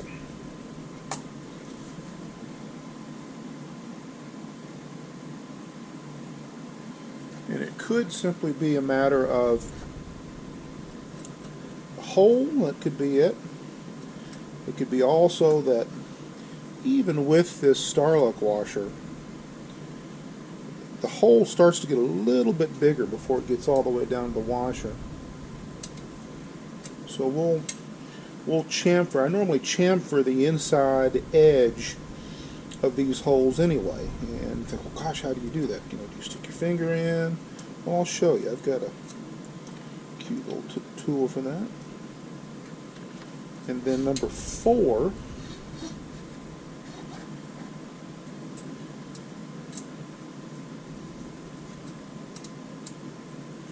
number 4 already fits real good, but like I said, we'll chamfer these. The chamfer gives a little bit more place for epoxy to be, and can't hurt. Now, before I actually chamfer them, I will just hit the surface with a little bit of 120. You can go lower if you like. It's not a real big deal here, but the mandrels, of course, these G12 tubes are wrapped around mandrels, so that means the outside's not so smooth, although it is incredibly smooth given that process, but the inside's up against a metal mandrel, and so it's very smooth. And so you want to make sure that you sand that off. So let's see here. Let's start with 1. There we go.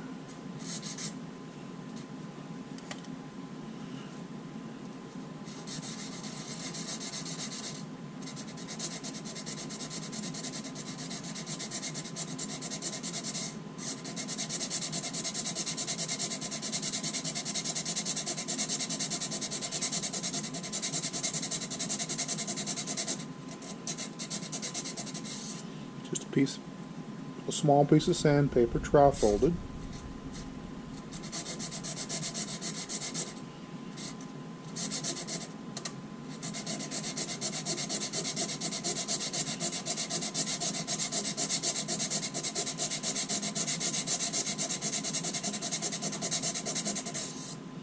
That's all there is to it. Just sort of a feel type thing.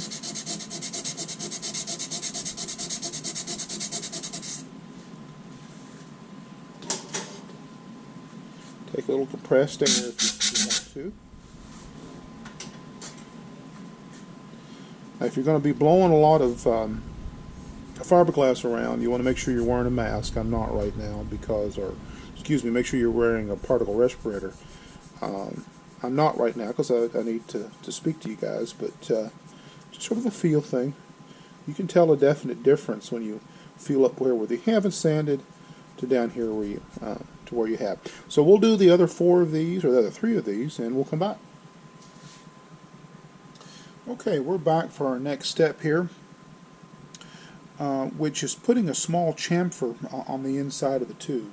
And to do that, we're going to use one of my favorite little gadgets called a reverse countersink. Essentially what it does is you put the countersink inside your tube or on the back side of whatever you're reverse countersinking, put the rod in to where it comes up like that. You can see where it slides in, and then you turn it to lock it in place. And so the key to this is that you only turn in one direction while you're chamfering your hole. So we're going to put it in, turn it. This does take a little bit of practice. And then once it up, don't turn it that way, turn it clockwise. You can start chamfering your hole. And I just put a little collet on this, a drill stop, just to make it easier to hold. If you have to get real aggressive with this, then you can put this on a drill. However, unless you've got something that goes really slow, maybe like something with a screwdriver, this is really hard to control. In this particular case, we just need to take a little bit of the corner off. So just do it by hand. It may take a little bit longer, but it's a lot less hassle. And you will build up a little bit there, sort of takes it off in phases. I don't know if you can see it right there, but that's actually quite a bit of fiberglass, believe it or not.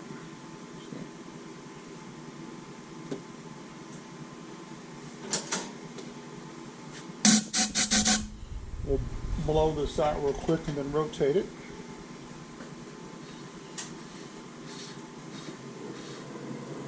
Okay, this was the number 2 position. We're not going to do the 1 position probably because it's elongated.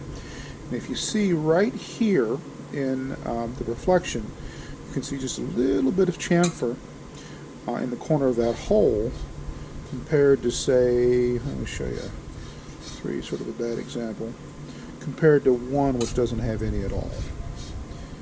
Now we'll do 2 a little bit more, move on, do the rest of these, and then come back. Okay, we are back. In our last segment, we had prepped our holes. We've done a couple of things. We sanded to essentially to remove the gloss from the inside of the tube. Remember, these are formed around a mandrel. And then we also countersunk the inside edge of the hole a little bit to make sure we clear any additional width here as this curved out. So the next thing we're going to do here is to clean up our hole.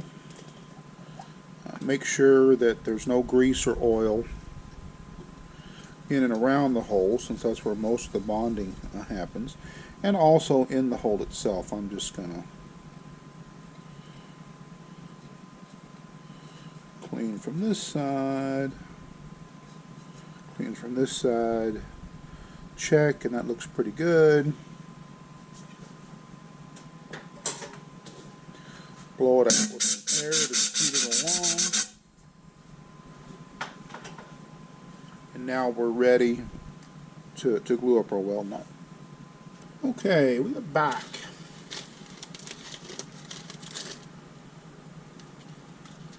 Now to get started on one of these, we will pull out a small little number 4 nylon machine bolt and put that in the back side of our weld nut. Now, why are we using nylon? Well, if we got, for whatever reason, a nylon bolt stuck in the weld nut, then we could more readily get that out than an actual metal screw. And also, I just like the head on these. It makes it easy. Makes it easy to hold. So we've cleaned the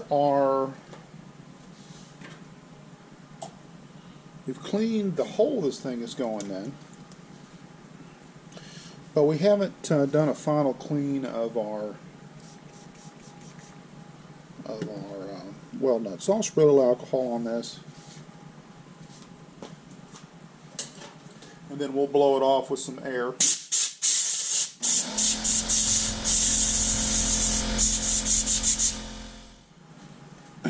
And leave this set a moment here while we mix up some JB Weld. I'm a big fan of the tubes for JB Weld. I think you get a little bit, well, not necessarily a better mixture, better balance, but it's certainly a little easier, less messy. Pick that up yet. We need to get this stirred up.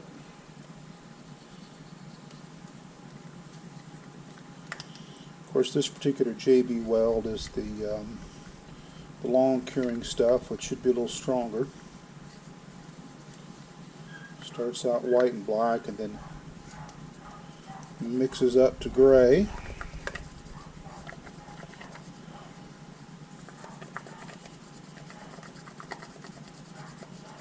Now this stuff takes a while, so you've got plenty of time to let this set.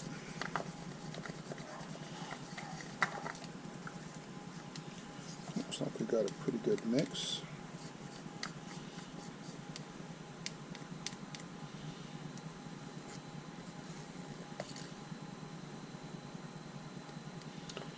Here we go.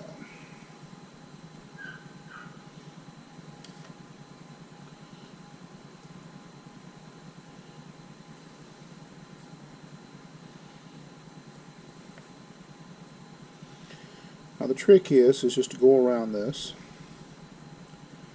and try to keep it all on the weld nut.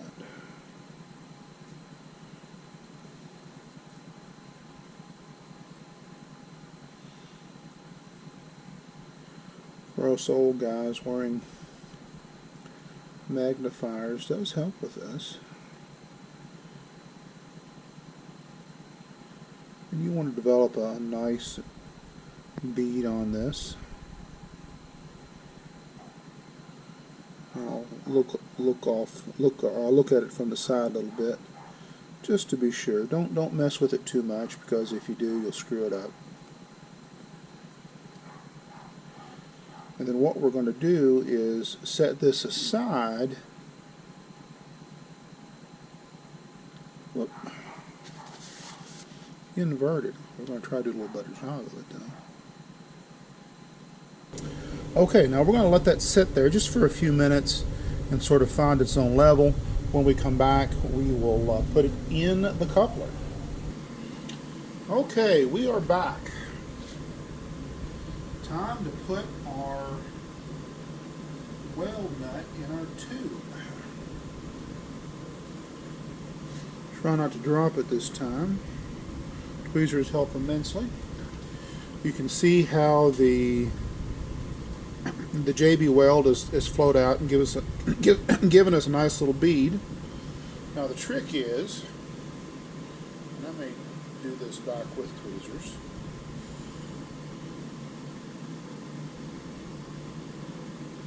The trick is to get this in our hole, nice and straight. And when we press this down, you'll see that the JB weld spreads out nicely, and then we're just going to push this down flush. Now, a little bit of pressure, but not hard. You don't want to bend your nylon machine screw. And just make sure it's settled down in there good. If you want, now would be the time to check the top. Looks good. Don't leave it there. You don't want the weld nut falling back out. And now we just let it set. It's best if you do these one at a time. However, with this long set JB weld, this takes several hours before you would want to turn to the next. But if you if you plan this out, obviously you can do other steps in your project in between. So there we go. We'll do the next 2 or 3, and then we'll come back. Okay, we're back. I actually brought you guys back a little bit earlier to show you something. On the third weld nut, I went to back this out and back the nylon nut out, or nylon bolt out, machine screw out, and couldn't. At least I couldn't do it with my fingers. So I then twisted it the other way, which worked fine, and you'll notice there's a little bit of JB weld on this thread. And this goes to why we use nylon instead of steel to do this, because at this point it should be a matter, since JB weld doesn't want to stick to nylon, just cleaning a little bit of this off and then backing this out. And if we got a lot on there, we could just always cut the nylon bolt or nylon machine screw. Let's see if it comes out now.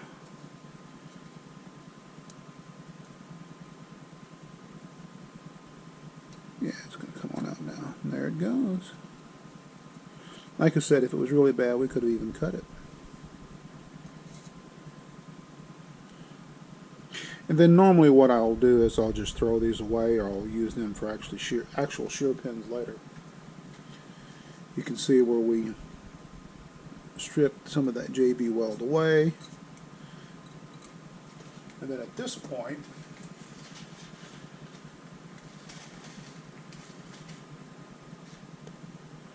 should have a weld nut that functions just like we want it to.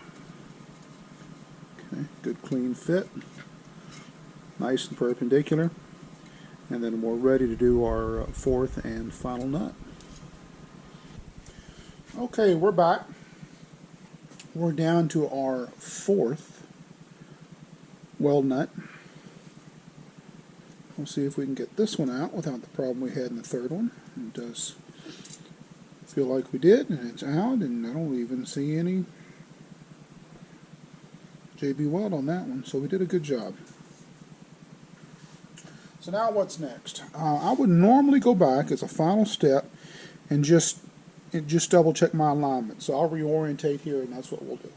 Okay, we've got our first one in. So the question is, do the other ones go in? So here's a fresh shear pin, like you might use in the field to get ready. So there's number 2. There's number 3.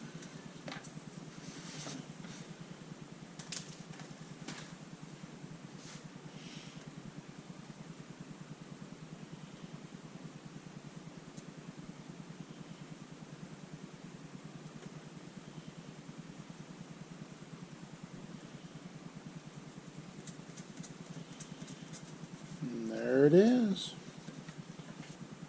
Screw these home.